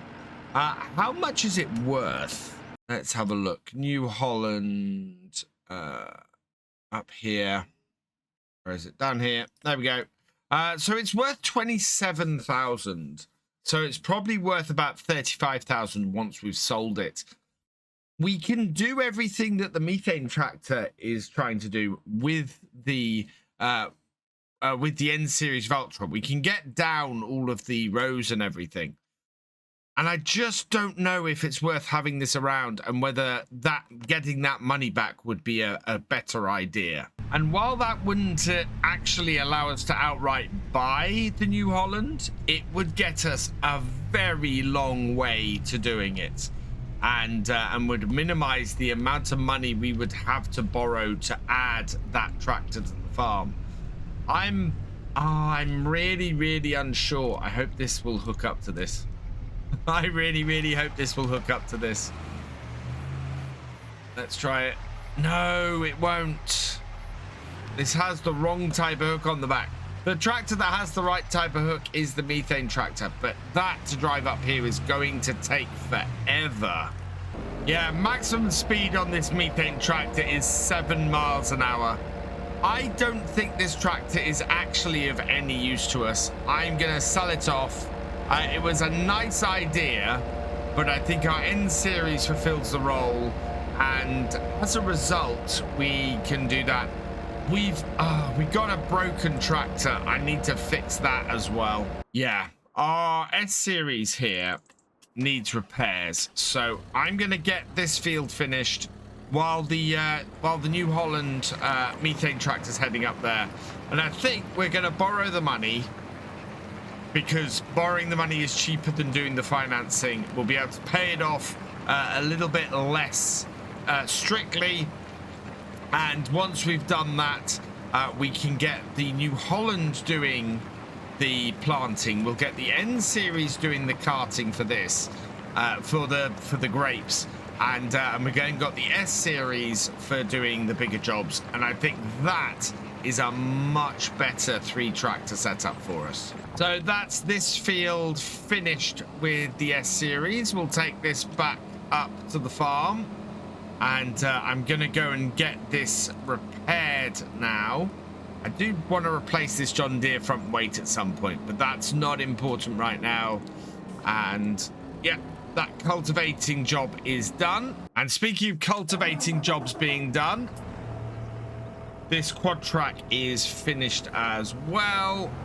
I do need to add the mod that basically lets you finish doing fields totally, because that is a little bit odd with what this does. So we'll take this up to field 70, and we'll go and get that sorted and get that started on there, so that we can get the money in from this cultivating contract. We're making good time on these ones, actually. And then by the time we've set all that up, this has made it up to here. The only thing I've used this tractor for is to move a little bit of milk around, which has been so pointless, absolutely pointless. So let's turn this off. Yeah, I'd love to have that tractor useful, but in NFS 22 we had it on the vineyards there, and it wasn't really any use. So I will repair and repaint and sell for 45,016. Fantastic. Okay, that gives us 60,558. So it means we only need to borrow about 80,000, I think. Yeah, to get up to 134. Let's take that up. We are borrowing, yeah, a little bit more than I would like. 140, that should do it. Gives us £120,000 loan. But that's okay. That is absolutely okay. Let's then get the tractor. Here it is. New Holland T7 230, so 224 horsepower. We got Michelin tires on it, standard wheel setup. It is the blue power, no panoramic window, no front loader attacher, and the number plate goes to gamergal. Congratulations, you've been selected for the tractor driver and above level patrons and YouTube channel members. And yeah, we're going to do gamergal 1 on this. So okay, that, and there it is. We can see it on the back of the tractor. So let's buy that. 134,198. And then we can use this to get the trailer back down to the farm. That's going to be perfect. We'll switch things around because the seeder is currently doing the other bit. But I might, you know what? We might just use this on this for today. It's a wee bit overkill, but for now, I think this is a good setup. And this just gives us so much more flexibility on the farm. And as we're coming close to selling our harvest products, I think we're going to be in fairly good stead as well. So down to our field here. We'll be able to empty into this without too much hassle. The tractor, as I said, is a bit of overkill for this job, but it'll be fine. And let's start this up then. And we want to get doing this crop. Start that. Okay, unfold the harvester. Start it up. And let's see how many grapes we get off here. I'm hoping for a decent yield. We really could do with a decent yield here. 5 rows in, and we are just over half full. It's working really, really well, this little grape harvester. And interestingly, we've got the GPS working as well. So we're very easily able to stay on our lines, get lined up and get in. And it is looking just fantastic. I'm absolutely loving this. And we're getting a decent amount of grapes off here. I think we're probably going to get maybe 5,000 litres of grapes off here, which if we can turn that into some grape juice is going to do us really well. We're just coming up, we've just hit 80% on here. So what I'm going to do is at the end of this row, we'll head over to the trailer. We'll get this emptied. Otherwise, I'm going to find myself needing to empty halfway through a row, which I don't want to do. Ideally, we want to be emptying at the end simply because we do have the New Holland that is sitting there, which will not fit down these rows. So if I pull this over here and up alongside, will this empty? Should do. Or is it? Oh, actually, it's the other side. Right. So we'll back this up. And we'll empty over the other side so that we can make sure we have enough space. So there we go. Empty that out. Oh, that is looking absolutely fantastic. Yeah, just over. A very different emptying animation for that compared to the New Holland. I think I really like this little grape harvester. It's absolutely cracking. I am surprised it's not that much cheaper than the New Holland, though. That really surprised me because it feels like a smaller harvester. Before we do that, I'm just going to jump in here, check what this is like. So, yeah, that is half full. This trailer might be the perfect size for our farm here. And I think the idea would be that next season we go and actually get one of these bought, because this would be a fantastic addition to the farm. We're coming up to 50% full again. That is very nice. We have quite a bit of field left to go. Yes, the rows get shorter a bit towards the end, but at the moment they are still very, very much of a well, I would call these the medium length rows we have on here. We got some that are similar sort of length at the far end, and these do go, yeah, a little bit further down. It's all good. This is working very, very well. We seem to have got the numbers for each of the lengths about right as well, which is great news. we'll yeah, we've got to transition from one length to another, which is absolutely perfect. The telegraph poles are not getting in my way, which is brilliant as well. So all working out fairly well here, and I think we're going to be getting close to emptying this out soon. In fact, seeing as we're about to go down and finish off these bottom rows, and we're going to hit about 70%, I think I'll go and empty this, and then we'll have plenty of space for the remains of this field. So another 2,185 litres. If we tip that into the trailer, see where we are. But I think we're going to be in pretty good place. Oh, it's not giving me the fill level of the trailer. That's interesting. 4,000, nearly 5,000 litres. In fact, I think we're going to have more than can fit in this trailer. So we're going to have to consider our processing in a minute. Final row of grapes, and we've got another 1,500 litres. That is absolutely fantastic. Yeah, 50% full, 1,500 litres off that last bit. That means that we have had at least 2 full harvesters off here. Absolutely brilliant.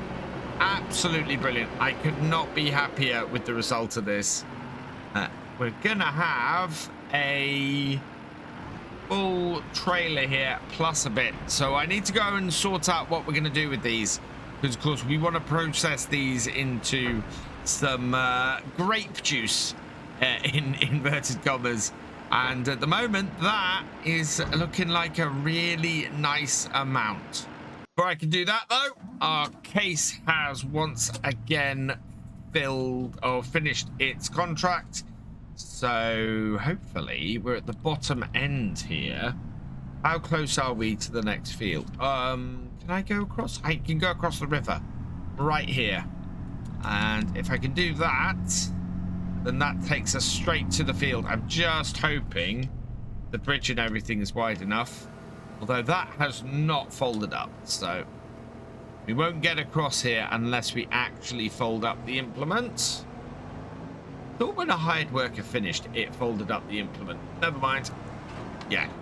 We can get across this bridge with this. We're going to be absolutely fine. Next field is just through there. So we'll head across this grass field. Yeah, that is fine. Sneak between these trees. And we can set this off doing field 63. And it should have that job done. That is going to be fantastic. So what I want to do now is add in a processing plant for the grapes. I don't really want to try and squeeze it in here in my storage, but we do have this area here which we've used for stuff to put things in, but I've been trying to keep it clear. So let's see if we can place that in there. And the production I've got, there's a version of the base game productions without the covers, without the bits here. So what we're after is a grape processing unit. There we go. If we spin this round, so it is correct. It is the right way round. It's now, will it fit in this space? I don't know. I don't know if it will. I'm hoping it will. We've got not enough money. It'll fit in it sideways like that, but it's not going to fit in here this way round. So is there any other shed or... Yeah, it will fit in this space over here pretty well. If we put it in here. We don't have enough money for it at the moment. It's going to cost 36,000. But I'm hoping that once the cultivating contracts are done, we'll have enough money in. In the meantime, I'm going to move this stuff out of the way so we can actually get it in here. You know what? This feed wagon actually fits in that shed quite nicely. So that's good. Our spreader, we're going to have to move that somewhere else. There's plenty of space for it. We've got a shed to the side we can put it in. In fact, we're going to need to use this in a minute. I don't really want to use this on this tractor. I want to use this on the N series. So we'll just put this in this shed here. That will put it nicely under cover. Which will work very well. Lots of moving backwards and forwards because of the camera collision. But yeah, there we go. We got enough storage space under here. We still do have to put in another lean-to shed. But we're all right at the moment. I'm going to go and park this up because I want to repair this still. But yeah, that's worked well. We now have space to place that. And it's time to borrow some cash. So I've borrowed another 30,000. We're up to 150,000. We also have 2 completed contracts. The contract on field 1 and the contract on field 70. Yeah, we can claim both of these at this point. So let's collect that. Yes, and collect that. Okay. So that gives us 51,000.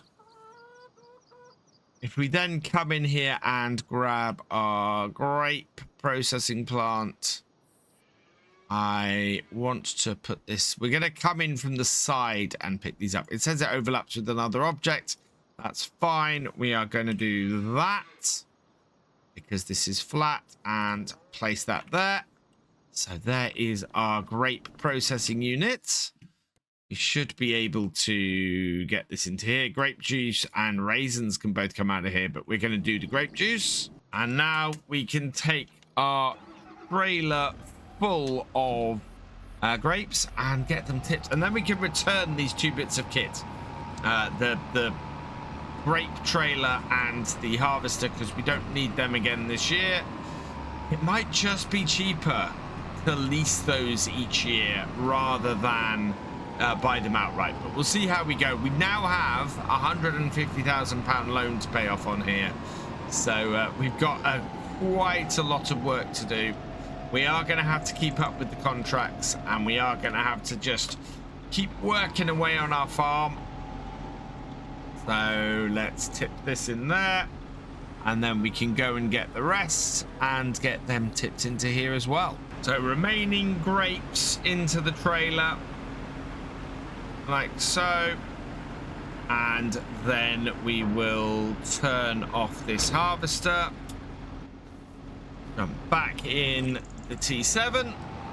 Yeah, this tractor came up. There was no way I wasn't going to spend the money to get this tractor and add this to the farm. It's too useful a tractor. It's my favorite tractor, and as a result, it just needed to be part of this, and I'm really, really pleased that it is. So the last 470 litres in that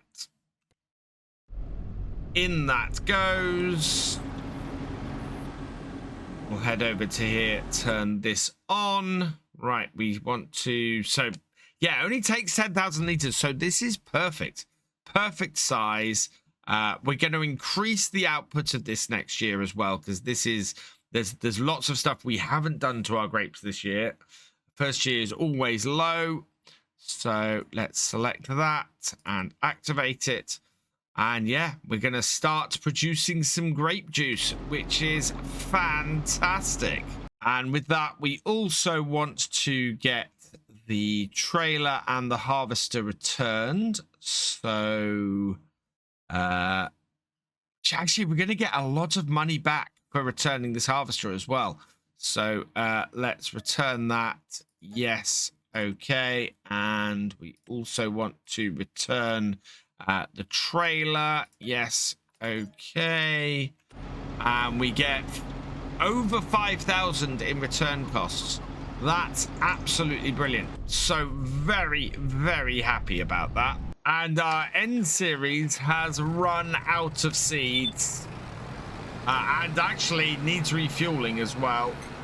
So we'll get both of those things redone and get out here and finish this field off. So first we'll get it refueled, turn the engine off, And yeah, we got enough diesel in here. I think this might actually be a perfect opportunity to get the New Holland out on this and try it out. Just see how well it works.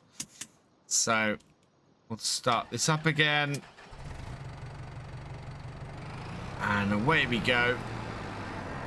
Yeah, I think giving the New Holland a try with this would be great fun. And we can just test it out and see how well it works. So I've put the seeder on to this, and I have added the front weight on as well, just to balance things out. And yeah, this is exactly the kind of stuff that this tractor will be used for. It's going to be a great all-rounder on the farm and should allow us to get everything finished. We want to add steering assist, and we are on... Oh, we've got a fair amount of headland to go, actually.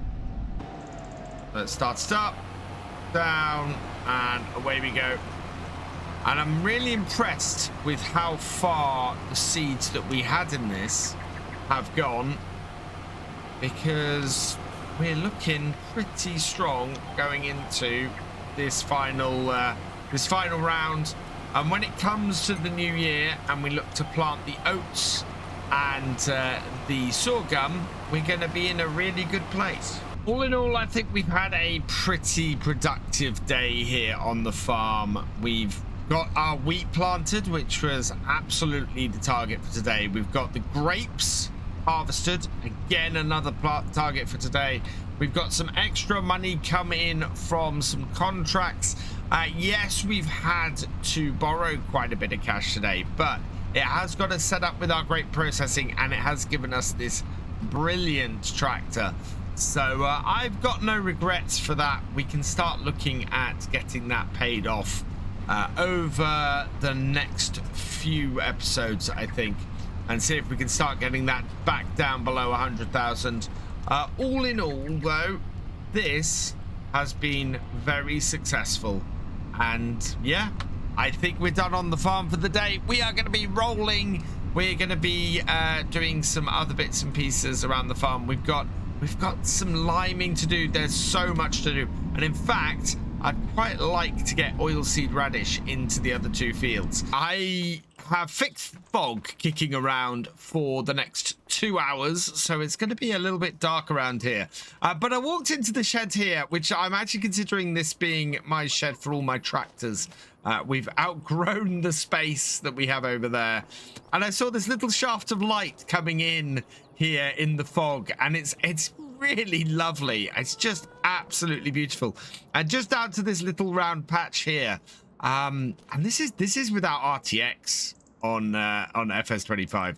The graphics really have taken up a notch, and I'm blown away all the time by this. So we have a few jobs to do on the farm today.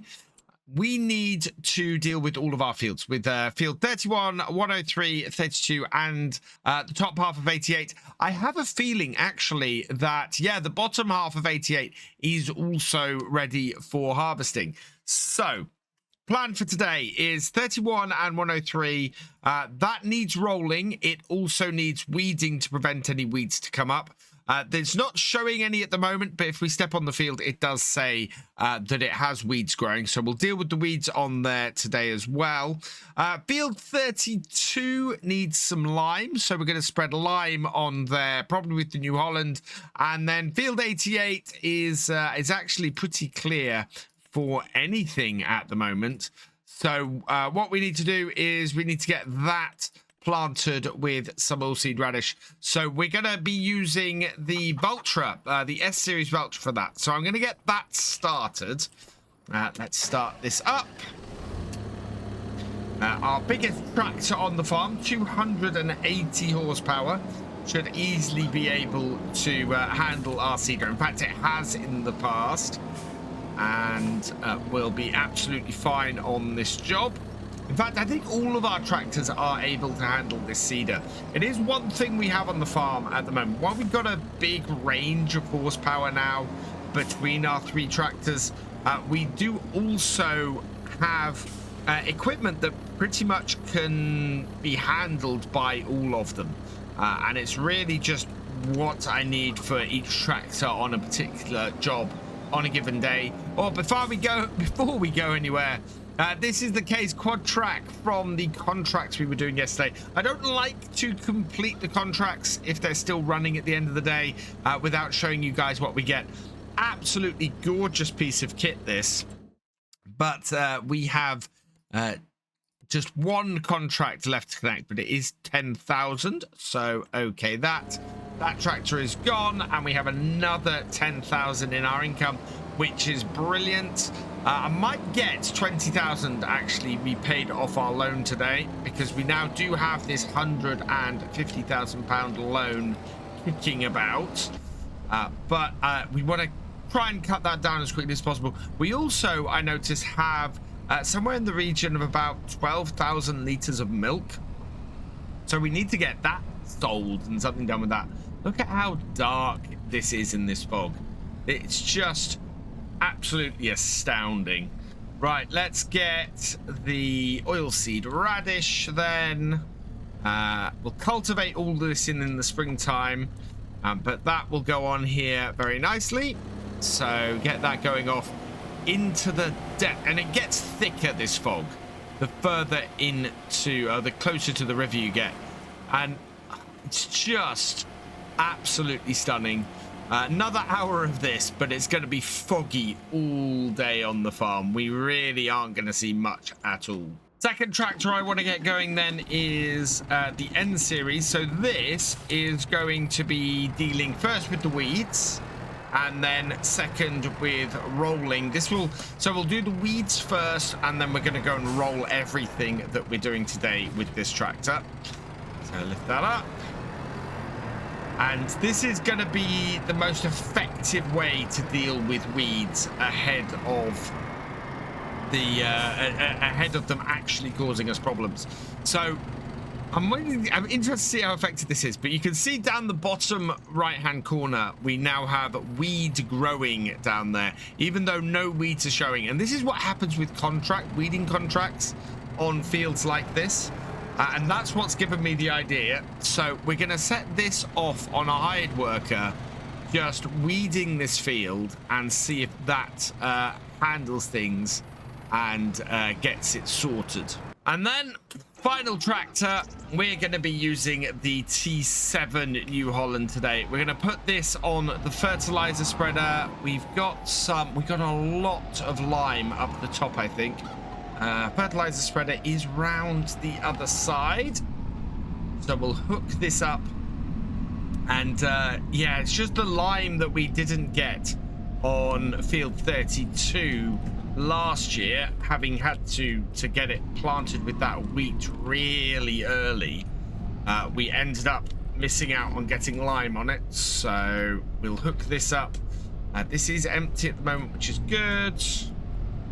And we might need to get the telehandler out to get some of the lime down and get it loaded up as well. So I'm going to open up the lime spreader as well. Right, we'll turn this off, and then yeah, we need to put these seeds back, and we need to get the lime in our storage down. So start up this. Hopefully I've not parked my New Holland in the way of getting the front forks on here. All in all, I think we're in a pretty good place on the farm now. It's very much got the equipment that I want. There is some interest in the comments on how well the Vulture is going to be able to service the vines. We are taking a little bit of a risk with that, but I still don't think that the New Holland methane tractor was really the right choice for that. It really is a bit of an issue as far as that's concerned, trying to get that up there. Speaking of getting up there, let's extend the cab to make sure that we can see where we are placing these. like that. Yeah, this is very, very useful, this extending cab on this map, for loading stuff up here, for getting bales on our bale trailer. I am yeah, I'm quite happy with this. It's been an interesting bit of kit to use. Both this and its predecessor have worked out really well for us. So back down, and we'll head over here. How much lime can this take? Will this tell me how much lime this can take? No. Let's see in here. 3,200 liters. Okay, so we want to get 3,200 liters out of here. We've got seeds, solid fertilizer, lime. It's 75 liters, so we'll get that one out. And pallet. There are lime. Is that? No, there we go. And we've got one of those. Okay, so we've only got these 2 pallets of lime in here. I don't think we've got any other lime. No, that's it. So if we require more lime, then that might turn out to be a little bit of an issue. Taking this sideways on, lifting it up, and get it into here. So this is this should mean that we're nicely ahead and all sorted on the farm.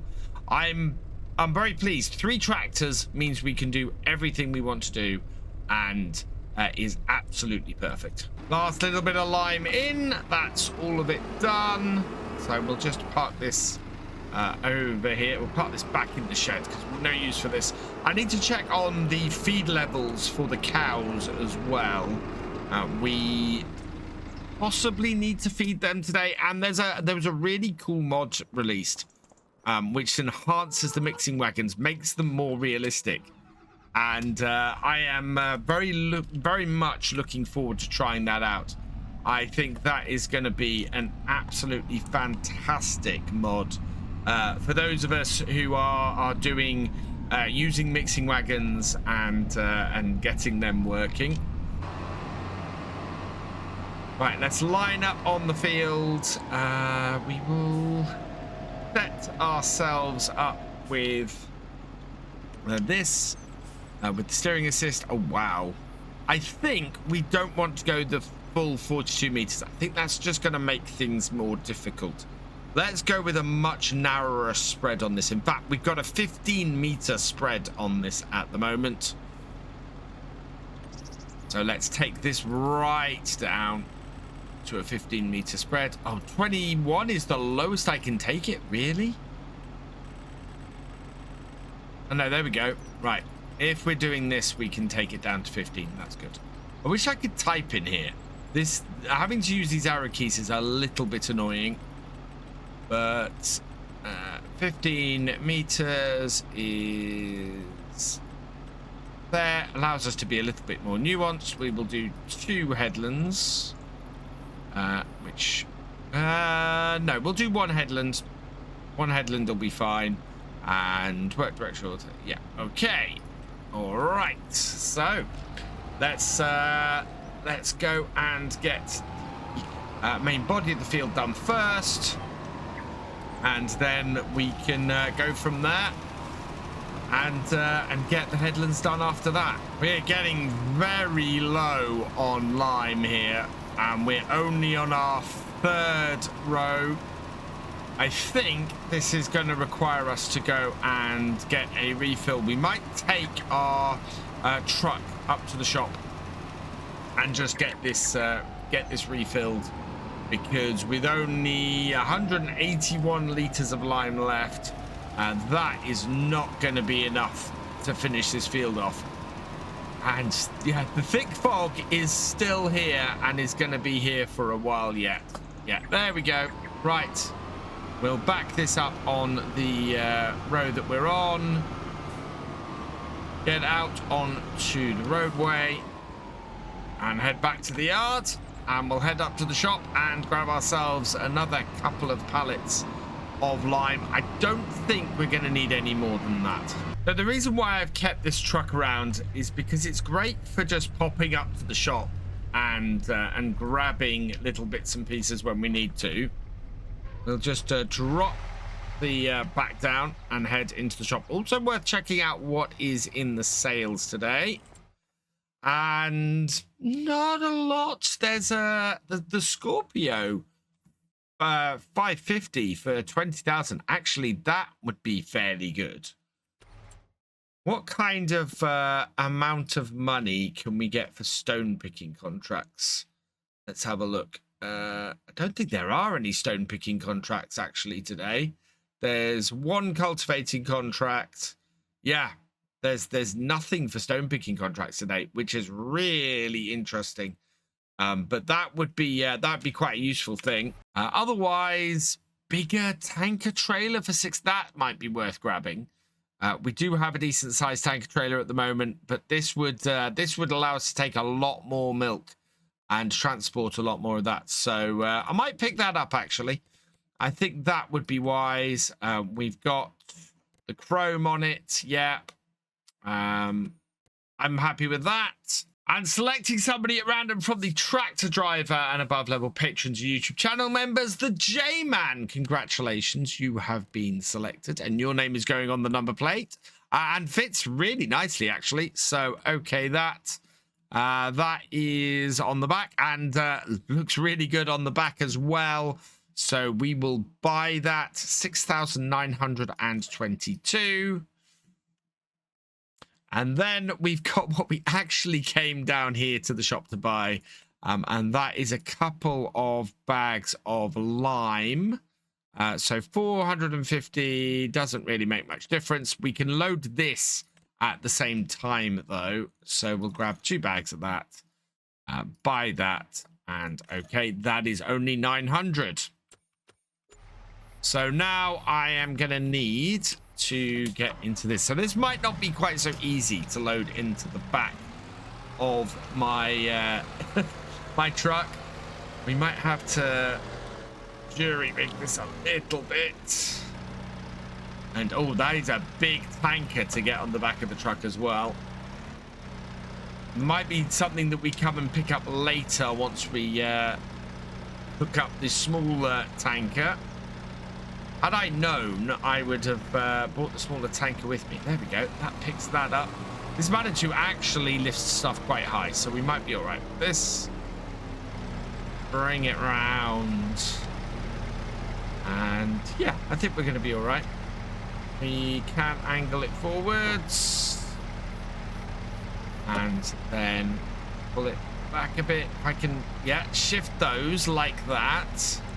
Perfect. That will go in and we'll easily get this off the back of this with our telehandler. So no worries there at all. Perfect.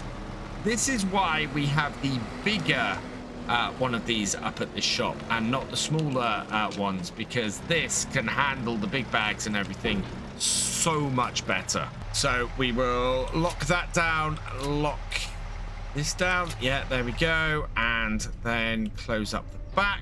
Not that you can see that. There we are.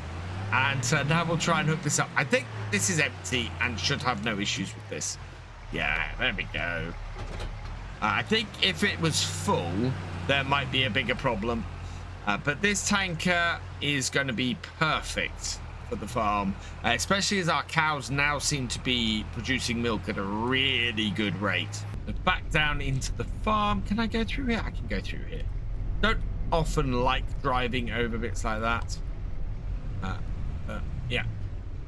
Bring this round. Just back this up. I'm going to put this beside the other tanker, and that way we can just hook the other tanker in and get rid of it when we're a bit freer. And disconnect that. Right. Now bring this over here, and we will unhook all of this.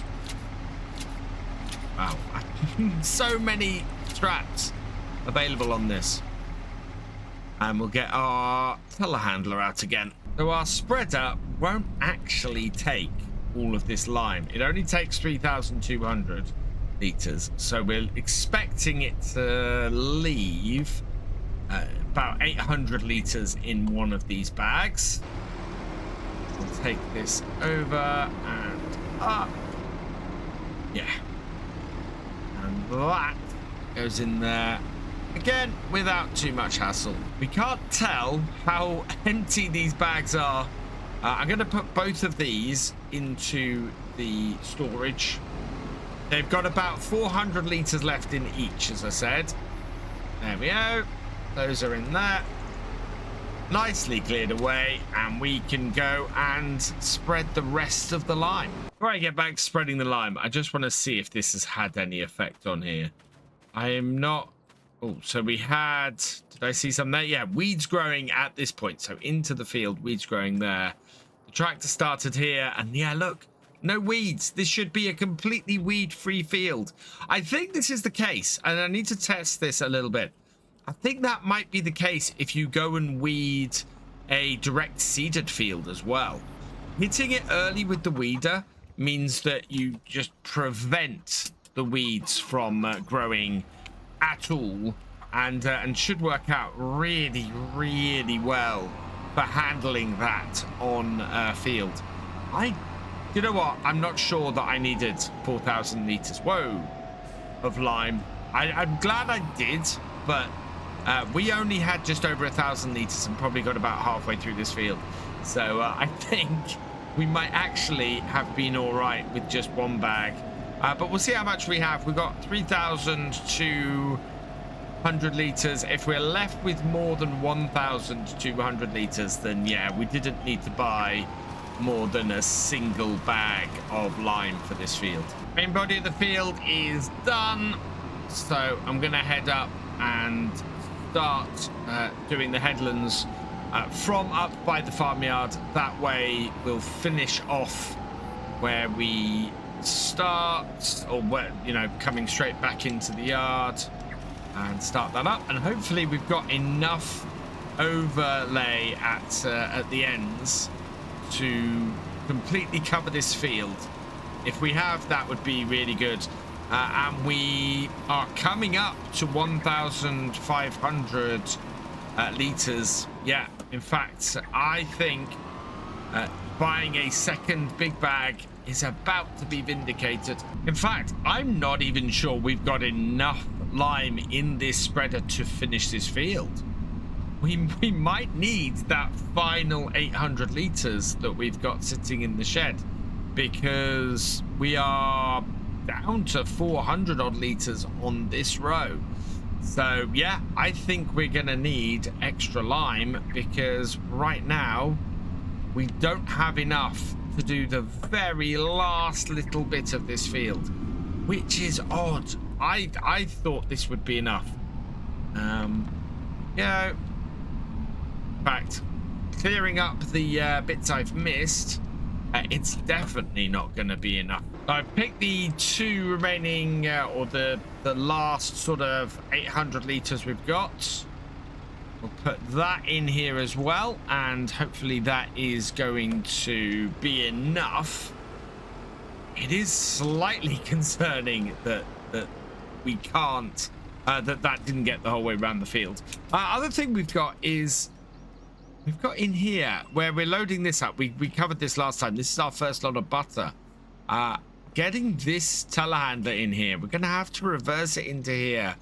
Grab that, reverse back, and then try and get out of here, I think. It's going to be a little bit of an interesting conundrum to get the stuff out of there. We might have to get a little, well, I was going to say cheap skid steer. If one comes up in the shop, I will definitely be keeping my eye out for that, because I think a skid steer to be able to work stuff around the yards there is going to become very important. We can't just run on the skid steer, and we can't just run on the telehandler. So I think we're going to need both on this farm in order to make it work. And it looks like we're going to have enough, but only just. That is the last 100 odd litres. We're at 78 litres. We've covered the whole field bar this little patch here. 61 litres left. And the only bit that's missed is a bit right in the bottom corner there. But I think that isn't even cultivated. So yeah, wow, we needed almost every single litre of the lime we bought today. I am very, very pleased I bought both those big bags. So with that all done, we're going to put the spreader away, and I think I might get the T7 doing the rolling. We've got the N series is still out there. Oh, the N series is doing the headlands at the moment. So what is the condition of our cows like? So our cows have 2,328 litres of mixed ration left. We have plenty then that we can be putting in there and keeping them going well. Also need to check the chickens. Chickens need food. Right, so we're going to feed the chickens, we're going to feed the cows, and we're going to try out this new TMR mixing function, because I think the N series is coming towards the end of its job, so it should have plenty of time to go and do the rolling on that field today. And yeah, we can use this tractor to mix our TMR and get that sorted. So bring this round here, park this up, and we will get the telehandler so that we can do this. In fact, we need to leave this on because we're going to have to mix this. So I'm going to get out 2 hay bales and 1 straw bale. That should be a good amount to start with. And we'll see how full 2 hay bales gets this. This is a total of 9,000 litres. So I think that should be a good amount. We need to keep well away from the loading point. Otherwise, it'll just put the top hay bale back in. And just stopping then made both of those fly off the end. So that there, back here. Grab the second beside it. There we go. And then I can spin round and just stick them in the end. One at a time, I think. Oh no, they're both going together. There we go. You'd have thought they'd both go in together, but no. So lift one out and the other go in. Right, that's got that sorted. You see, those are not mixing at the moment. So in order to get that to mix and actually take them, we have to turn it on. And then it mixes in the hay. I am intrigued, though, as to exactly how full that leaves us. So that's 40% full. Turn that off. Let's go and grab the bucket, I think. I think we might leave the bucket up this end here. Because this is where we're going to be using it. This is where we're going to be filling stuff up with it most of the time. Now, our bucket holds 2,643 litres. And I think maybe 3 of these should be enough for our mix. So we'll put that in. And we'll grab a second one and put that in. If I can work out exactly how much I want to put in of this, that will make a big difference to us in the long run, because then we can use the bucket first and then use the bale spikes afterwards. The idea is really to try and get it to the point where straw bale, about half the straw bale is used in the mix. So that takes us up to how full? 64% full. So I think 1 more bucket should do the trick. So 3 buckets of silage, 2 hay bales, and then the rest filled with straw. Seems like a pretty good mix to me. So we'll grab the straw bale. I think reversing this through shouldn't put it in. No, doesn't. Good. So as long as it's on the spike, you're okay. And then we'll hold this above. This won't immediately start processing this unless we turn it on. And time needs mixing. filling up very nicely. And wow, all that straw's gone in, but I think we're overfilled. It is mixing it as TMR, and we are nearly completely full, but yeah, it's a bit heavy on the straw side of it. And yeah, it doesn't need any more time mixing. So it is listing as a TMR, but yeah, it's a bit heavy on the straw side. So I think a 4th bucket in here would be a good idea, just to get that mix absolutely right. Series has finished with the weeding, so we should now have no weeds appear on that field at all. Try and place my weeder. Oh, don't think I can actually get my weeder into here, so we'll have to go and put it with the other stuff down the bottom, which is fine because I think my roller is down here as well. It is. So we need to get this rolling, that field now. Slightly quicker job, I think that will be. This is quite a good place to put implements like this. Works really, really well. I am going to move the ravage. That is going to be our next job in the yard, getting the cows some. Oh, there we go.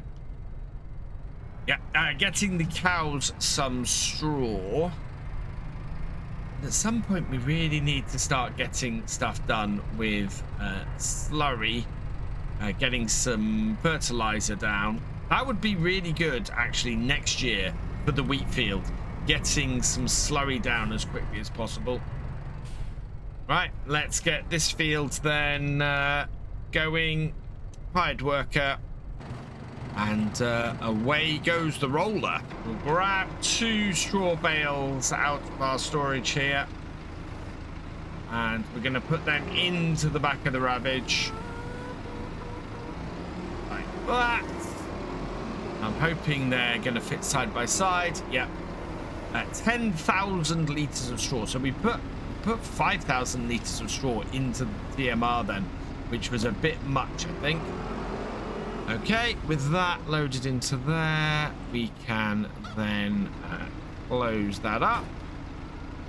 And let's just get this. Oh no, other way round, I think this goes. From the look of this, it blows out of the right hand side. So bring it round. And yeah, there we go. We give straw to our cows. Perfect. In it goes, and that will keep them producing manure. I don't know how long it's been since we've had manure producing in here, but I think we might have used all the straw up a while ago. We'll see. We've got 10,000 litres going in now. We'll see if it actually just lists 10,000 litres. Another 5,000 litres. So let's blow that in as well, and hopefully we'll generate enough manure to do our vines. That's what I really want the manure for on here. They would do the vines really, really nicely. So with all that in there, straw, 10,000 litres, they had run out. I think I'm going to put a second pair of bales in there then. Another 10,000 litres in. Double check. Yeah, that's plenty of straw to keep them going for a while. And we got 30,000 litres of slurry.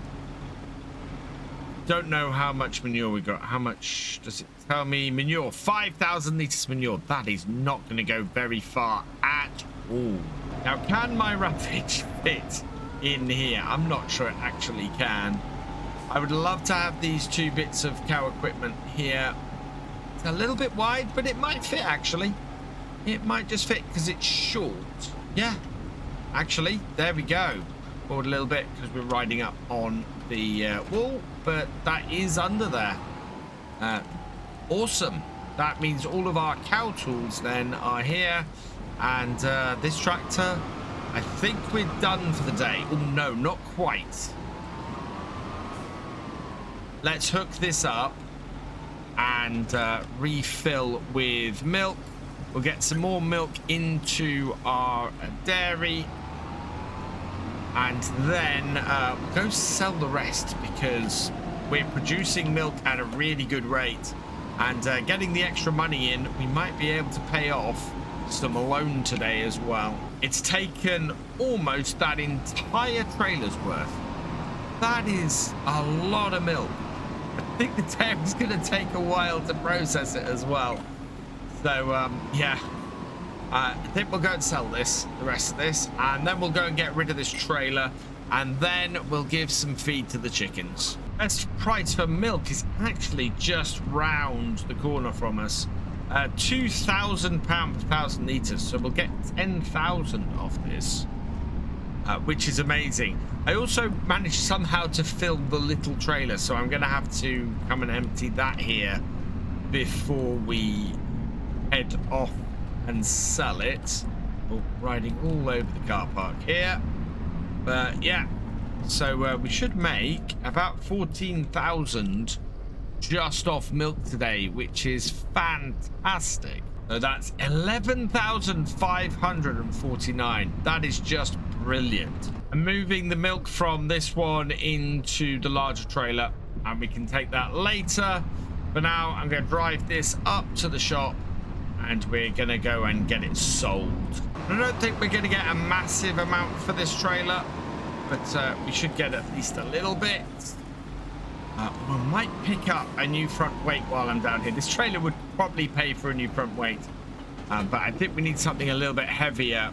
In fact, the N series has no front weight at all, so let's sell that for 4,797.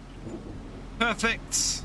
Just head in here. Can I pick up a new front weight as well? I think we have a New Holland weight in here, don't we? Yes, we do. So I might get the New Holland weight for this tractor. And then the weight we've got is the weight I had on the N series. So we will buy that. Yes, perfect. And so now I have a new weight for the front of my T7. And the weight that we've got on the front of here will go perfect on the Valtra.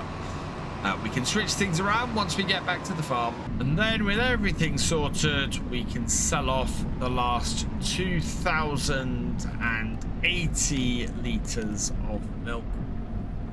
Like so. I think, yep, there we go. All done.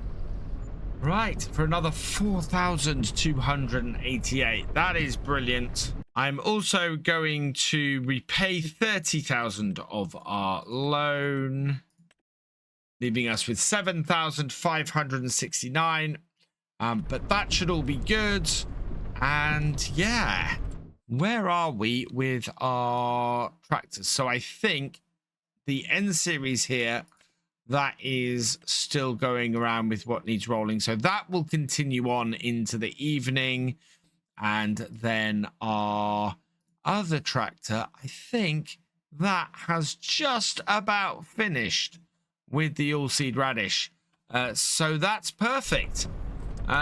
We will pick up with some all-seed radish in field 32 next time. Don't think we need to roll the all-seed radish in. I think that will be that would be overkill. It's only a cover crop. I forgot to feed the chickens at the end of last time. While we were actually there, I did feed them last night. I've also fed them again this morning. As you can see from how much we got left in the bucket, they didn't take very much, so I just need to keep a close eye on them. We actually have a full chicken pen, so I want to look at possibly doing something else with them. Back out of here carefully. Oh, actually, we'll go forwards because I need to go and drop the bucket off down the bottom. We've got a fair amount to do on the farm today. We need to get the remaining field, 32. That needs seeding with the cover crop, with the all-seed radish. So we're going to be doing that today. We also need to go and cut the grass. We didn't get the grass cut at the end of end of September, so we're not going to get the full 4 cuts in this year, unfortunately. But we can go down and get some hay done while it is October, so that will work fine. And yeah, I think that's about it for the jobs that they're doing on the farm today. We might check out and see if there are any contracts, but I think in a quick look earlier, I couldn't see anything. Oh, and we might need to do some work on the on our vines as well. Those might need topping or might need mulching, so we're going to give that a try too and see whether we can actually get the N series here to work in the vines. If not, we're going to have to look at an alternative. Right, so let's lift this forwards, and yeah, so we're going to go seeding with this. I have now set this up as my shed. We're going to do all of our, we're going to store our tractors in there because that is the best place for them. I also want to sort of set, well, we kind of got an entrance to this field over this side. This is where it was originally. So yeah, we're going to sort of have that as here. We've got the oilseed radish set up, so we'll set this going and that tractor can get going on that job. Meanwhile, I think I'm going to take the New Holland here and do the mowing with that this time. The N series is normally what we'd go and do this job with, but to be honest, I'm very much enjoying this tractor, and I want to have another go with it. We're going to have a look actually at our vines as we go past. My mower is not down here, it is up this way. Yeah, in here. So yeah, we'll have a look at the vines and see what we need to do there. We definitely need to cultivate between, oh no, we need to subsoil between them. We need to mulch between them. I think our mulcher is a bit big for that job. So we're going to need a specialist mulcher, we're going to need a specialist cultivator, or specialist subsoiler, and we need to get some fertilizer on them as well. That is doing absolutely fine, that tractor, so that's good news. And yeah, now that our cows and our chickens are fed, everything should be good. Those are not ready for defoliating yet, so that's good news. We might be able to get in there then and get the other jobs done. This is the oilseed radish. That is looking absolutely fantastic as well. So we'll leave that in the ground now until the springtime, until we want to get that field done. And today we're just going to come in here and get this grass done, which is looking very nice. Actually, back out here. And I need to go round this way first. Doing assist. Okay. Whoa, let's not go into the river. I think I might have been saved by the tree then. Yeah, and this tractor is more than capable of doing this, and we don't need more than this mower at the moment, I don't think. We've not got enough grass work to do to require anything any larger. First headland complete, and now that we've only driven over the stuff at the edge of the field, we can come back and cut that, and then that will make the rest of the field do fine. Yep. And once we've done this, it is such a fiddly headland on this field. It really is. It's a great field and brilliant for us for just keeping our cows fed, but it is very, very fiddly to get around this field and get it cut using the GPS. In fact, you can see here, I'm going to turn the GPS lines off because I'm just using the guide of where I've been before to guide me around here, because following the GPS, A, is fiddly, and B, has not worked the whole way around this field. I'm pretty sure I've done the vast majority of my equipment purchasing on the farm now. The only thing that we kind of need is stuff relating to the vines and sort of maintaining those. So those aren't going to be too expensive. We do only have 4,500 in the bank at the moment because we paid off our loans or paid off a good chunk of our loan last time. So I think we might see exactly where we are with this, and maybe try and get that try and get some of that equipment. As I said, we're going to need a subsoiler. We're going to need a mulcher. The mulcher is going to be our first item, and if we can get in there and get that done before the winter, that will do us very well. We're not expecting, well, we might end up being able to defoliate next month. That would be really good, and I'd like to jump ahead because we spent a lot of time in sort of late summer and autumn. So yeah, we kind of want to get moving and try and get the other side of winter to get our fields planted, which really means that this is the last harvest or the last cut we need to do of the year. All of our fields are planted. It really is just any work that needs doing on the vines that hold us up going into the winter, and possibly getting something to process our crops, because at the moment we're making stuff from the grapes, we are making stuff from the milk, we are not yet creating any flour, so we need to get a windmill in as well. And this is the thing, this is why I think we could possibly do with some more contracts.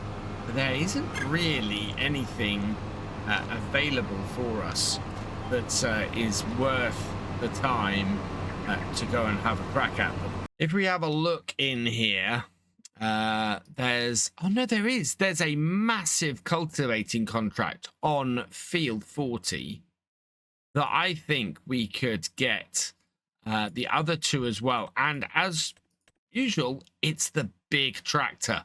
So we will borrow that, and we will accept on 13, and we will also accept on 83. So 83, I don't think these contracts could be much further away from each other, to be honest. We've got 83 up the top there. We got 13 down the bottom here, and then we got 40 here. So I'm going to get this field finished off. Then we'll go and get the cultivator up to that top and get that started. Hopefully that won't take too long, and then we can come back down here and we can get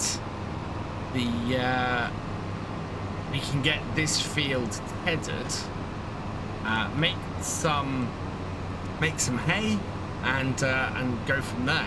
Final row, and this will be all the grass cut, and we can head straight back up to the farm, set up with some tedding, and yeah, we'll make a lot of money today based off that cultivator. Entering a new area of the map now that I've not really seen before, and this is we're getting deep into the forestry areas here.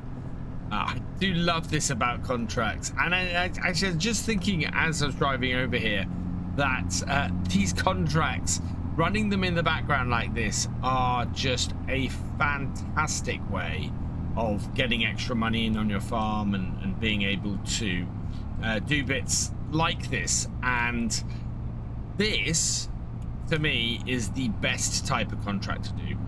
The cultivating contracts pay really well. They don't require any outlay from you, and you get big machines like this at the cheaper end of the leasing for them. So they're just really, really good ways to earn money for contracts. We're going to earn about 30,000 today from doing these 3 contracts, if we can get them all done in time. Meanwhile, it frees up us to do work around our own farm, and actually I'm thinking at the moment we need to get some fertilizer onto the wheat field, so I'm going to hook our spreader up to this, and we'll see if we've got some fertilizer to fill this up with. We also need to get the fields that we... Oh, no, we actually don't need to roll the field that we're doing, but I think I am going to send my N-Series Voltra down to the bottom. Where is it? It's the shed over here. I'm going to send it down to the bottom, and we can get this working on the tedding, which I think will be really useful for it. I need to put its front weight back on as well, which is sitting over by the cow yard. What I like about this Voltra is it kind of unifies our I nearly said Ford, our New Holland with our Voltra, in that this is sort of the same-ish colour as the New Holland, and of course it's the same make as the one that we got going on the seeding, which is actually quite cool. Now I wonder, can we get this to head down to the bottom with a hired worker and go and work that field? Let's see. So we are going down the bottom here. We want to create a job for this. Create job.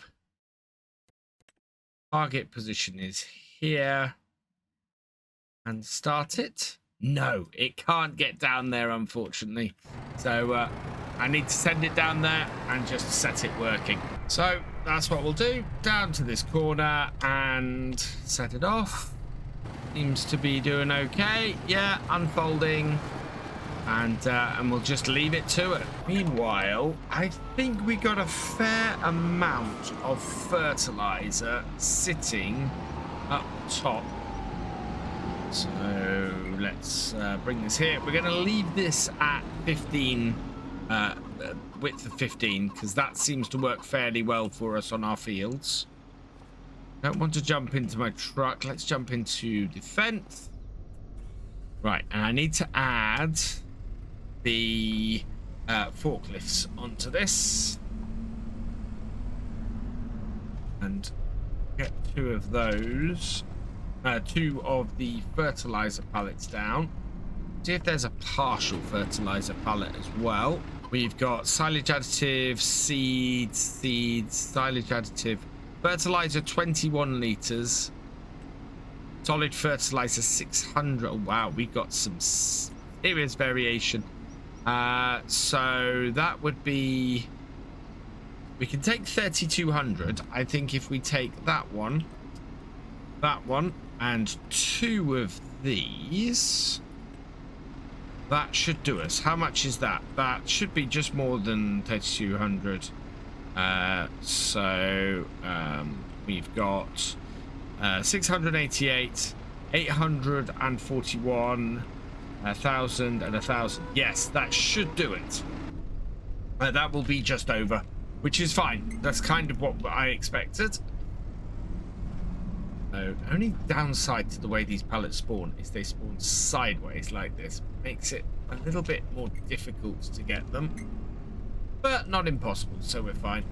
And if I put the two 1,000 litre ones in first, then yeah, we should just be left with one that we can put straight back in at the end, that will have about 200 litres in it. And second one in as well.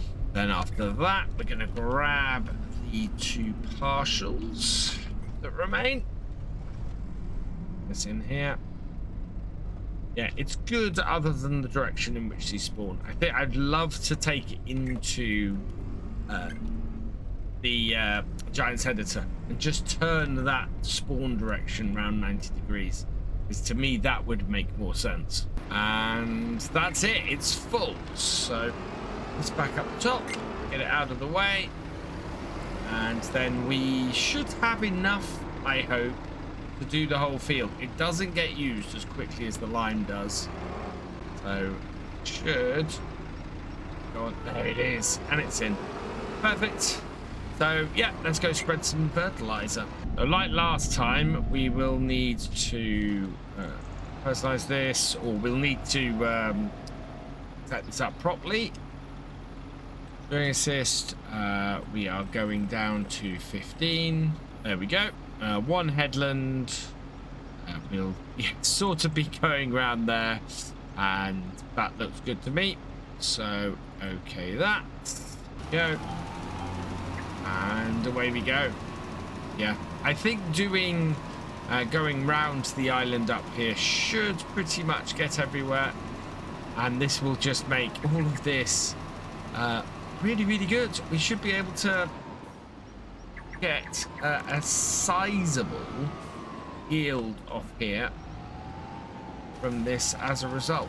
Headland is all done, and we're down to 91%. So actually, not a huge amount of fertilizer used on here, which is very good news. We should be able to get around this whole field without having to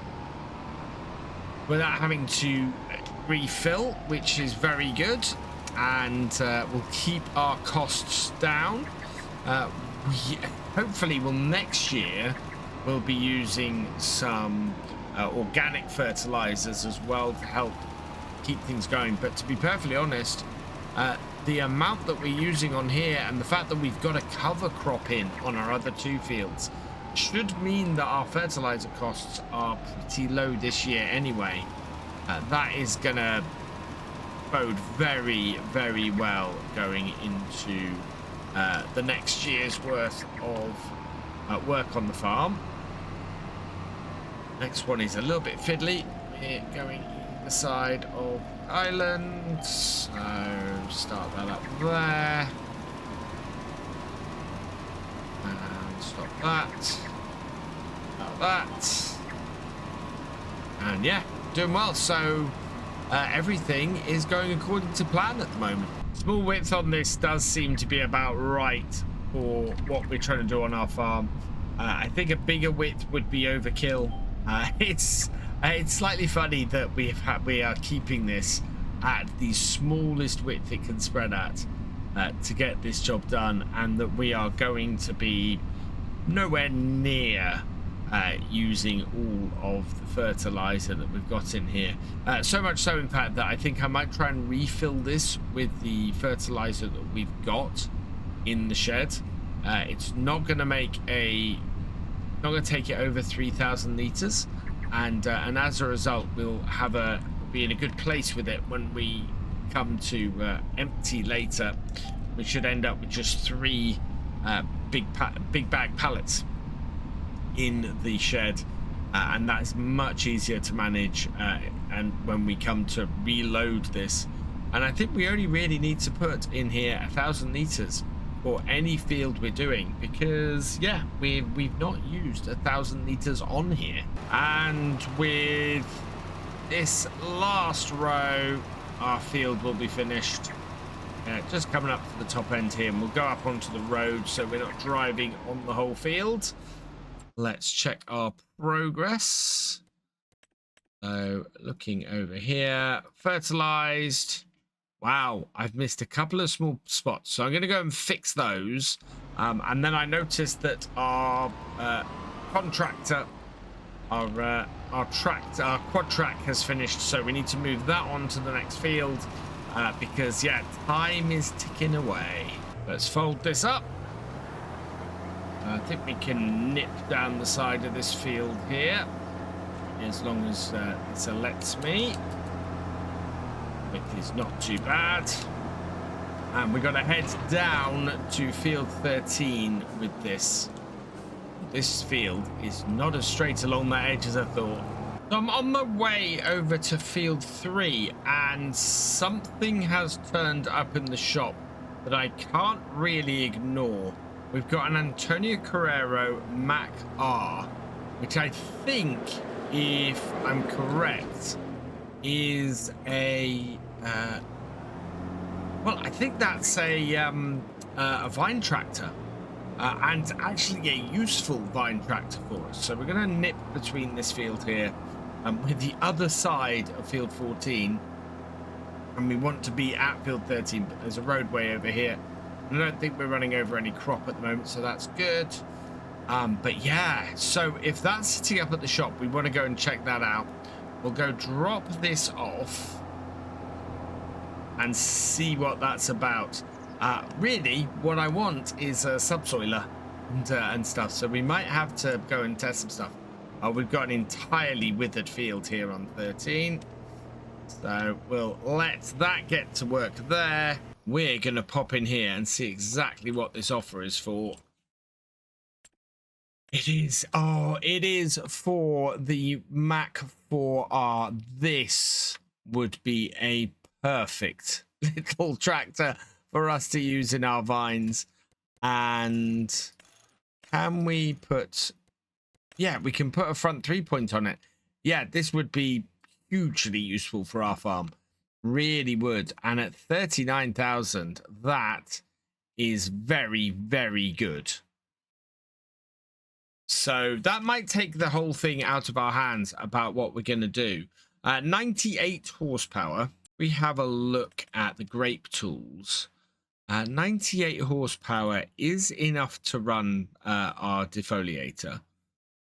Will it be enough to run any of the other stuff? So 65 horsepower, it would run that. That's a mulcher. That 80 to 100 horsepower. That mulcher is 65 horsepower. That is 90. Yeah, we should have enough horsepower if we got that to run these. So that is I'm gonna have to have a think about that and see how we get on with our cultivating. Our end series has finished, which is great because I have another job for it. Oh, actually, no, we can do this. We can use this tractor to go and do to come down here, row this up, and get this baled. So we'll head down here and do that. Meanwhile, I think we want to get the New Holland out rolling. No, I keep going back to this. I keep saying this, and I'm wrong. We don't need to roll in our cover crops. So the New Holland actually can take a break because we don't have a need for it right now. And it would appear the same is true for the S series. The S series has also finished work. So we can leave that up here and not worry about either of our other tractors. We just need to get the hay rowed up and baled. So as before, 2 headlands, and yeah, everything else is good. So unfold that, turn it on, drop it down into that corner, and set our GPS so that we can go around the field rather nicely. And yes, it'll be fiddly again, but it'll work. Found that actually just using the GPS lines as a guide and going round the field for the headlands works so much better. That is, yeah, much more flexible. Means that I don't get into situations where things are just flat out wrong, and I don't get pulled off on tangents that make things harder. Much better way of doing this. And when it comes to actually doing the GPS in the middle of the body of the field, it's going to work way better. Contract finished on this field, so we will get this all folded up, and I think we can escape. Oh, I don't know if we can escape the field that way. I think we'll have to actually use the road. So let's go and switch this to the big field. It is coming up to 4 o'clock. I have no idea if this can do this in the next 2 hours. If not, we'll do as we normally do. This will work into the evening, complete that contract, and with any luck, that tractor that we're interested in might still be in the shop tomorrow. And then we don't have to worry about the size of the Vulture. We can use that, and we can start getting the vines ready next time. 25 past 4 almost certainly means this tractor is going to be working into the evening, so we'll get it started here. Meanwhile, we've got a couple more rows to go and row up and get baled, and we are done. Got a little bit of a mess on the inner row on far side, but that should all be good.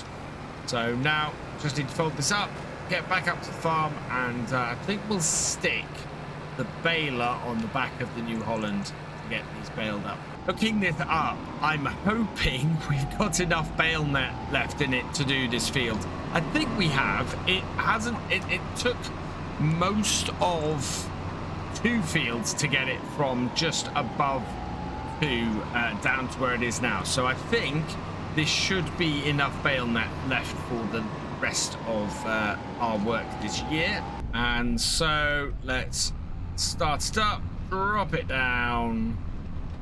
We've got a little bit of hay in here already. I think I must have picked some at the edge of the field, and away we go. This should produce 7 or 8 bales is what we had last time, so that would be a good amount off here this time.